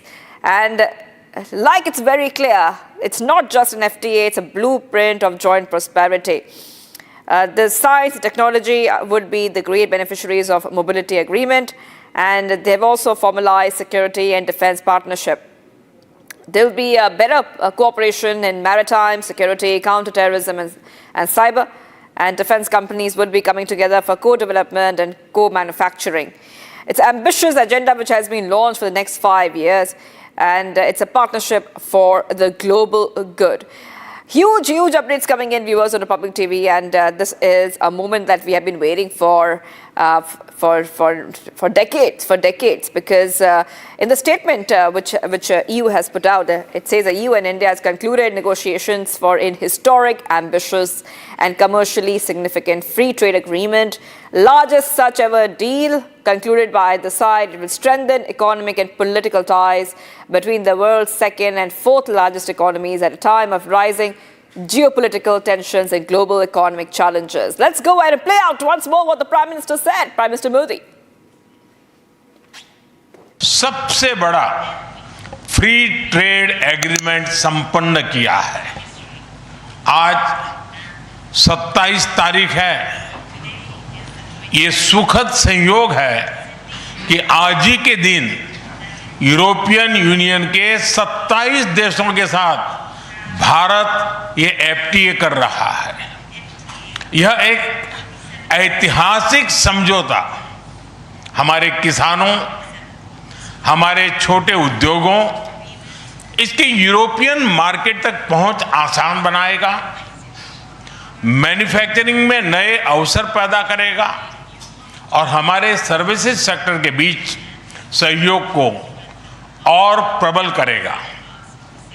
इतना ही नहीं, यह FTA Bharat और European union के बीच investment को boost करेगा, नई innovation partnership बनाएगा और वैश्विक स्तर पर सप्लाई चेन को मजबूत करेगा।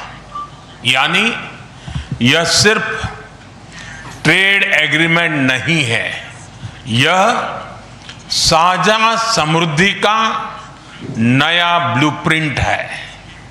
फ्रेंड्स, इस महत्वाकांक्षी एफटीए के साथ साथ हम मोबिलिटी के लिए भी एक नया फ्रेमवर्क बना रहे हैं।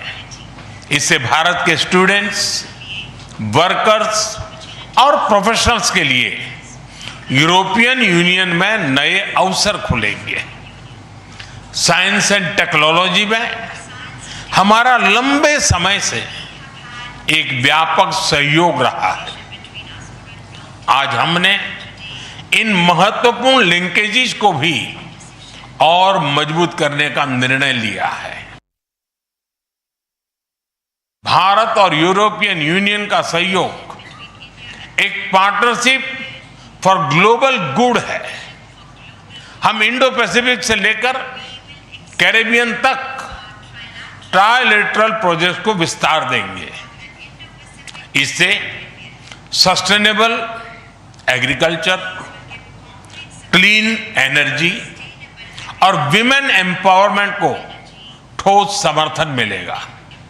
हम साथ मिलकर आईमैक कॉरिडोर को ग्लोबल ट्रेड और सस्टेनेबल डेवलपमेंट की एक प्रमुख कड़ी के रूप में स्थापित करेंगे। आज एक और ऐतिहासिक अवसर है जब विश्व की दो सबसे बड़ी लोकतांत्रिक शक्तियां अपने संबंधों में एक निर्णायक अध्याय जोड़ रही है। फ्रेंड्स, पिछले कुछ वर्षों में भारत और यूरोपियन यूनियन के संबंधों में उल्लेखनीय प्रगति हुई है। साझा लोकतांत्रिक मूल्यों, आर्थिक सिनर्जी और मजबूत पीपल टू पीपल टाइज के आधार पर हमारी साझेदारी नई ऊंचाइयों तक पहुंच रही है। आज हमारे बीच 180 बिलियन यूरो का ट्रेड है। 8 लाख से अधिक भारतीय यूरोपियन यूनियन के देशों में रह रहे हैं और सक्रिय योगदान दे रहे हैं। हमने स्ट्रेटेजिक टेक्नोलॉजी से लेकर क्लीन एनर्जी, डिजिटल गवर्नेंस से लेकर डेवलपमेंट पार्टनरशिप, हर क्षेत्र में सहयोग के नए आयाम स्थापित किए हैं। And let me start with trade. Prime Minister, distinguished friend, we did it. We delivered the mother of all deals. We are creating a market of 2 billion people. And this is the tale of two giants, the world's second and fourth largest economies. Two giants who choose partnership in a true win-win fashion. A strong message that cooperation is the best answer to global challenges. This trade will integrate further our supply chain and strengthen our joint manufacturing power. It will cut up to 4 billion euros in annual tariffs for exporters of all sizes. And it will create good jobs for millions of workers here in India and in Europe. All right, viewers, that's the joint statement released by EU Commissioner, President, European Council President, as well as Prime Minister Narendra Modi on the mother of all deals being signed between European Union and India. Now, my colleague Riyanka, who's been very closely tracking this story, joins me. Riyanka, we've got a clear message coming in from New Delhi which says that this is the biggest deal we have signed, whereas Ursula says that it is an answer to the global challenges we are witnessing. That's right. In fact, we had the joint statements from India and the European Union, and in this, Prime Minister Narendra Modi very clearly mentioned and said that we did it. We delivered the mother of all the deals. And in fact, Prime Minister Modi said that at this point in time, it was a very, very significant one. In fact, if you talk about the European Union chief, she went on to mention that the delivery of mother of all the deals has been very clearly done, and she declared, expressing her gratitude for the exceptional hospitality. And she also emphasized that the agreement represents a win-win situation for the two global giants that will create jobs for millions of people. In fact, Vanderleyen went ahead to add that the success of India makes the world more prosperous, and that the deal serves as a testament to seriousness of the intent and the strength of the commitment of both India and, of course, the European Union. And if we talk about the statement coming in from Santos da Costa, he mentioned that the inseparable link between economic growth and regional safety is also upheld pretty much. And he stated that while the European Union and India are working together to grow the spheres of shared prosperity in the multipolar world, such prosperity cannot exist without security. And the strengthening cooperation for the citizens is something that is the main highlight. And of course, this deal, the mother of all deals, have been declared. And this has been a very, very significant summit. And the declaration coming in marking the end of an 18-year journey, an 18-year of negotiations between India and the European Union, which officially inked their free trade agreement. All right, Riyanka, continue to stay with me, but let's also hear the highlights of the joint statement by Prime Minister Modi and Ursula von der Leyen. सबसे बड़ा free trade agreement संपन्न किया है। आज 27 तारीख है। ये सुखद संयोग है कि आज ही के दिन यूरोपियन यूनियन के 27 देशों के साथ भारत ये एफटीए कर रहा है।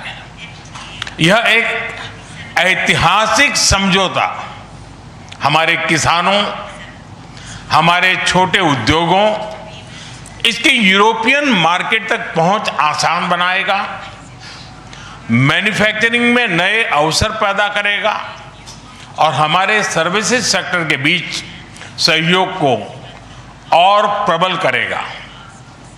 इतना ही नहीं, यह एफटीए भारत और यूरोपियन यूनियन के बीच इन्वेस्टमेंट को बूस्ट करेगा, नई इनोवेशन पार्टनरशिप बनाएगा और वैश्विक स्तर पर सप्लाई चेन को मजबूत करेगा।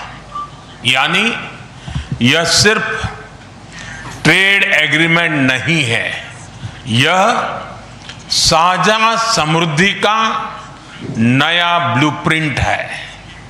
फ्रेंड्स, इस महत्वाकांक्षी एफटीए के साथ साथ हम मोबिलिटी के लिए भी एक नया फ्रेमवर्क बना रहे हैं। इससे भारत के स्टूडेंट्स, वर्कर्स और प्रोफेशनल्स के लिए यूरोपियन यूनियन में नए अवसर खुलेंगे।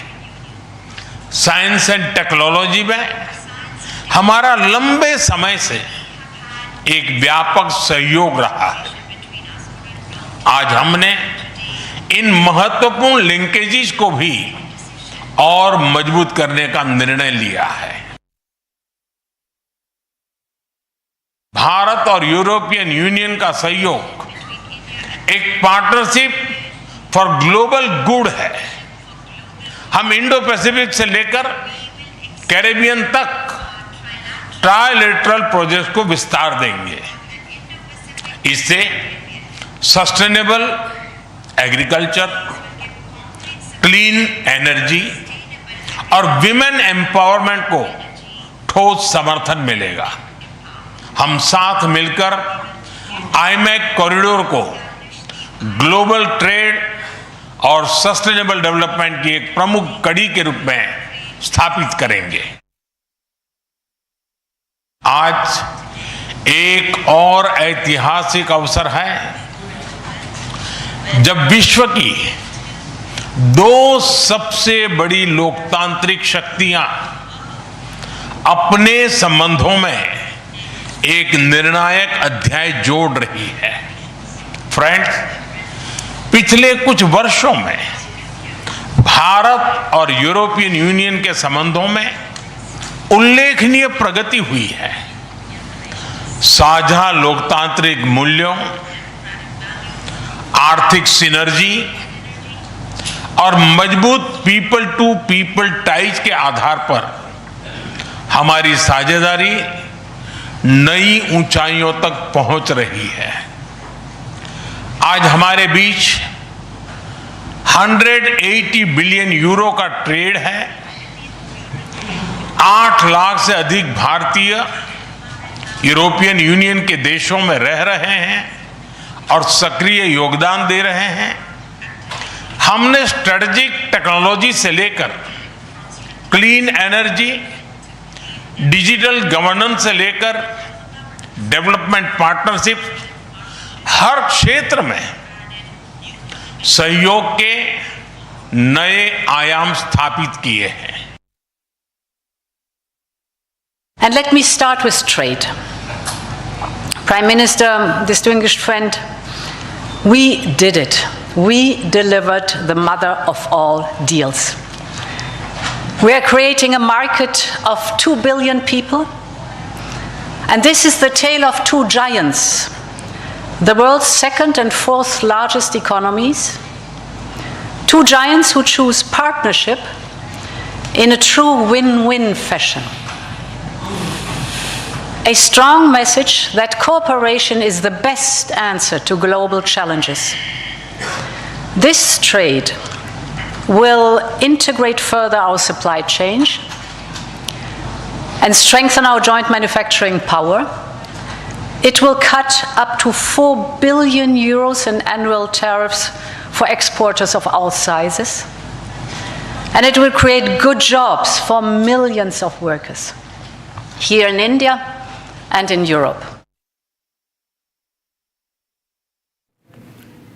All right, my colleague Riyanka continues to stay with me on this. Riyanka, it seems it's an elevation not just for economic ties, but an all-encompassing relationship. We're talking about mobility agreement, we're talking about defense agreement being signed between EU and India. That's right. Of course, very clearly mentioned there how the economies and, of course, the defense ties are all a part of this, and it is bringing together Indian skills, services, and scale, and the European technology, capital, and innovation all together. And the opportunity is vast because there will be levels of growth which neither side can achieve alone. Because the European Union, consisting of 27 nations and India coming together, it does give us a big opportunity, and it is a combining of strengths that we are seeing. And there is going to be reduced strategic dependencies when trade is concerned. There will be less dependency, of India against China, and there will be now this free trade agreement which has been inked will be moving forward, and of course it has to go with its foremost legalities. But yes, within a year it comes into effect with Ursula very clearly mentioning that it is going to be a win-win situation for both the global giants, creating jobs for millions of people.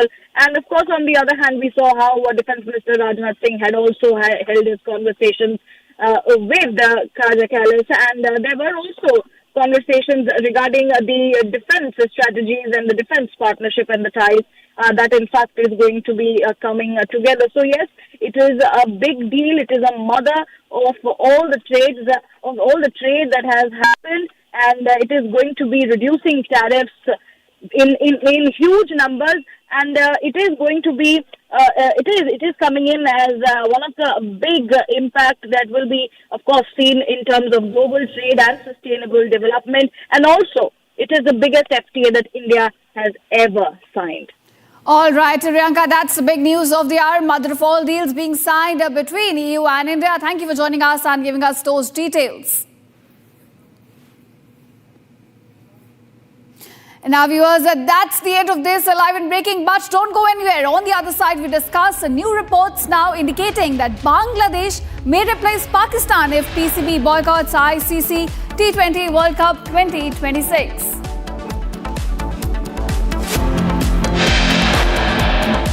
Ahead of budget session, government convenes all-party meeting.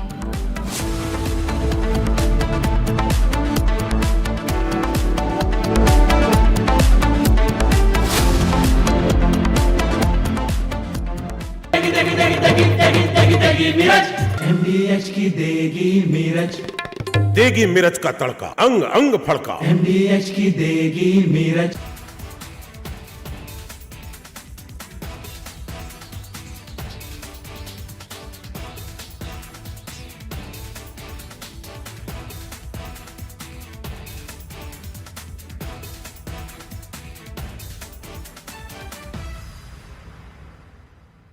थोड़े में ज्यादा स्वाद, यही तो है इसकी खास बात। वाओ मामा, क्या स्वाद है? अरे मेरे राजा,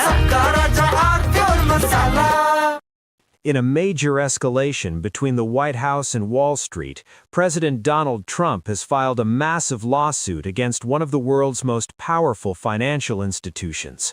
The president is suing J.P. Morgan Chase and its CEO, Jamie Dimon, seeking at least $5 billion in damages. Fact is, there is nobody with the USA. Trump is completely isolated today. He doesn't know what to do. Europe has finalized this huge deal with India. Europe is basically saying we are hedging against American behavior, unpredictability. Let's work with a more predictable India. Trump is in a massive mess. He's brought about the culture of hatred, and his ugly, indecent pompousness has made him a standing meme, and there is civil war in the United States that's beginning to break out. Trump is hallucinating. He doesn't realize the situation in America.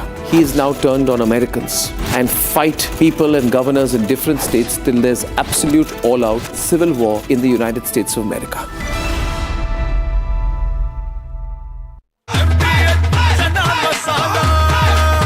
अब छोलिया हो या लोबिया, सफेद चने या काले चने, सब कुछ मजेदार बने। Amity University has been ranked India's #1 university for business and economics and the #1 private university for computer science by Times Higher Education Subject Rankings 2026, a testimony to Amity's globally benchmarked standards in education. Are pure सूजी pasta उबालो मिलाओ और खाओ 8 minute में तैयार। क्या taste है सबका राजा आर प्योर मसाला। In a major escalation between the White House and Wall Street, President Donald Trump has filed a massive lawsuit against one of the world's most powerful financial institutions. The president is suing J.P. Morgan Chase and its CEO, Jamie Dimon, seeking at least $5 billion in damages. Thank you, no, I haven't stopped it. No, he debanked me. So we'll see if that beeps anything, but I think it should. You shouldn't be debanking. Get debanked if you don't have money or if you fall to have this great company, and all of a sudden I was told, no, you can't do that. It's so wrong. It's so wrong. I don't know what their excuse would be. Maybe their excuse would be the regulators. I don't know.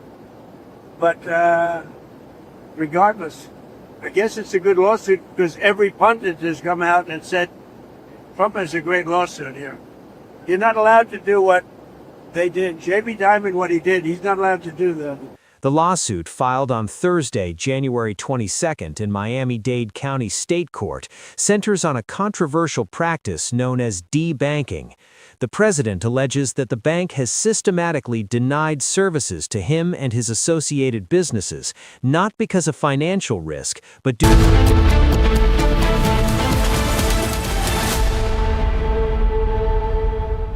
MDH की हल्दी मिर्ची धनिया करे कमाल, ये रंग दे, ये खुशबू दे, ये तीखा, ये कम पड़े, क्या निराला MDH masala.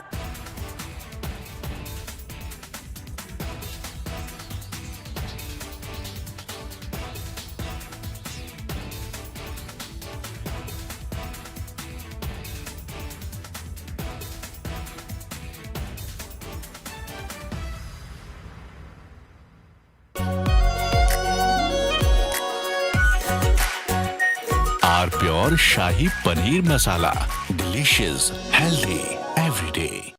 In a major escalation between the White House and Wall Street, President Donald Trump has filed a massive lawsuit against one of the world's most powerful financial institutions. The president is suing J.P. Morgan Chase and its CEO, Jamie Dimon, seeking at least $5 billion in damages. Thank you, no, I haven't stopped it. No, he debanked me. So we'll see if that beeps anything, but I think it should. You shouldn't be debanking. Get debanked if you don't have money or if you fall to have this great company, and all of a sudden I was told, no, you can't do that. It's so wrong. It's so wrong. I don't know what their excuse would be. Maybe their excuse would be the regulators. I don't know.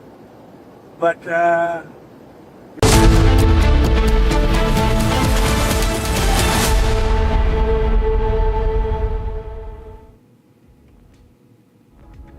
Welcome back, viewers. Now, Srinagar has witnessed heavy snowfall and people have been asked not to venture out amid a weather advisory, and in fact, no vehicular movement has been allowed from Jammu towards Srinagar and vice versa. Watch this ground report which talks about the traffic chaos induced by snowfall in the region.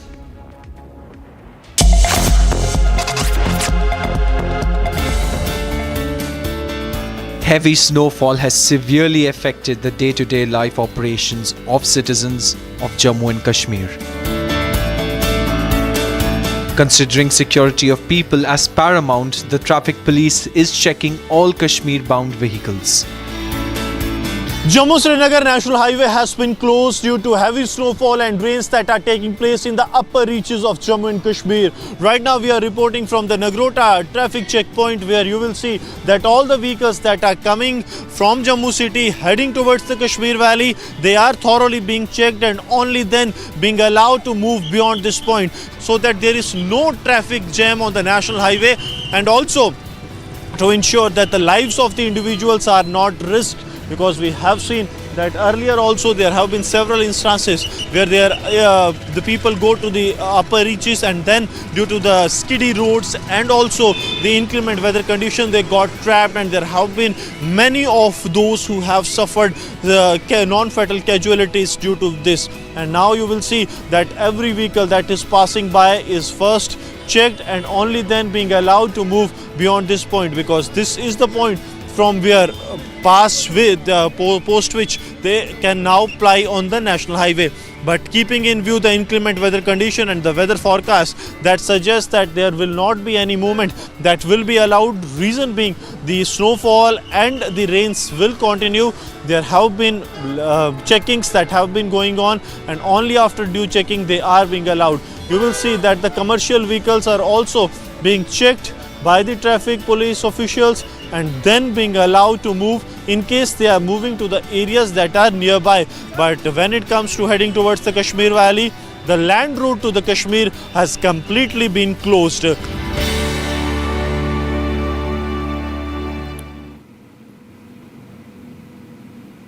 now it's time for a very special segment called Bharat in One. Let's get started.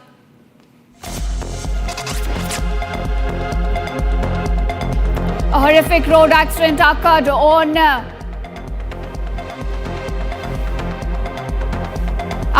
Pandharpur Mangalveda Road in Solapur district of Maharashtra. A cruiser vehicle and a container truck collided on the highway. Now in this, a 14-year-old girl is among the victims of the accident. According to reports, employees from a private company from Mumbai Thane were on a trip to visit Tujlapur and Akalkot during their vacation.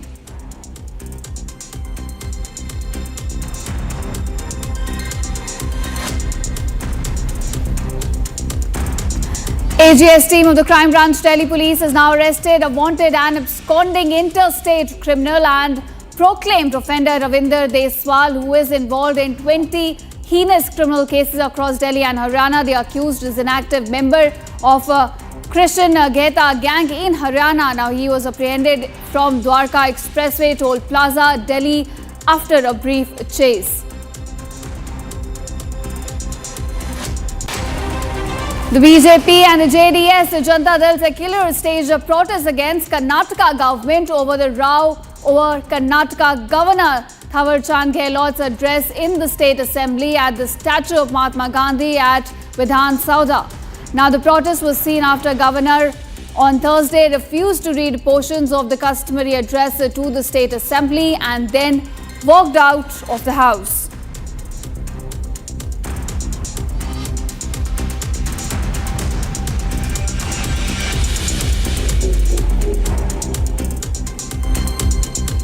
And now viewers, at the UNSC, India's permanent representative to the global body, Parvatneni Harish, has hit back at Pakistan's false and self-serving narrative of Operation Sindoor. Here's a report. Take a look.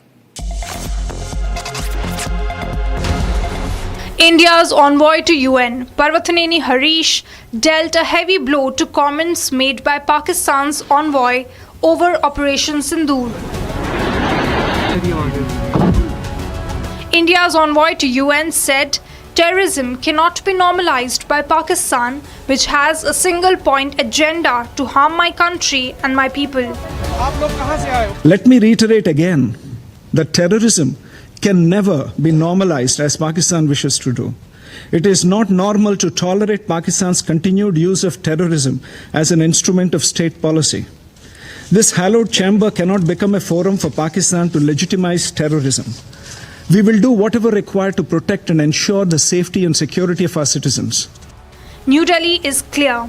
It is not normal to tolerate Pakistan's continued use of terrorism as an instrument of state policy.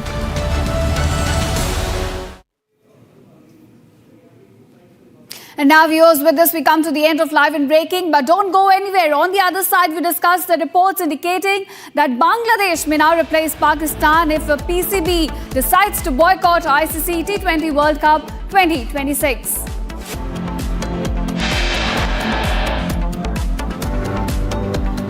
Ahead of budget session, government convenes all-party meet with all the top leaders in attendance.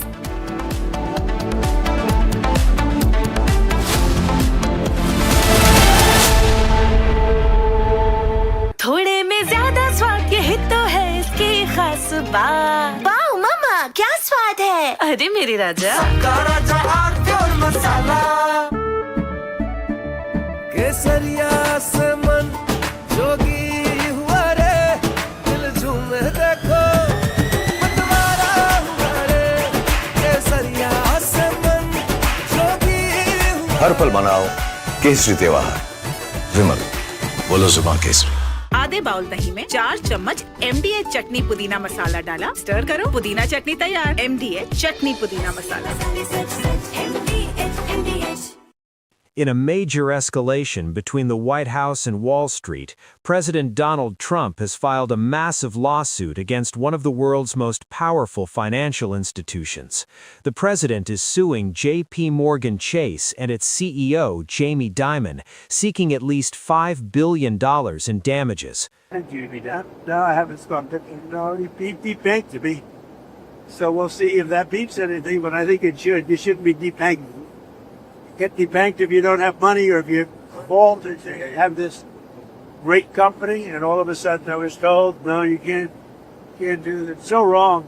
It's so wrong. I don't know what their excuse would be. Maybe their excuse would be the regulators. I don't know. But regardless, I guess it's a good lawsuit because every pundit has come out and said Trump has a great lawsuit here. You're not allowed to do what they did. Jamie Dimon, what he did, he's not allowed to do that.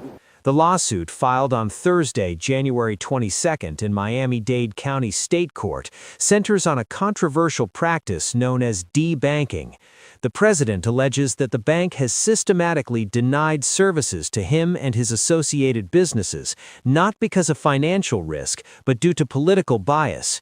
This isn't just a dispute over a checking account. This is a high-stakes legal battle that accuses the largest bank in the United States of trade libel, bad faith, and violating state consumer protection laws. The core of the complaint is that J.P. Morgan Chase violated Florida's deceptive trade practices law. The legal team for the president argues that Florida law explicitly prohibits financial institutions from terminating accounts or denying services based on a person's political opinions, speech, or affiliations. According to the complaint reviewed by Bloomberg, Trump's lawyers state that, quote, debanking.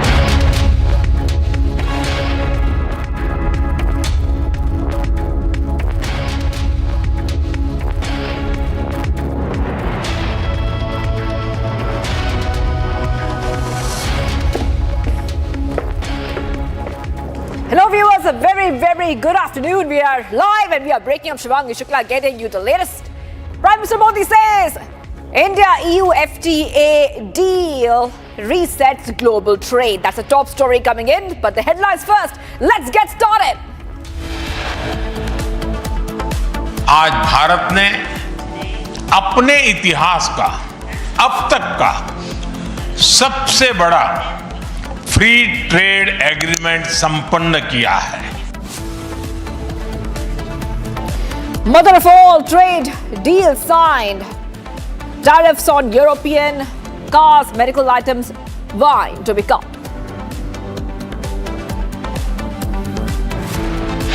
We did it. We delivered the mother of all deals. आज भारत ने अपने इतिहास का अब तक का सबसे बड़ा फ्री ट्रेड एग्रीमेंट संपन्न किया है। India-Europe FTA important to ensure rules-based global order, says EU's chief.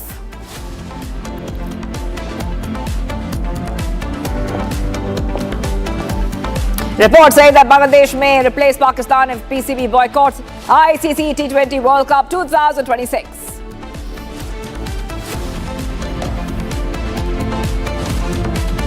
Ahead of budget session, the government convenes all-party meeting.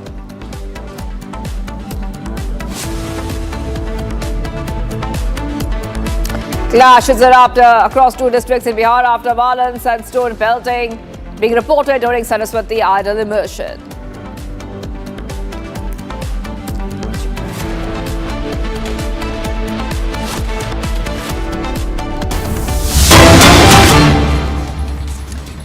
We're getting some breaking news coming in. Gujarat's anti-terrorism squad arrested Faizan Sheikh, residents of Charpul in the Navsari district, and originally from the Dundawala, Narpat Nagar and Rampur, Uttar Pradesh.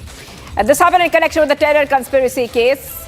According to official details shared on X and reported in local media, Sheikh had become radicalized by the ideologies of the Pakistan-based terror groups, Jaish-e-Mohammed and the Al-Qaeda, leading him to illegally procure a weapon and ammunition with the intent to carry out targeted killings of selected individuals to instill terror and fear among the public. The arrest marks a significant preventive action by Gujarat ATS to thwart potential terror activities amid ongoing nationwide efforts to counter radicalization and cross-border terror influences.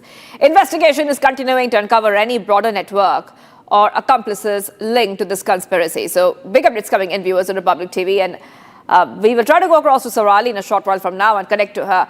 This is the Gujarat terror conspiracy case, and the ATS has arrested Faizan Sheikh. Faizan Sheikh has been arrested. He had become radicalized by the ideologies of the Pakistan-based terror group Jaish-e-Mohammed and Al-Qaeda, leading him to illegally procure a weapon and ammunition with the intent to carry out targeted killings of selected individuals to instill terror and fear among the public. Arrest marks a significant preventive action by Gujarat ATS to thwart potential terror activities. Let's go ahead and play out the reactions.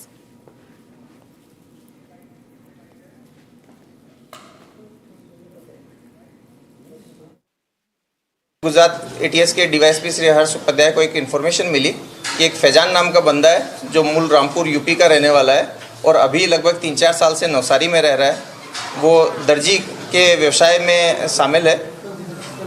ये जो बंदा है ये ऐसे लोगों को identify करता है जो उसके हिसाब से पैगंबर के विरुद्ध कुछ बोलते हैं। इन लोगों की इन्फॉर्मेशन कलेक्ट करके बहुत सारे ग्रुप्स में भेजता है, वेपन भी कलेक्ट कर रहा है, इनको मर्डर करने का ये प्लान बनाता रहता है। साथ ही साथ जैश-ए-मोहम्मद और अल-कायदा के बहुत सारे चैनल से जुड़ा हुआ है, खास करके मुफ्ती मसूद अजहर और रऊफ असगर को काफ़ी ज़्यादा फॉलो करता है। ये उनके कहने पे अगर उस ऑर्गेनाइजेशन की तरफ से इसे इंस्ट्रक्शन मिले तो एक विशाल जो जिहाद की परिकल्पना है इसमें जुड़ करके कश्मीर में जो जिहाद है उसमें भी जुड़ने की इच्छा रखता है। गुजरात एटीएस के डीवाईएसपी श्री हर्ष उपाध्याय को एक इन्फॉर्मेशन मिली कि एक फैजान नाम का बंदा है जो मूल रामपुर यूपी का रहने वाला है और अभी लगभग 3-4 साल से नवसारी में रह रहा है। वो दर्जी के व्यवसाय में शामिल है। ये जो बंदा है ये ऐसे लोगों को आइडेंटिफाई करता है जो उसके हिसाब से पैगंबर के विरुद्ध कुछ बोलते हैं। इन लोगों की इन्फॉर्मेशन कलेक्ट करके बहुत सारे ग्रुप्स में भेजता है, वेपन भी कलेक्ट कर रहा है, इनको मर्डर करने का ये प्लान बनाता रहता है। साथ ही साथ जैश-ए-मोहम्मद और अल-कायदा के बहुत सारे चैनल से जुड़ा हुआ है, खास करके मुफ्ती मसूद अजहर और रऊफ असगर को काफ़ी ज़्यादा फॉलो करता है। ये उनके कहने पे अगर उस ऑर्गेनाइजेशन की तरफ से इसे इंस्ट्रक्शन मिले तो एक विशाल जो जिहाद की परिकल्पना है इसमें जुड़ करके कश्मीर में जो जिहाद है उसमें भी जुड़ने की इच्छा रखता है। Viewers, getting these updates coming in, we see that Gujarat Anti-Terrorism Squad has arrested Faizan Sheikh, a resident of Charpul in Navsari district, and this is in connection with terror conspiracy. Arrest marks a significant preventive action by Gujarat ATS to thwart potential terror activities amid ongoing nationwide efforts to counter radicalization and cross-border terror influences. Investigations are going ahead and continuing to uncover any broader network or accomplices linked to this conspiracy. Gujarat ATS nabs Faizan Sheikh. His picture is on your screens. This is the terror suspect, viewers. Terror bid has been foiled. He has been caught. Nabbed from Navsari. He's suspected to have links with the JEM, and he also had procured weapon and ammunition. So we have put out those pictures on the right hand of your screen. You can see those pictures of the weapons which also have been procured from him. And he also had plans, very, very nefarious plans. So just in time, we see that the Gujarat ATS has arrested. Let's move ahead.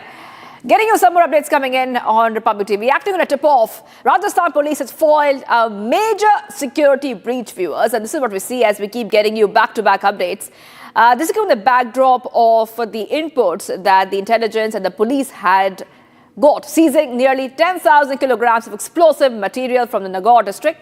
Accused 58-year-old Suleiman Khan was arrested from the spot after seizing around 10,000 kilograms of ammonium nitrate from his farmhouse. Okay, getting pictures coming in. This is the visuals coming in of the accused, and this is coming in the backdrop of the Gujarat ATS arresting the Faizan Sheikh, a resident of Charpur in Navsari district and originally from Dundewala, Narpat Nagar in Rampur, Uttar Pradesh, in connection with a terror conspiracy case. According to the official details shared on X and reported in local media, Sheikh had become radicalized by the ideologies of Pakistan-based terror group Jaish-e-Mohammed and Al-Qaeda, leading him to illegally procure a weapon and ammunition with the intent to carry out targeted killings of selected individuals to instill terror and fear among the public. Arrest marks a significant preventive action by Gujarat ATS to thwart potential terror activities. Exclusive pictures coming in on Republic TV. These are terror suspects, viewers. These are terror suspects in Gujarat. And we're getting you these pictures coming in. This is the arrest of these terror suspects. Very important because prevention of potential terror activities is very important. The nationwide effort which is going on to counter radicalization and cross-border terror influences. Investigators are continuing to uncover any broader network or accomplices linked to the conspiracy. So big updates coming in, viewers, on Republic TV, and we're putting on those pictures coming in for you. This is the terror suspects. Major module of the Jaish and Al-Qaeda has been busted. Gujarat ATS apprehending all these in the terror conspiracy case. Okay, waiting for some more reactions coming in from the ATS. The Gujarat police has and the Gujarat's anti-terrorism squad has arrested Faizan Sheikh, resident of the Charpur in Navsari district. Bharat के किसी भी हिस्से में अगर कोई terror activity करने का प्रयास करता है तो उसको पकड़ने के प्रयास करती रहती है। इसी सिलसिले में गुजरात एटीएस के डीवाईएसपी श्री हर्ष उपाध्याय को एक इन्फॉर्मेशन मिली कि एक फैजान नाम का बंदा है जो मूल रामपुर यूपी का रहने वाला है और अभी लगभग 3-4 साल से नवसारी में रह रहा है। वो दर्जी के व्यवसाय में शामिल है। ये जो बंदा है ये ऐसे लोगों को आइडेंटिफाई करता है जो उसके हिसाब से पैगंबर के विरुद्ध कुछ बोलते हैं। इन लोगों की इन्फॉर्मेशन कलेक्ट करके बहुत सारे ग्रुप्स में भेजता है, वेपन भी कलेक्ट कर रहा है, इनको मर्डर करने का ये प्लान बनाता रहता है। साथ ही साथ जैश मोहम्मद और अलकायदा के बहुत सारे चैनल से जुड़ा हुआ है, खास करके मुफ्ती मसूद अजहर और रऊफ असगर को काफ़ी ज़्यादा फॉलो करता है। ये उनके कहने पे अगर उस ऑर्गेनाइजेशन की तरफ से इसे इंस्ट्रक्शन मिले तो एक विशाल जो जिहाद की परिकल्पना है इसमें जुड़ करके कश्मीर में जो जिहाद है उसमें भी जुड़ने की इच्छा रखता है। इस इंफॉर्मेशन को जब शेयर किया गया तो टेक्निकल टीम में वायरलेस सब इंस्पेक्टर निकुंज जोशी और डीवी रबारी को दिया गया। एनालिसिस करने में पता चला कि ये अल फैजान गाजा नाम से एक आईडी है जो चला रहा है। इसके अंदर प्राइमा फेसी हमें बहुत सारा ऐसा कंटेंट मिला जो कि रेडिकल है।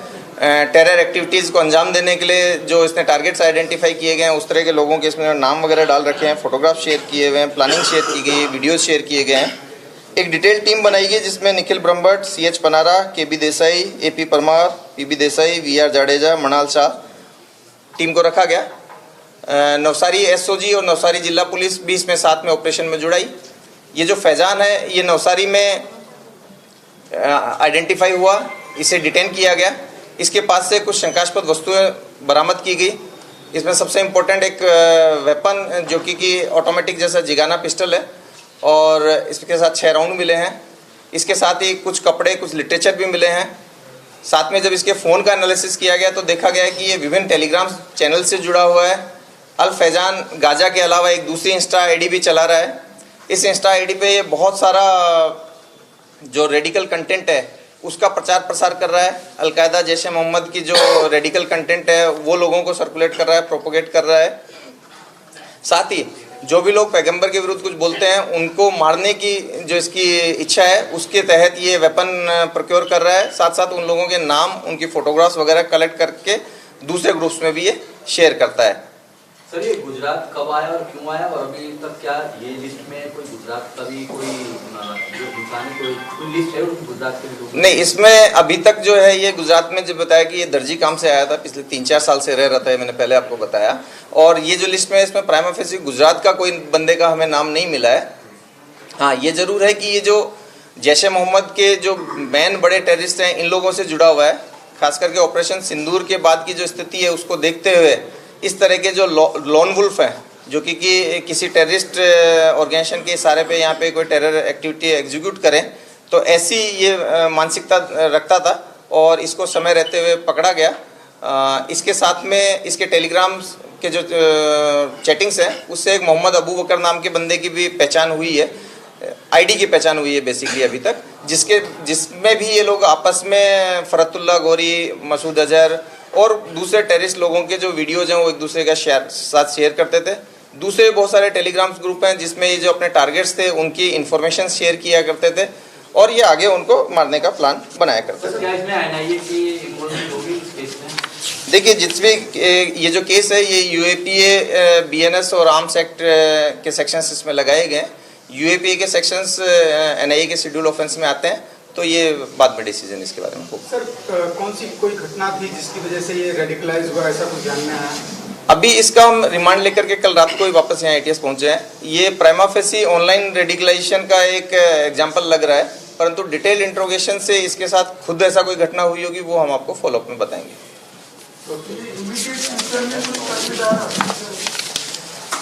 इमीडिएट फ्यूचर के बारे में ऐसा नहीं कह सकता। मेनली इसका जो व्यवसाय है वो इसको एक जिससे बोलते हैं कि हम कपड़े की सिलाई का जो खास करके सीजन होता है शादियों का, जिस टाइम पे बहुत ज़्यादा ये इंगेज होता है, तो इस पर्टिकुलर सीजन के बाद में वापस जाने पे हो सकता है कि कुछ करे। इमीडिएटली 2-3 महीने ये यहाँ पे इंगेज रहने वाला था और उसके बाद में वापस रामपुर जाने पे ये क्या करता है उसके बारे में थोड़ा इंट्रोगेशन हम और करके आप लोगों को बताएंगे। Thank you sir. Okay, big statement coming in by Gujarat ATS. Accused linked to Jaish and Al-Qaeda terror module and terror suspect was inspired by Masood Azhar. This is what the Gujarat ATS is saying. The terror suspects who have been arrested. Let's move ahead to some of the other stories that we're tracking. Acting on a tip-off, the Rajasthan police has found a lot of explosives in Nagaur. Our colleague has been on the ground and gets us this report. मेरे पीछे आप ये farm house कह लीजिए, इस जगह से ही वो 9,550 किलो अमोनियम नाइट्रेट बरामद किया गया। और आप इस लोकेशन के बारे में समझेंगे, अगर मेरे विजय महेश जी आपको तस्वीरें दिखाएं तो बिल्कुल खेतों के बीच का ये पूरा इलाका, यहाँ पे पहुंचने के लिए भी तकरीबन मेन रोड से 4 किलोमीटर आपको अंदर आना पड़ेगा। बिल्कुल सुनसान जगह पर इस फार्म हाउस के अंदर इतनी बड़ी संख्या में अमोनियम नाइट्रेट इकट्ठा करना किस और इशारा कर रहा है? क्या कोई कॉन्स्पिरेसी थी?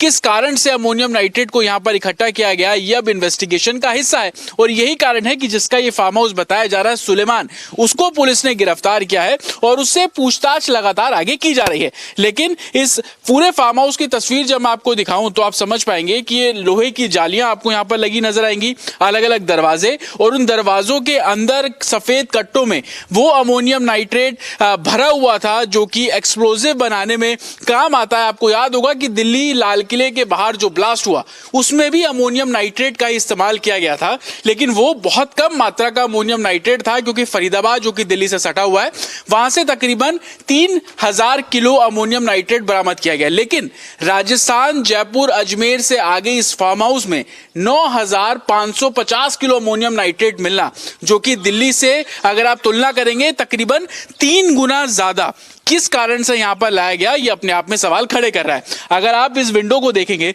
इस विंडो के ठीक बगल में आपको ये लकड़ी का जो कार्टून है, डब्बा है, बॉक्स है, वो नजर आ रहा है।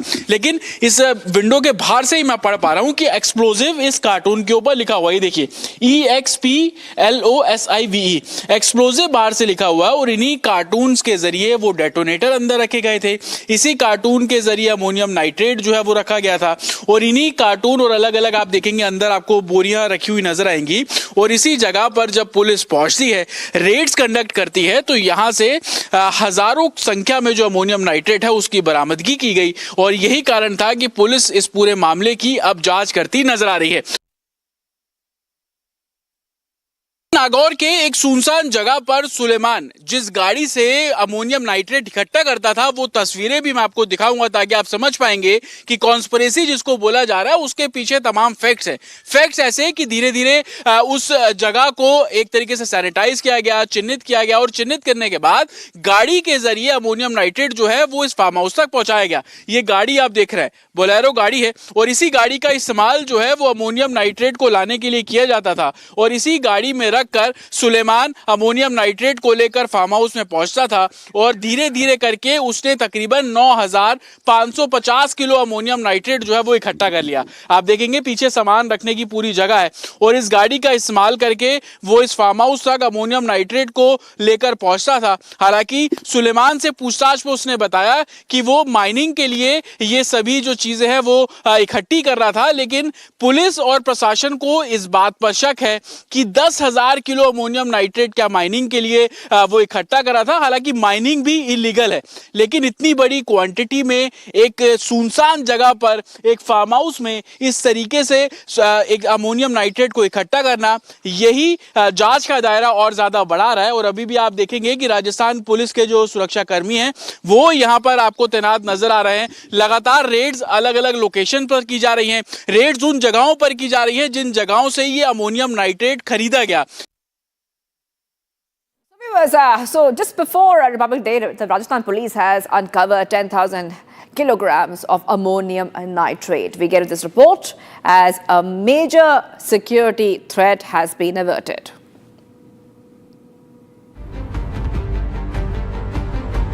Rajasthan police have foiled a major security threat, seizing nearly 10,000 kilograms of explosive material from Nagaur district. Acting on a tip-off, police raided a farm field in Harsor village late Saturday night and recovered 9,550 kilograms of ammonium nitrate packed in 187 sacks. The joint operation was carried out by Thavla Police and the district special team under senior supervision. पिछले काफ़ी समय से Nagaur police को इस प्रकार का intelligence प्राप्त हो रहा था कि जिले में बड़ी भारी मात्रा में विस्फोटक सामग्री का क्रय विक्रय और भंडारण किया जा रहा है। इस ओवरऑल कार्रवाई को जिला डीएसटी टीम द्वारा किया गया और ओवरऑल कार्रवाई का सुपरविजन जो है वो सीओ डेगाना एसएचओ थावला इनके द्वारा किया गया है। कार्रवाई में एक व्यक्ति जो इस मुकदमे का आरोपी है सुलेमान खान, इसको गिरफ्तार किया गया है। The accused, 58-year-old Suleiman Khan, was arrested from the spot. Police say he has 3 previous criminal cases against him. Meanwhile, another person been arrested in the matter. Officials say ammonium nitrate, which has been recovered, was also used in the major blast cases earlier, making the seizure particularly serious.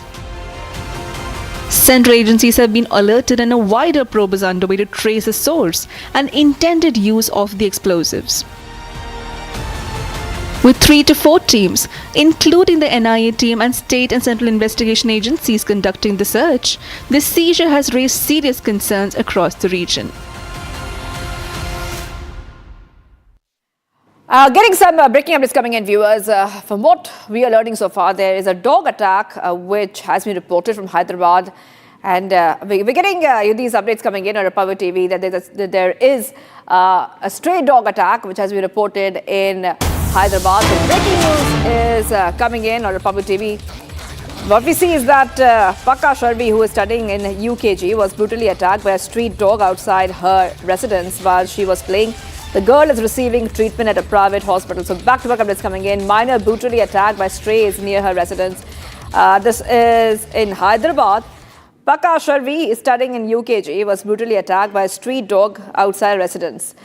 Putting out those pictures coming in for you, 5-year-old girl, a child, was brutally attacked by the stray dog. I want to go across to my colleague, Ashwarya, who's joining us. Ashwarya, minor attack by a stray and, of course, the menace of stray dogs and stray dogs attacking children, attacking even adults. That has really created a furor. What do we know about this case?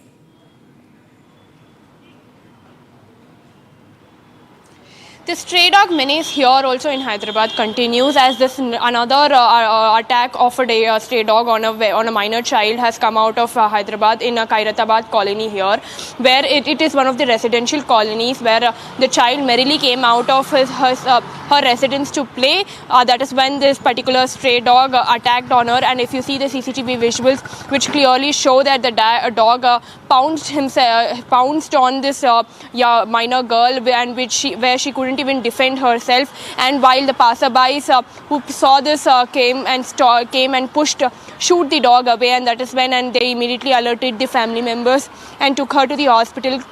Currently, what we are learning is that this particular child is undergoing treatment in a private hospital in Hyderabad. However, this is one of the second case that is coming in the past 1 week, as another case of a dog attack was also reported here in Hyderabad in Shuvnagar colony, where another young child, 6 or 7 year old young boy, was also brutally attacked by a stray dog. And after 4-5 days, another attack on a child is also being reported in Hyderabad, from Hyderabad itself.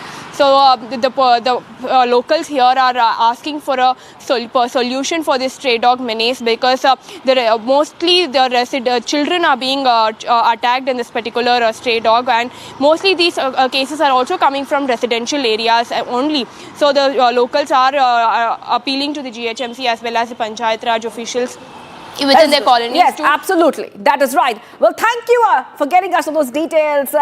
A minor has been attacked by a stray dog in Hyderabad. So menace of stray dogs attacking children or even adults, it continues. We're taking a short break right now. Do not go anywhere. Coming up on the other side, the mother of all trade deals has been signed, viewers. Prime Minister Modi hails the India-EU FTA deal, says it's a big change when it comes to global trade.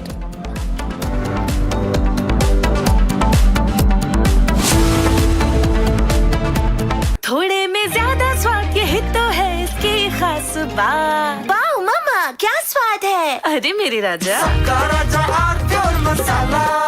इसको घर पे लगाओगे तो शादी का तो पता नहीं, पर घर पक्का नहीं टूटेगा। रुंगटा नहीं तो घर स्ट्रॉन्ग नहीं। रुंगटा स्टील TMT बार एकदम सॉलिड। पहाड़ों में हाइकिंग स्टिक भी बन सकती है। ये है सीक्रेट रेसिपी MDH का जीरा सिप जल जीरा मसाला। सिप सिप जीरा सिप MDH का जल जीरा सिप MDH का जल जीरा sip.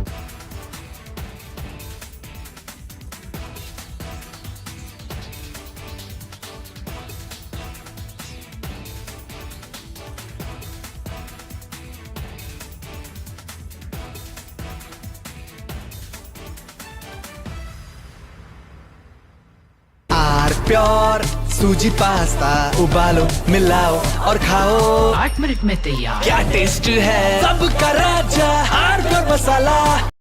In a major escalation between the White House and Wall Street, President Donald Trump has filed a massive lawsuit against one of the world's most powerful financial institutions. The president is suing J.P. Morgan Chase and its CEO, Jamie Dimon, seeking at least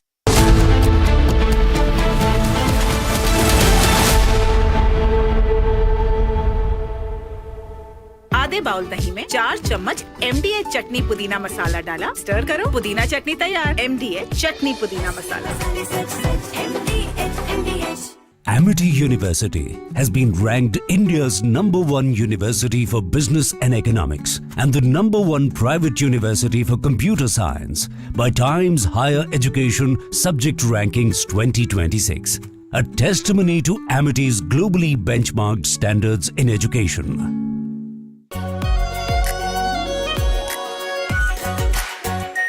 Our pure Shahi Paneer Masala. Delicious, healthy, every day. In a major escalation between the White House and Wall Street, President Donald Trump has filed a massive lawsuit against one of the world's most powerful financial institutions. The president is suing J.P. Morgan Chase and its CEO, Jamie Dimon, seeking at least $5 billion in damages. No, I haven't stopped it. No, he debanked to me. So we'll see if that beeps anything, but I think it should. You shouldn't be debanking. Get debanked if you don't have money or if you fall to have this great company, and all of a sudden I was told, no, you can't do that. It's so wrong. It's so wrong. I don't know what their excuse would be. Maybe they're... The fact is, there is nobody with the USA. Trump is completely isolated today. He doesn't know what to do. Europe has finalized this huge deal with India. Europe is basically saying we are hedging against American behavior, unpredictability. Let's work with a more predictable India. Trump is in a massive mess. He's brought about the culture of hatred, and his ugly, indecent pompousness has made him a standing meme, and there is civil war in the United States that's beginning to break out. Trump is hallucinating. He doesn't realize the situation in America. He is now turned on Americans and fight people and governors in different states till there's absolute all-out civil war in the United States of America. Pure सूजी pasta उबालो मिलाओ और खाओ 8 minute में तैयार क्या taste है सबका राजा R Pure masala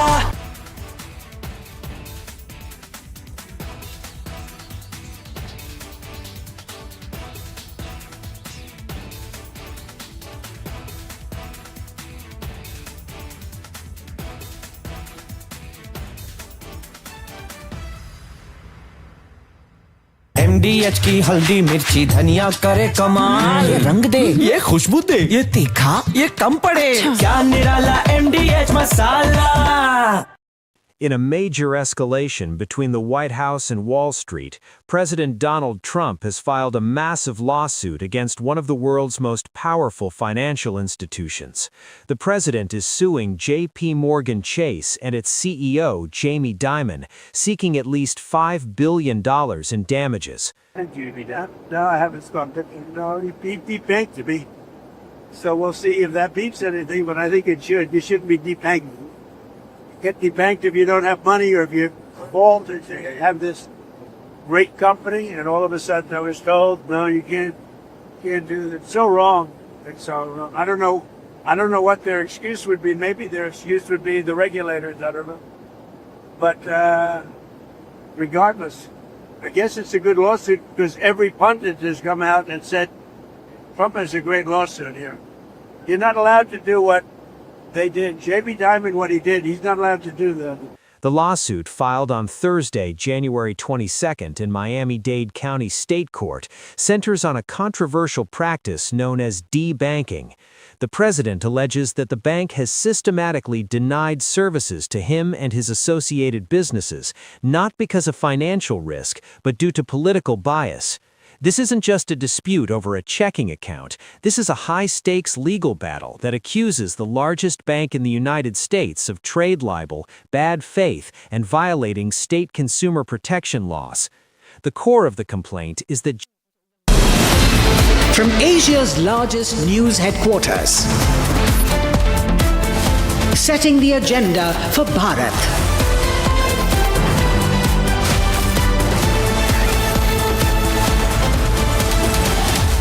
You're watching Republic.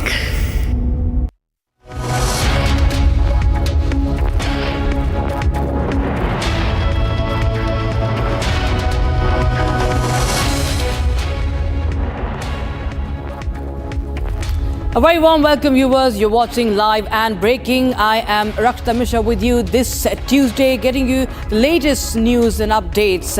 Republic Media Network presents their R for Sports Conclave, a premier national platform bringing together India's finest athletes, sports leaders and policymakers, from Olympic champions and elite performers to institutional voices shaping the future of Indian sport. R for Sports Conclave will go beyond medals to examine the systems, mindset and the leadership driving India's sporting rise. This is about mindset, infrastructure, accountability and winning the right way. Join us on the 28th of January, that is tomorrow, live from the Republic Media Network headquarters in Noida, as we bring you the powerful stories, bold conversations and an inside look at what it truly takes to build champions for India.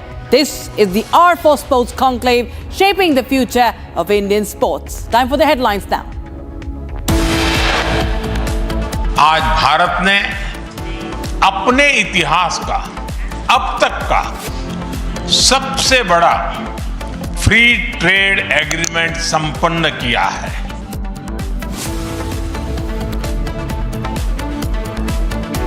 Mother of all trade deals signed, tariffs on European cars, medical items, wines to be cut.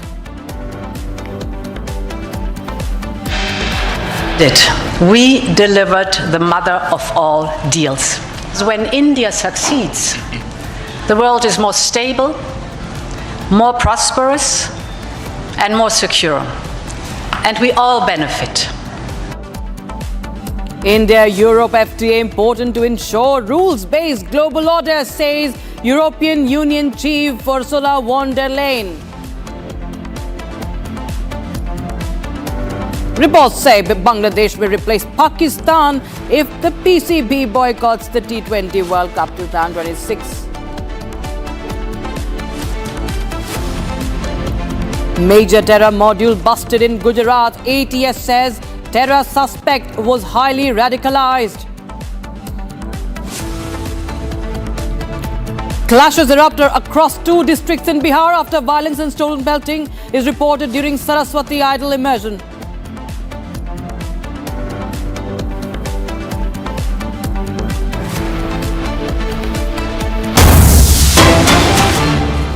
All right, we have breaking news coming in right now. Gujarat ATS arrests Faizan Sheikh, his resident of Charpul in Navsari district, originally from Dundawala of Narpat Nagar in Rampur, Uttar Pradesh. And he was arrested day before in connection with a terror conspiracy case. And according to official details that have been shared on X and reported in local media, Sheikh had become radicalized by the ideologies of Pakistan-based terror groups like Jaish-e-Mohammed and Al-Qaeda, leading him to illegally procure a weapon and ammunition with the intent to carry out targeted killings of selected individuals to instill terror and fear among the public.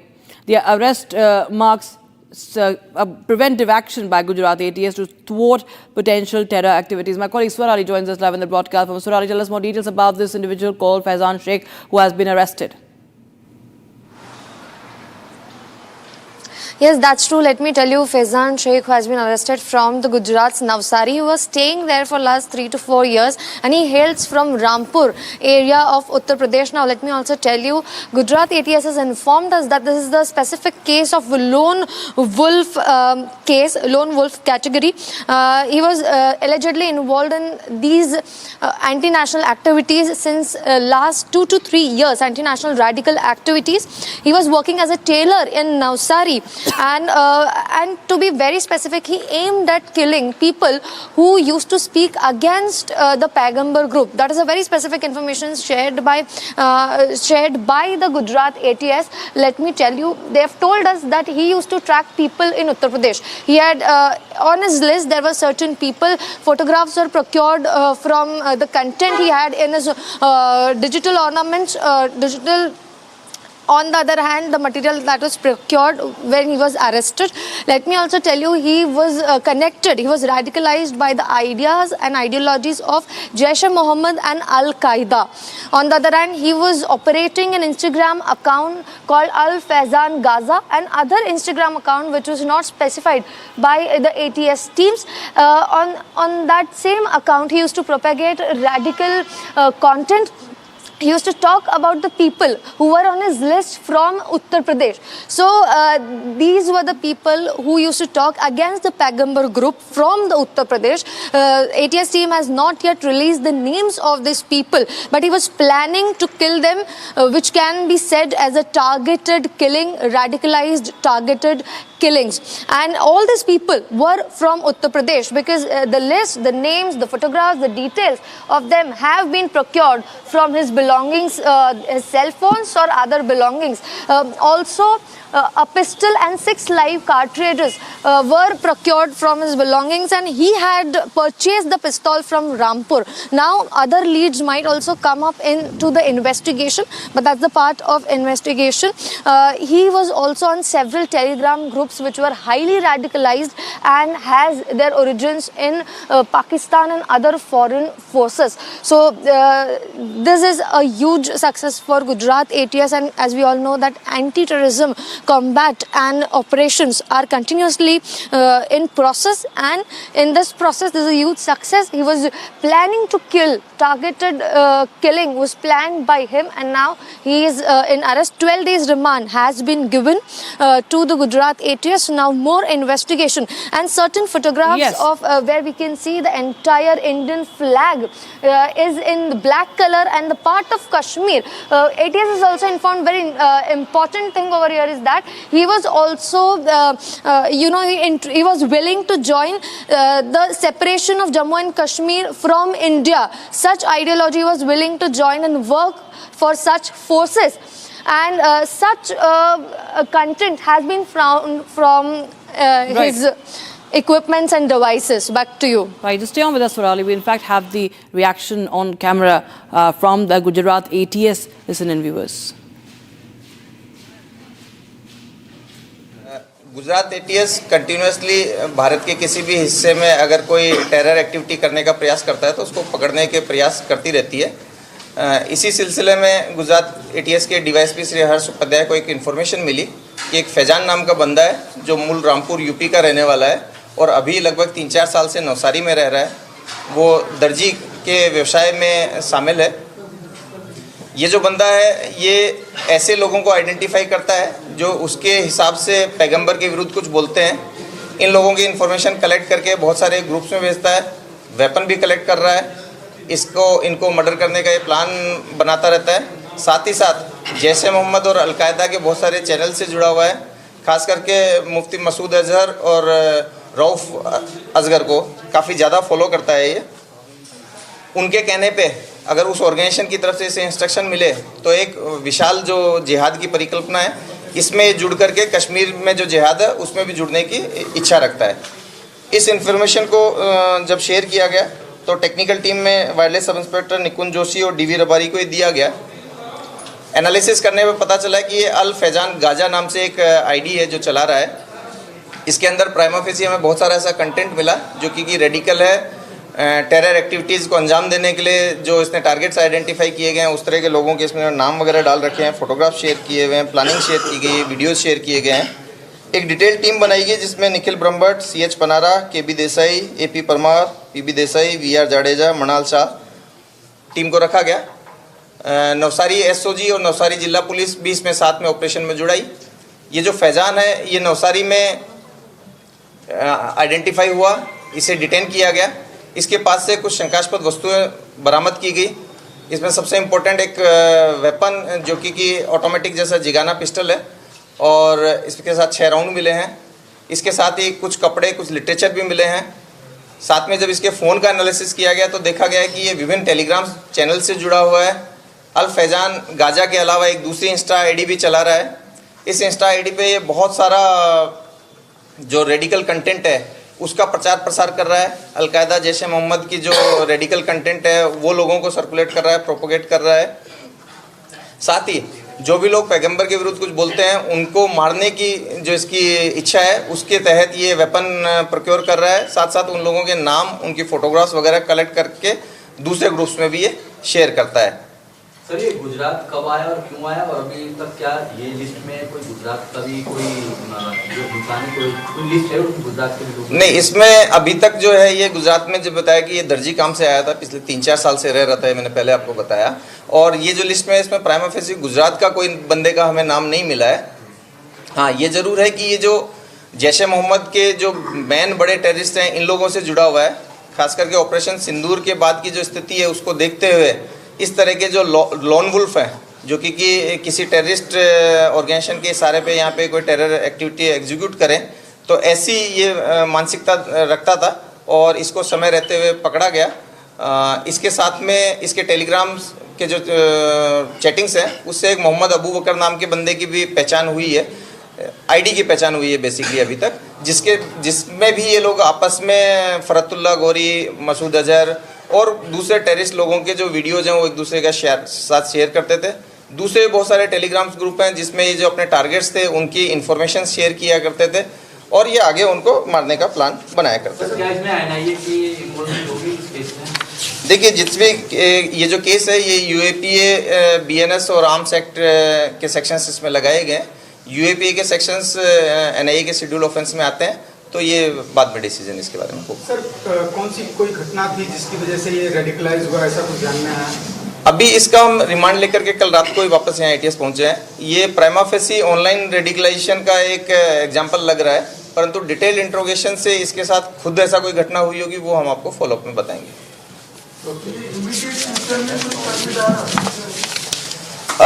Immediate future के बारे में ऐसा नहीं कह सकता। Mainly इसका जो व्यवसाय है वो इसको एक जिससे बोलते हैं कि हम कपड़े की सिलाई का जो खास करके सीजन होता है शादियों का, जिस टाइम पे बहुत ज़्यादा ये इंगेज होता है, तो इस पर्टिकुलर सीजन के बाद में वापस जाने पे हो सकता है कि कुछ करे।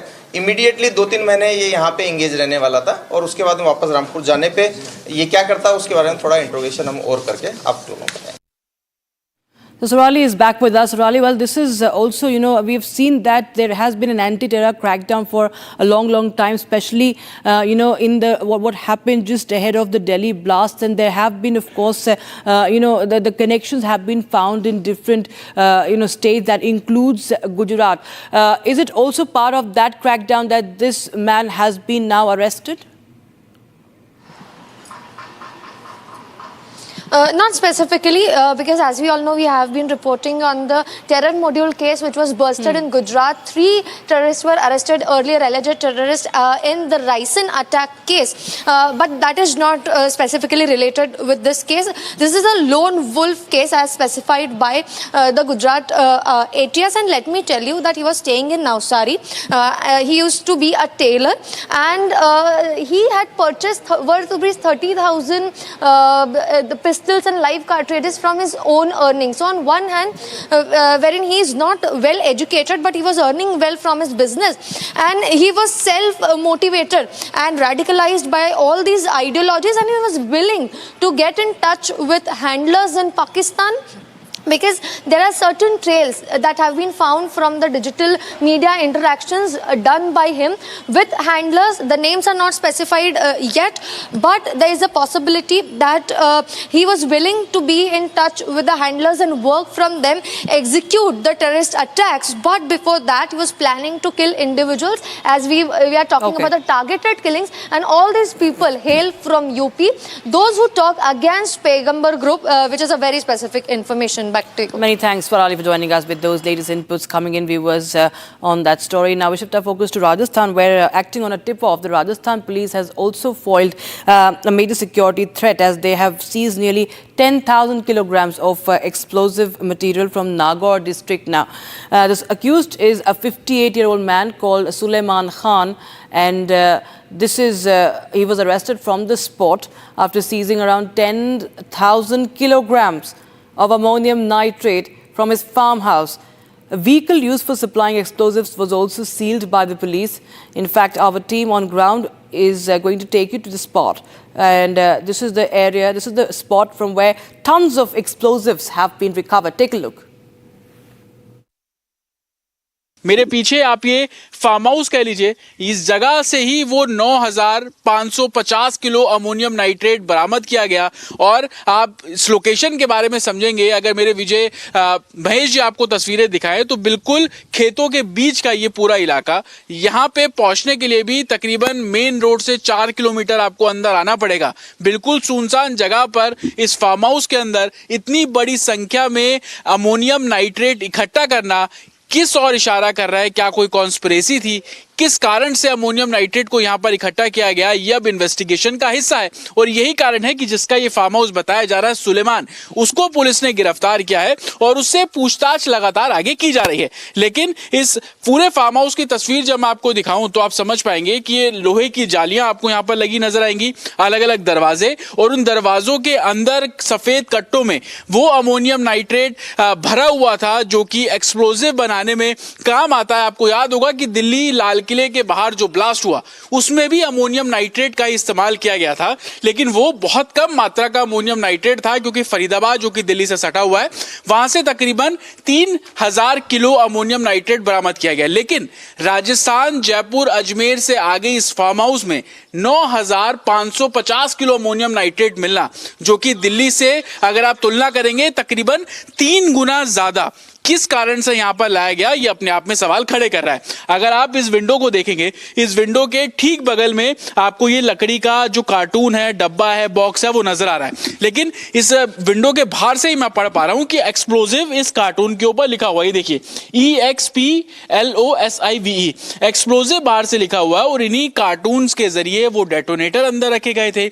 इसी कार्टून के जरिए अमोनियम नाइट्रेट जो है वो रखा गया था। और इन्हीं कार्टून और अलग अलग आप देखेंगे अंदर आपको बोरियां रखी हुई नजर आएंगी। और इसी जगह पर जब पुलिस पहुंचती है, रेड्स कंडक्ट करती है, तो यहां से हजारों संख्या में जो अमोनियम नाइट्रेट है उसकी बरामदगी की गई। और यही कारण था कि पुलिस इस पूरे मामले की अब जांच करती नजर आ रही है।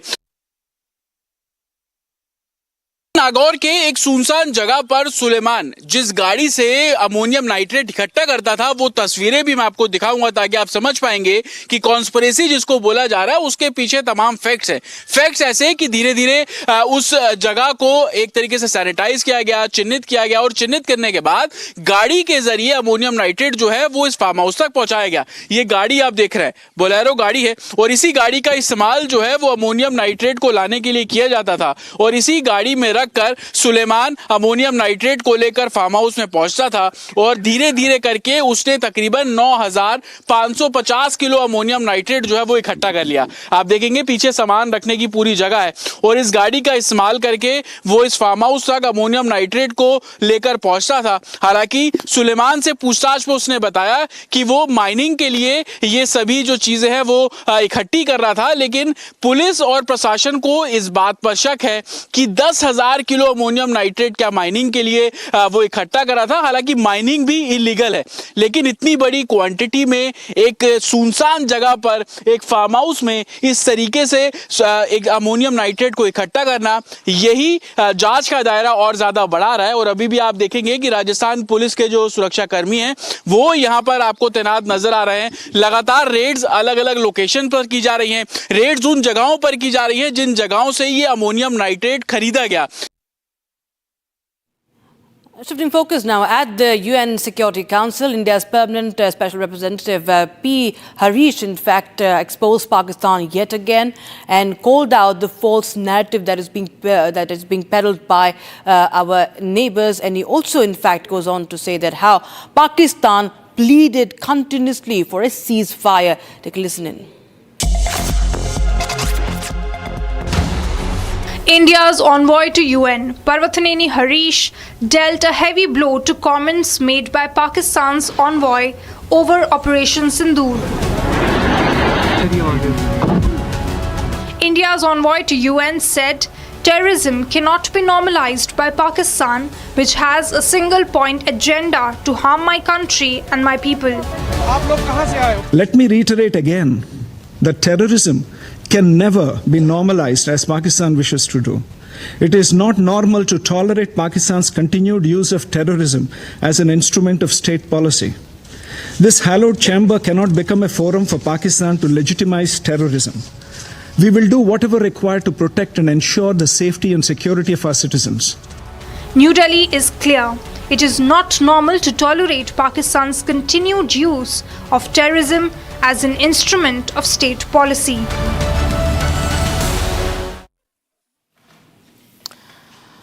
And violence broke out over Saraswati idol immersion or Visarjan in Darbhanga of Bihar as stone pelting was reported. Clashes between two communities was also reported. As you can see, the site of violence, pictures coming in, tensions flare up during Saraswati Puja idol immersion. This is from Darbhanga in Bihar. Tensions flaring up yet again following a dispute during Saraswati Puja idol immersion. And in Jayantipur village, a disagreement over playing DJ music now during the immersion, allegedly linked to objections over a religious chant, escalated into clashes after initial subsiding. Ultimately, what happened was stone pelting takes place between two communities. In a separate but related incident in Harni village under Gadhi police station in Khaira block, a dispute between members of the Turi and Tanti communities during the idol immersion turned violent, involving stone pelting and arson, in which a pile of hay and a thatched house were also set on fire. There are multiple incidents of violence that have been reported from Bihar during and after Saraswati Puja. And this is an attack on a Hindu procession that has been reported. Listen into the reactions coming in. कल सरस्वती पूजा था, हम लोग भसाने के लिए विदा हुए और यहाँ से लेकर हम गए तो वो डीजे बज रहा था, जय श्री राम जय श्री राम बज रहा था। वहाँ बीच में कर लिया लफड़ा, हम लोग को साथ डीजे वाला पर डीजे पर चढ़ गया था 4 लड़का और गाली देने लग गया, तो हम लोग उससे क्षमा मांग के फिर वहाँ से हम लौटा लिए। कल सरस्वती पूजा था, हम लोग भसाने के लिए विदा हुए और यहाँ से लेकर हम गए तो वो डीजे बज रहा था, जय श्री राम जय श्री राम बज रहा था। वहाँ बीच में कर लिया लफड़ा, हम लोग को साथ डीजे वाला पर डीजे पर चढ़ गया था 4 लड़का और गाली देने लग गया, तो हम लोग उससे क्षमा मांग के फिर वहाँ से हम लौटा लिए। And let's take a quick look at some more stories making news from across the country. This is Bharat in a minute.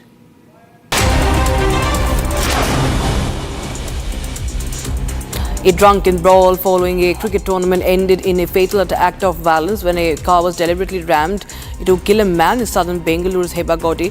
A senior police officer, in fact, said that the 2 men were drinking beer on open ground behind the M5 E-City Mall in Electronic City after a cricket tournament, and a quarrel broke out over a cigarette lighter, and the dispute quickly went violent.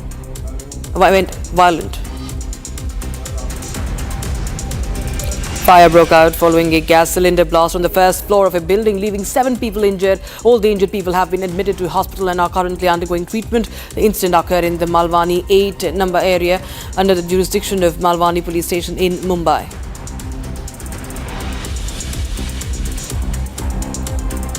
A tragic road accident on the Jammu-Srinagar National Highway in Udhampur district of Jammu and Kashmir claimed 2 lives and left several passengers injured when a bus travelling from Doda to Jammu struck 2 labourers working on the roadside, killing them right on the spot.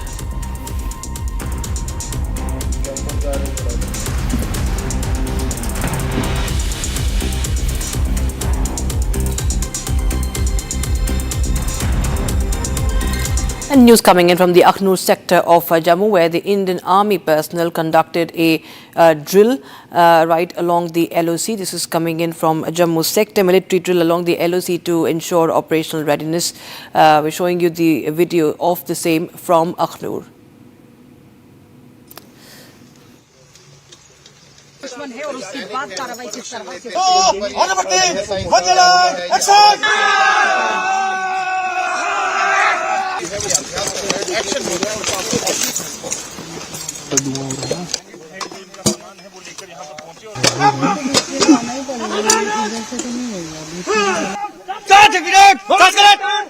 से ही आ गए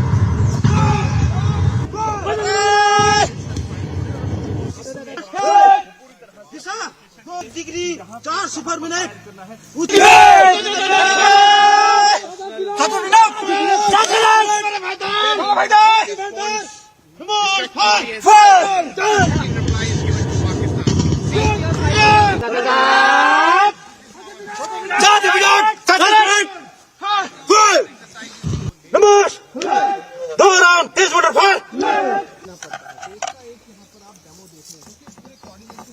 हथियार हैं। ये देखिए LMG, यानी कि आप देख सकते हैं कि LMG जो लाइट गन है वो भी है और स्नाइपर गने भी इनके साथ हैं, जिसके साफ तौर पर सुकोई और 6 और जैसी वेपन जो साफ तौर पर बताते हैं कि अगर जरूरत पड़ी तो उन्हें यहाँ पर कैसे ढेर करना। ये बड़ा जो आप देख सकते हैं जो रॉकेट लॉन्चर भी है वो भी यहाँ पर आप देख सकते हैं कि पूरी तरह से इनके साथ होता है। और ये एम्बुश जो है वो हमेशा से आप देख सकते हैं इसमें एक स्कोप भी लगा है। Right, time for a short preview, but we get you the latest on story reports that Bangladesh will replace Pakistan if PCB boycotts ICC T20 World Cup 2026. And major terror model busted in Gujarat. ATS says terror suspect was highly radicalized.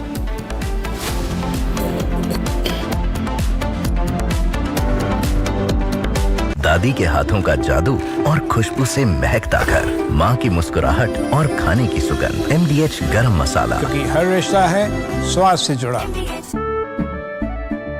केसरिया से मन जोगी हुआ रे, दिल झूमे देखो मतवारा हुआ रे। केसरिया से मन जोगी हुआ। हर पल मनाओ केसरी त्योहार। विमल, बोलो जुबान Kesari.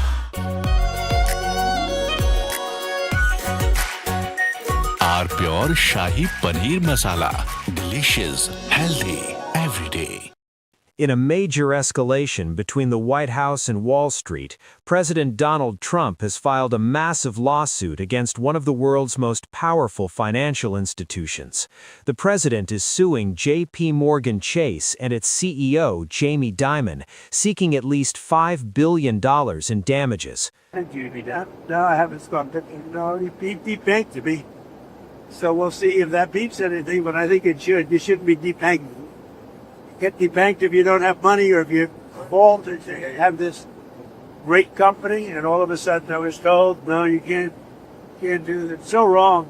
It's so wrong. I don't know what their excuse would be. Maybe their excuse would be the regulators. I don't know. But regardless, I guess it's a good lawsuit because every pundit has come out and said Trump has a great lawsuit here. You're not allowed to do what they did. Jamie Dimon, what he did, he's not allowed to do that. The lawsuit, filed on Thursday, January 22nd in Miami-Dade County State Court, centers on a controversial practice known as debanking. The president alleges that the bank has systematically denied services to him and his associated businesses, not because of financial risk, but due to political bias. This isn't just a dispute over a checking account. This is a high-stakes legal battle that accuses the largest bank in the United States of trade libel.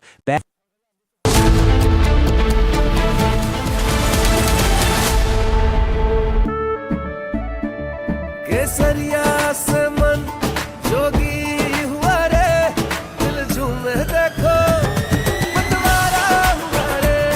केसरिया से मन जोगी हुआ। हर पल मनाओ केसरी त्योहार।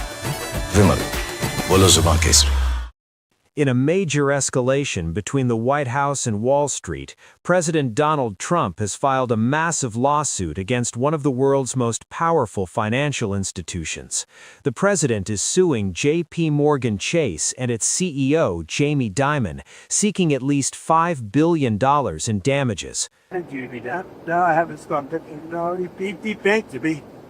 So we'll see if that beeps anything, but I think it should. You shouldn't be debanked. Get debanked if you don't have money or if you fall to have this great company, and all of a sudden I was told, no, you can't do that. It's so wrong. It's so wrong. I don't know what their excuse would be. Maybe their excuse would be the regulators. I don't know. But regardless, I guess it's a good lawsuit because every pundit has come out and said Trump has a great lawsuit here. You're not allowed to do what they did. Jamie Dimon, what he did, he's not allowed to do that.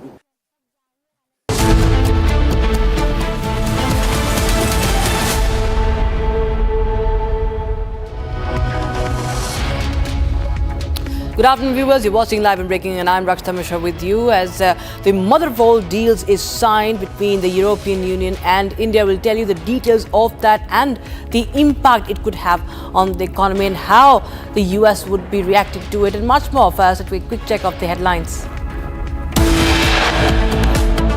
आज भारत ने अपने इतिहास का अब तक का सबसे बड़ा फ्री ट्रेड एग्रीमेंट संपन्न किया है। Mother of all trade deals signed, tariffs on European cars, medical items, wine to be cut.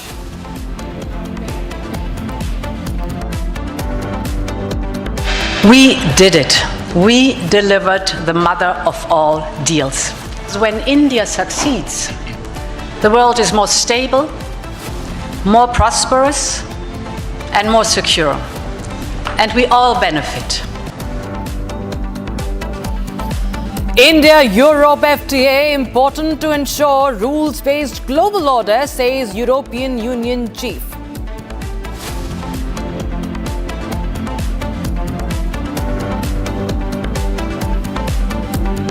Reports say Bangladesh may replace Pakistan if PCB boycott the ICC T20 World Cup 2026 in India. ये ऐसे लोगों को identify करता है जो उसके हिसाब से पैगंबर के विरुद्ध कुछ बोलते हैं, वेपन भी कलेक्ट कर रहा है, इनको मर्डर करने का ये प्लान बनाता रहता है। खास करके मुफ्ती मसूद अजहर और रऊफ असगर को काफ़ी ज़्यादा फॉलो करता है ये। Major terror module busted in Gujarat. ATS says terror suspect was highly radicalized. Clashes erupt across two districts in Bihar after violence and stone pelting is reported during Saraswati idol immersion.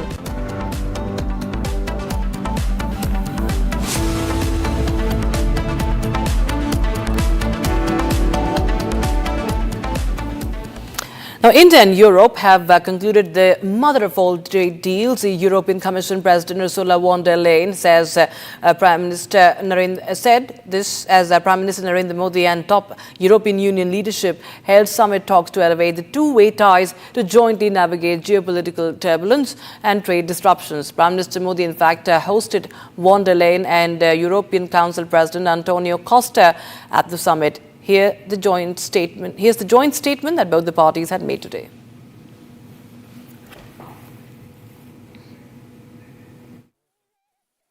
आज एक और ऐतिहासिक अवसर है जब विश्व की दो सबसे बड़ी लोकतांत्रिक शक्तियां अपने संबंधों में एक निर्णायक अध्याय जोड़ रही है। फ्रेंड्स, पिछले कुछ वर्षों में भारत और यूरोपियन यूनियन के संबंधों में उल्लेखनीय प्रगति हुई है। साझा लोकतांत्रिक मूल्यों, आर्थिक सिनर्जी और मजबूत पीपल टू पीपल टाइज के आधार पर हमारी साझेदारी नई ऊंचाइयों तक पहुंच रही है। आज हमारे बीच 180 बिलियन यूरो का ट्रेड है। 8 लाख से अधिक भारतीय यूरोपियन यूनियन के देशों में रह रहे हैं और सक्रिय योगदान दे रहे हैं।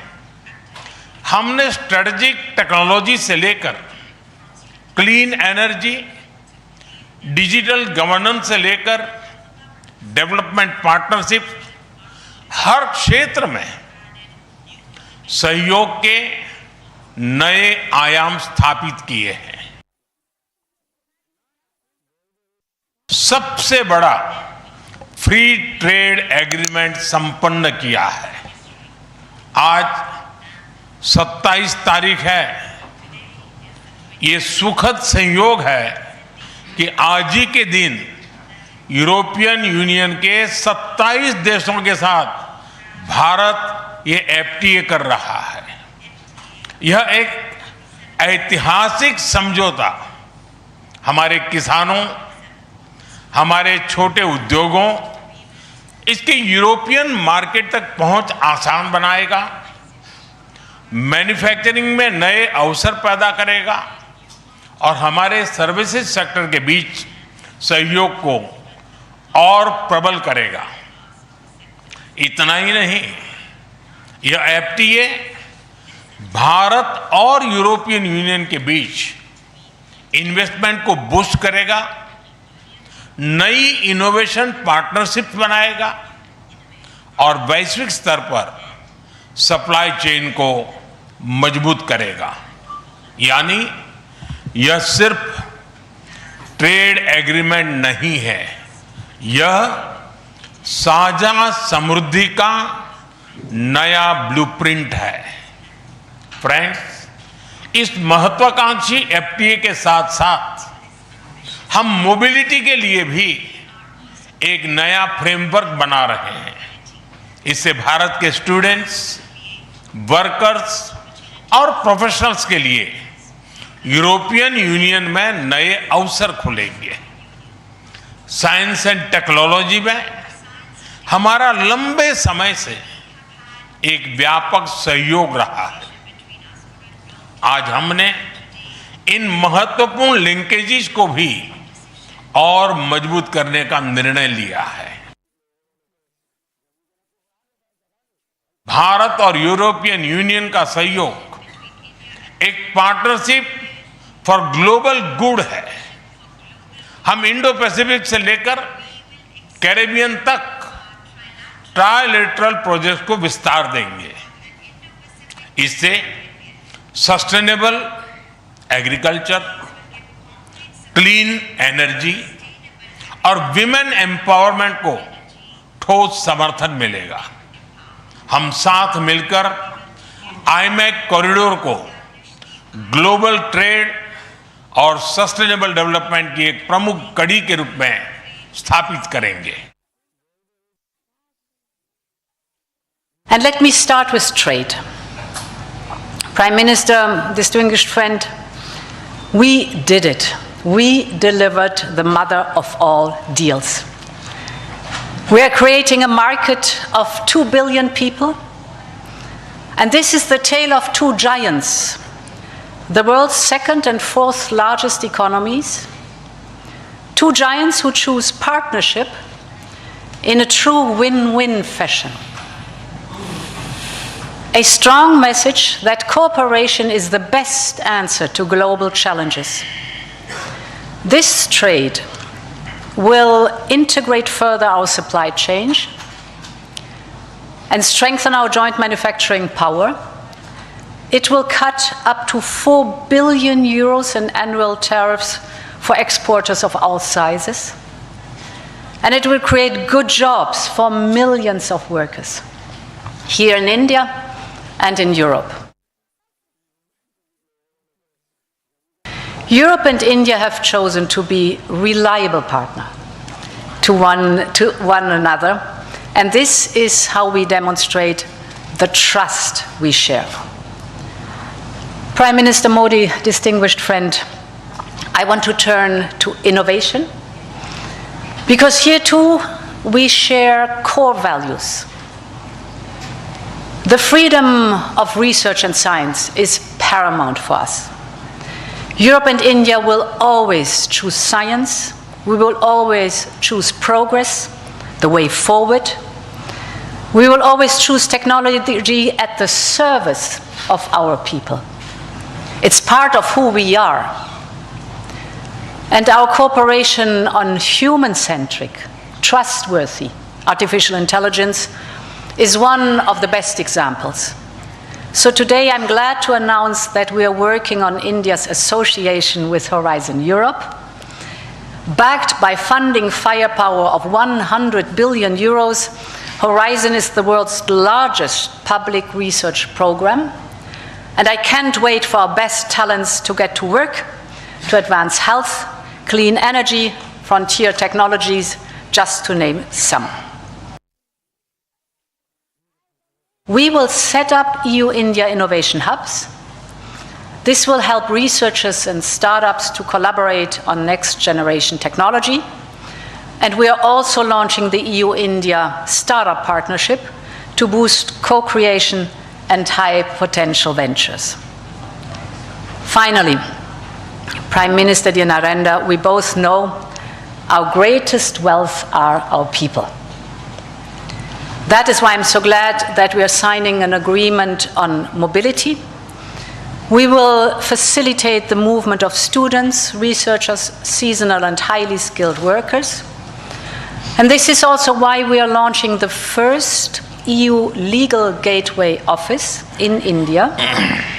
It will be a one-stop hub to support Indian talent moving to Europe in full alignment with EU member states' needs and policies. This is good for our economies. This is good for the friendship between our people. And this openness benefits us all. Shifting focus now, NSG commandos have been deployed in anti-terror operations in Jammu and Kashmir as intelligence inputs indicate the presence of several Pakistani terrorists in Katua of Jammu and in fact in Udhampur and Doda districts of Jammu as well. Here's more.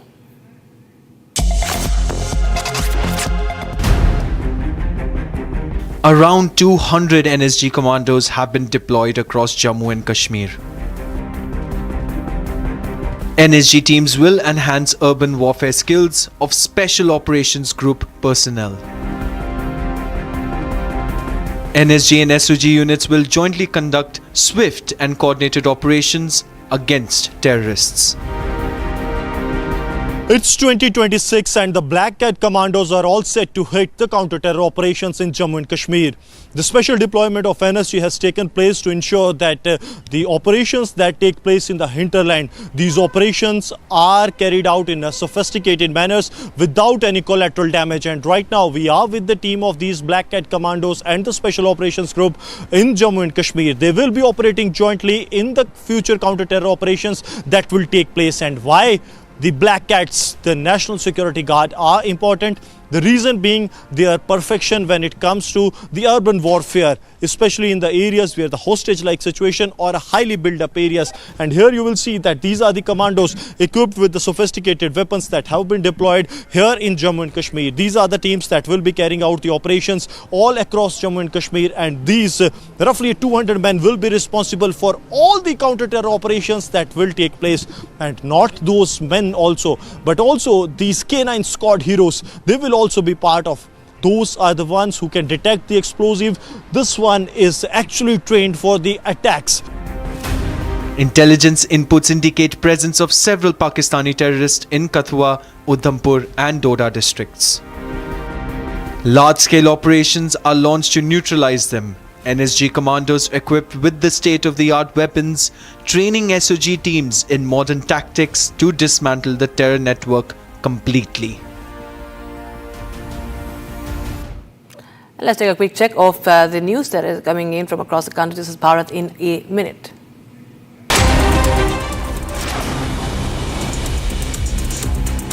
A brawl following a cricket tournament ended in a fatal act of violence when a car was deliberately rammed to kill a man in southern Bengaluru's Hebbagodi. A senior police officer said that the two men were drinking beer in an open ground behind the M5 E-City Mall in Electronic City after a cricket tournament, and a quarrel broke out over a cigarette lighter, and the dispute quickly turned violent. A fire broke out following a gas cylinder blast on the first floor of a building, leaving 7 injured. All the injured people have been admitted to hospitals, currently undergoing treatment. The incident occurred in Malwani 8 number area under the jurisdiction of Malwani police station in Mumbai.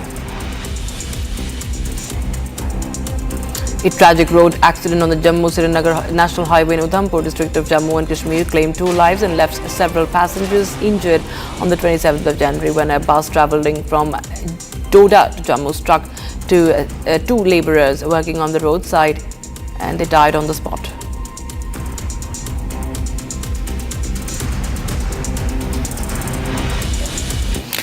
Now, shifting focus to news from across the world. Israeli forces have recovered the body of the last known hostage, Ran Gvili, from Gaza, bringing closure to a painful chapter of the ongoing conflict. Now, Prime Minister Benjamin Netanyahu of Israel paid tribute to the fallen hostage, calling them an Israeli hero in an emotional statement. The recovery marks a significant moment in the Gaza war as families and the nation mourn those lost during the 7th of October attacks and the subsequent captivity. Here's a report. For the first time in over a decade, there are no Israeli hostages held in Gaza. For 843 days, our people were taken from us, held in brutal conditions by an enemy that shows no respect for human life. Tonight, we announce that Sergeant First Class Ran Gvili is coming home.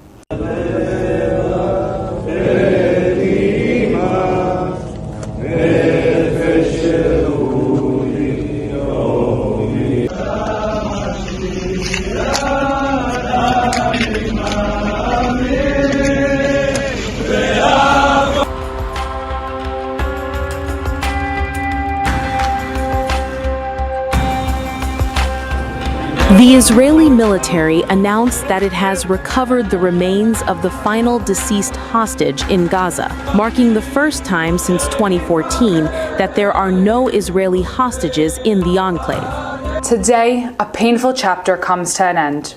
For the first time in over a decade, there are no Israeli hostages held in Gaza. For 843 days, our people were taken from us, held in brutal conditions by an enemy that shows no respect for human life. Tonight, we announce that Sergeant First Class Ran Gvili is coming home. Ran was 24 years old. He served in the Israeli Police Special Forces and fell in combat on October 7th, defending Israeli civilians. His body was abducted to Gaza. Bringing Ran home embodies a core Israeli and IDF value. No one is left behind. We do not abandon our soldiers or our civilians, not in life and not in death.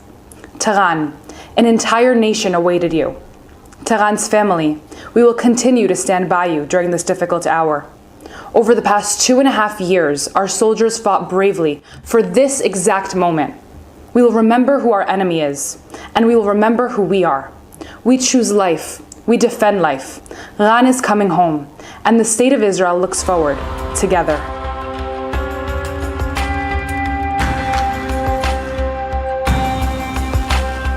לפני שעה קלה השבנו הביתה את רני גבילי, גיבור ישראל. אין יותר חטופים בעזה.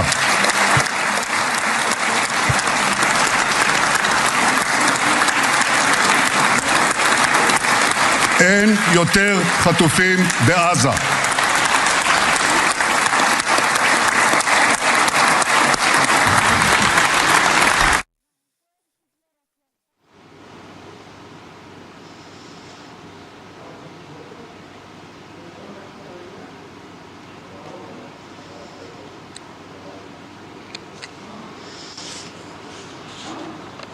Business forum. The visual coming in, the Prime Minister with Ursula von der Leyen, the European Union chief, after the signing of the mother of all deals, as it's called, historic day today, and now India and Europe advancing their summit, the partnership, strategic partnership. In fact, this is happening on the margins of the summit. This is the 16th European Union India summit. And as the strategic partnership across trade and defense between India and Europe advances, this is the 16th EU-India summit, opening up a new chapter in the strategic partnership.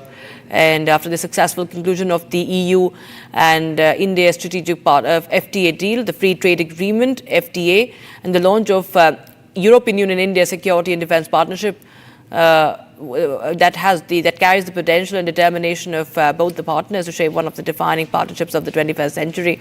And you can see President of European Union von der Leyen and Antonio Costa attending India's parade celebrations of Republic Day yesterday, and now we have the signing of the deal, and now this is the India-EU business forum that you can see. Engagement with business leaders to deepen private sector engagement and advance shared economic priorities. This is the first ever European Union India Business Forum, and you can see that the business leaders are also part of it, and the summit saw the signature of the European Union India Security and Defence Partnership as well.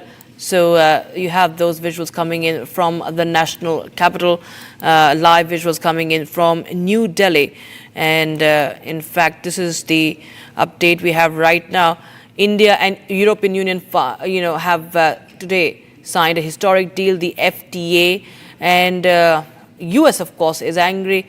US Treasury Secretary Scott Bessent had attacked this agreement, saying that Europe is financing a war against themselves. So clearly it has drawn United States frustration. Meanwhile, you can see that these are live visuals. India and European Union continue with their trade deal undeterred, unaffected by what the United States is saying.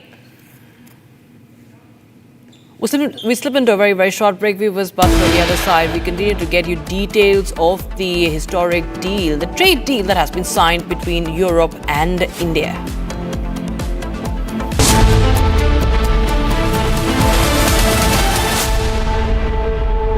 MDH की हल्दी मिर्ची धनिया करे कमाल, ये रंग दे, ये खुशबू दे, ये तीखा, ये कम पड़े, क्या निराला MDH masala. Amity University has been ranked India's #1 university for business and economics and the #1 private university for computer science by Times Higher Education Subject Rankings 2026, a testimony to Amity's globally benchmarked standards in education. Are pure सूजी pasta उबालो मिलाओ और खाओ 8 minute में तैयार। क्या taste है सबका राजा आर प्योर मसाला।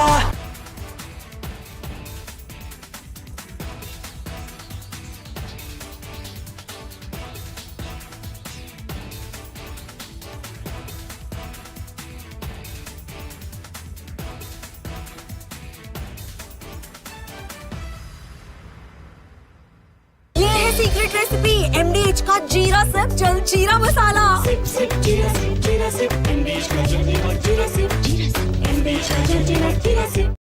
In a major escalation between the White House and Wall Street, President Donald Trump has filed a massive lawsuit against one of the world's most powerful financial institutions.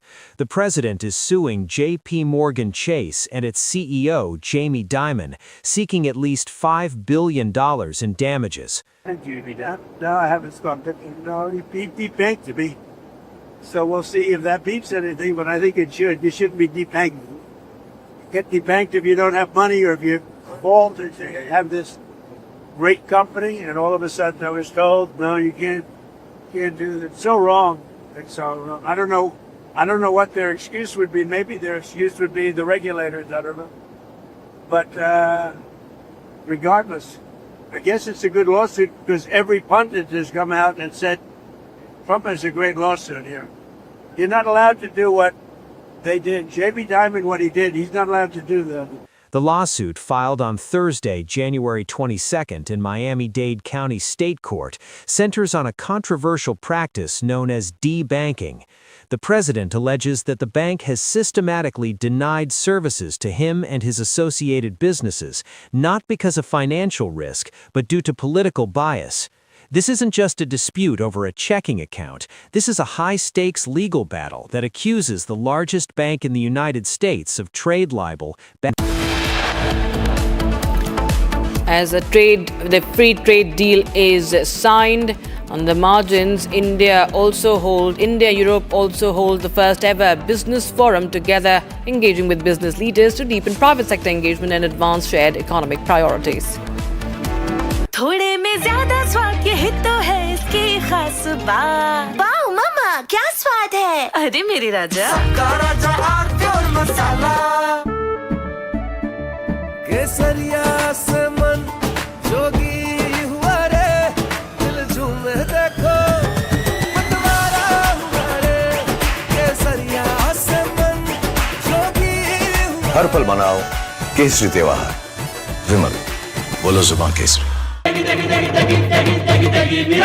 MDH की देगी मिर्च, देगी मिर्च का तड़का, अंग अंग फड़का। MDH की देगी मिर्च।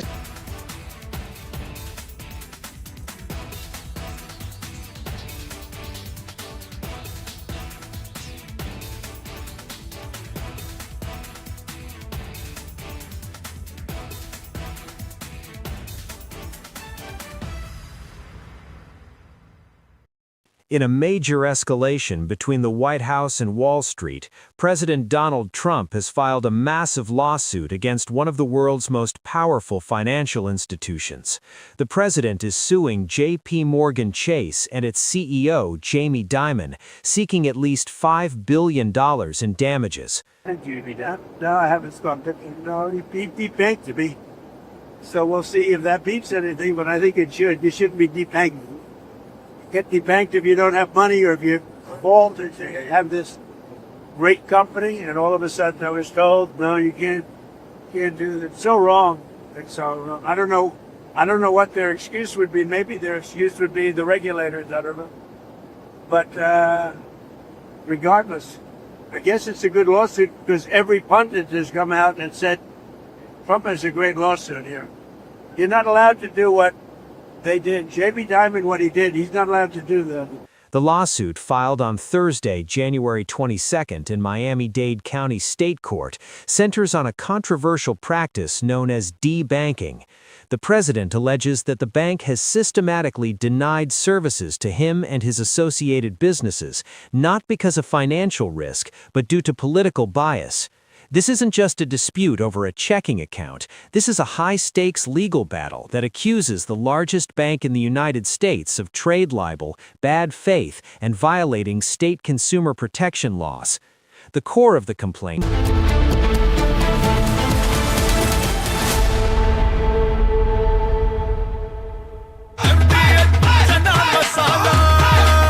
अब छोलिया हो या लोबिया, सफेद चने या काले चने, सब कुछ मजेदार बने।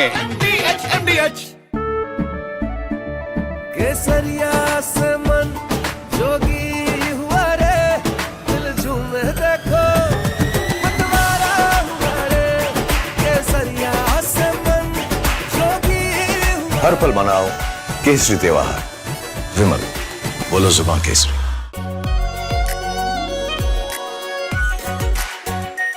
Are pure shahi paneer masala, delicious, healthy every day. In a major escalation between the White House and Wall Street, President Donald Trump has filed a massive lawsuit against one of the world's most powerful financial institutions.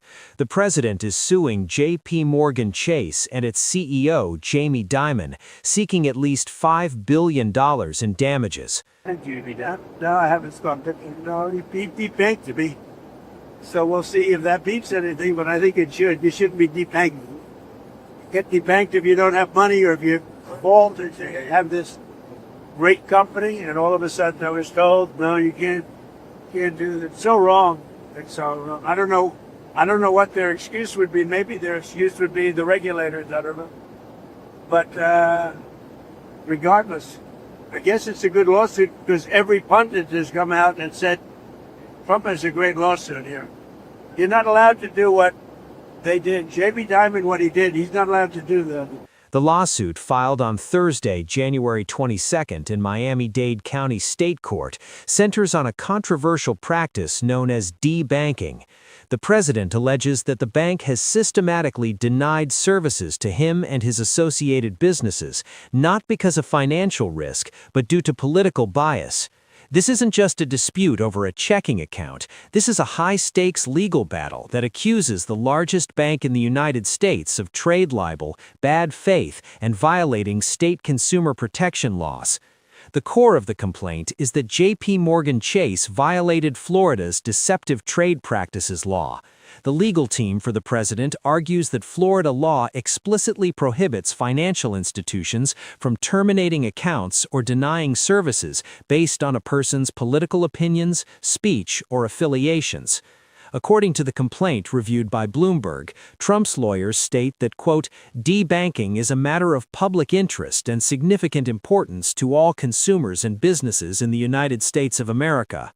They argue that J.P. Morgan Chase, given its history and size, is a central actor in what they call a troubling saga. This lawsuit frames this not just as a personal grievance, but as part of a broader campaign against the weaponization of the banking sector. The allegation is that financial institutions are acting as ideological gatekeepers, cutting off access to capital for those who don't align with certain political views. J.P. Morgan Chase has been quick to respond, and they are firmly denying these accusations. In a statement released shortly after the news broke, the bank rejected the idea that political or religious factors play any role in who they do business with. Their defense hinges on risk, specifically legal and regulatory risk. The bank stated, quote, "We do close accounts because they create legal or regulatory risk." From Asia's largest news headquarters, setting the agenda for Bharat.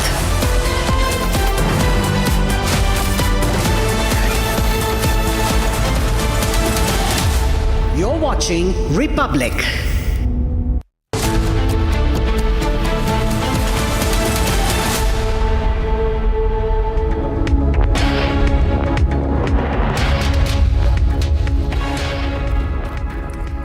viewers, thank you for staying with us. Republic Media Network presents the R4 Sports Conclave, a premier national platform bringing together India's finest athletes, sports leaders and policymakers, from Olympic champions and elite performers to institutional voices shaping the future of Indian sport. The R4 Sports Conclave will go beyond medals to examine the systems, mindset and leadership driving India's sporting rise. This is about mindset, infrastructure, accountability and winning the right way. Join us on the 28th of January 2026 live from the Republic Media Network headquarters in Noida as we bring you powerful stories, bold conversations and an inside look at what it truly takes to build champions for India.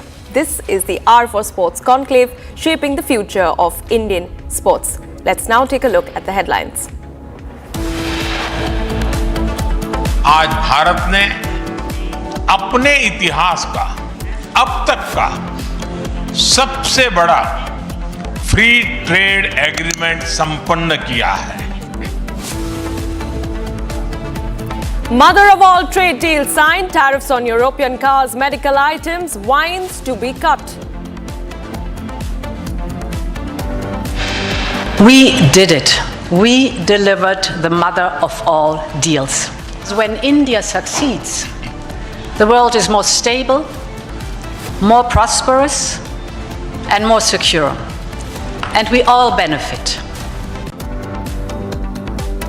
India-Europe signed historic free trade agreement, important to ensure rules-based global order, says European Union Chief Ursula von der Leyen. Reports say Bangladesh may replace Pakistan if PCB boycott ICC T20 World Cup 2026.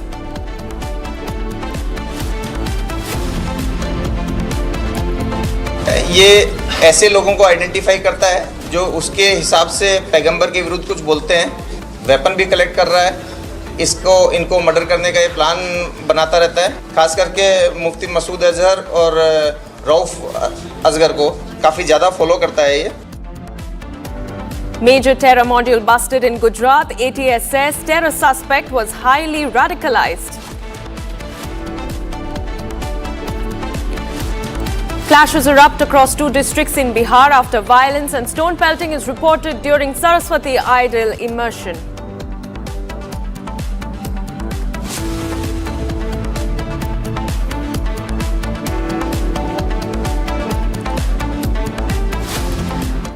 Okay, viewers, we start this edition with some news that we are tracking in from the state of Gujarat, where the anti-terrorism squad has arrested Faizan Sheikh, who is a resident of Charpul in Navsari district and originally from Dhundawala Narpat Nagar in Rampur of Uttar Pradesh, on the 25th of January in connection with the terror conspiracy case.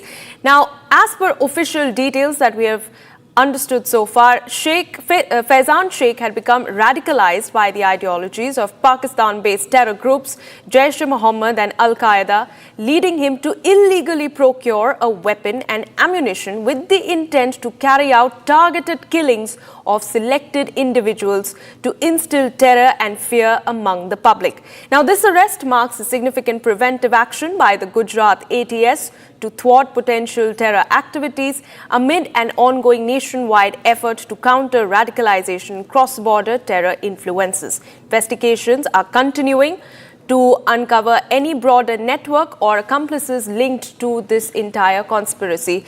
Let me go across to my colleague Swarali, who joins us live from Gujarat to give us more details. Swarali, help us understand, the entire background of the case and how is it that the ATS tracked and arrested this suspect. Yes, that's true. Let me tell you, ATS has nabbed Faizan Sheikh, from Navsari in Gujarat. He used to be a tailor in Navsari and he hails from Rampur area of Uttar Pradesh. Now, let me tell you, there are several major facts for the case, but the major ones being that he was operating an Instagram account called Al Faizan Gaza and other Instagram account which is not specified by the ATS, but but he used to propagate all the radical ideologies and the content, and he had enlisted people from Uttar Pradesh, not from Gujarat, from Uttar Pradesh, who used to speak against Paigambar group, and he was planning to execute targeted killing in the state of Uttar Pradesh, and that's the reason he had procured 1 pistol and 6 live cartridges. These are the ammunition. Right now they are seized from his belongings, but investigation will take its course and we'll get to know what more planning was he doing. On the other hand, he was also aligned with the kind of ideology separate Kashmir from India, because those are the kind of images and content that has been found from the digital devices he used to operate. On the other hand, he was in touch with Mohammed Abu Bakr.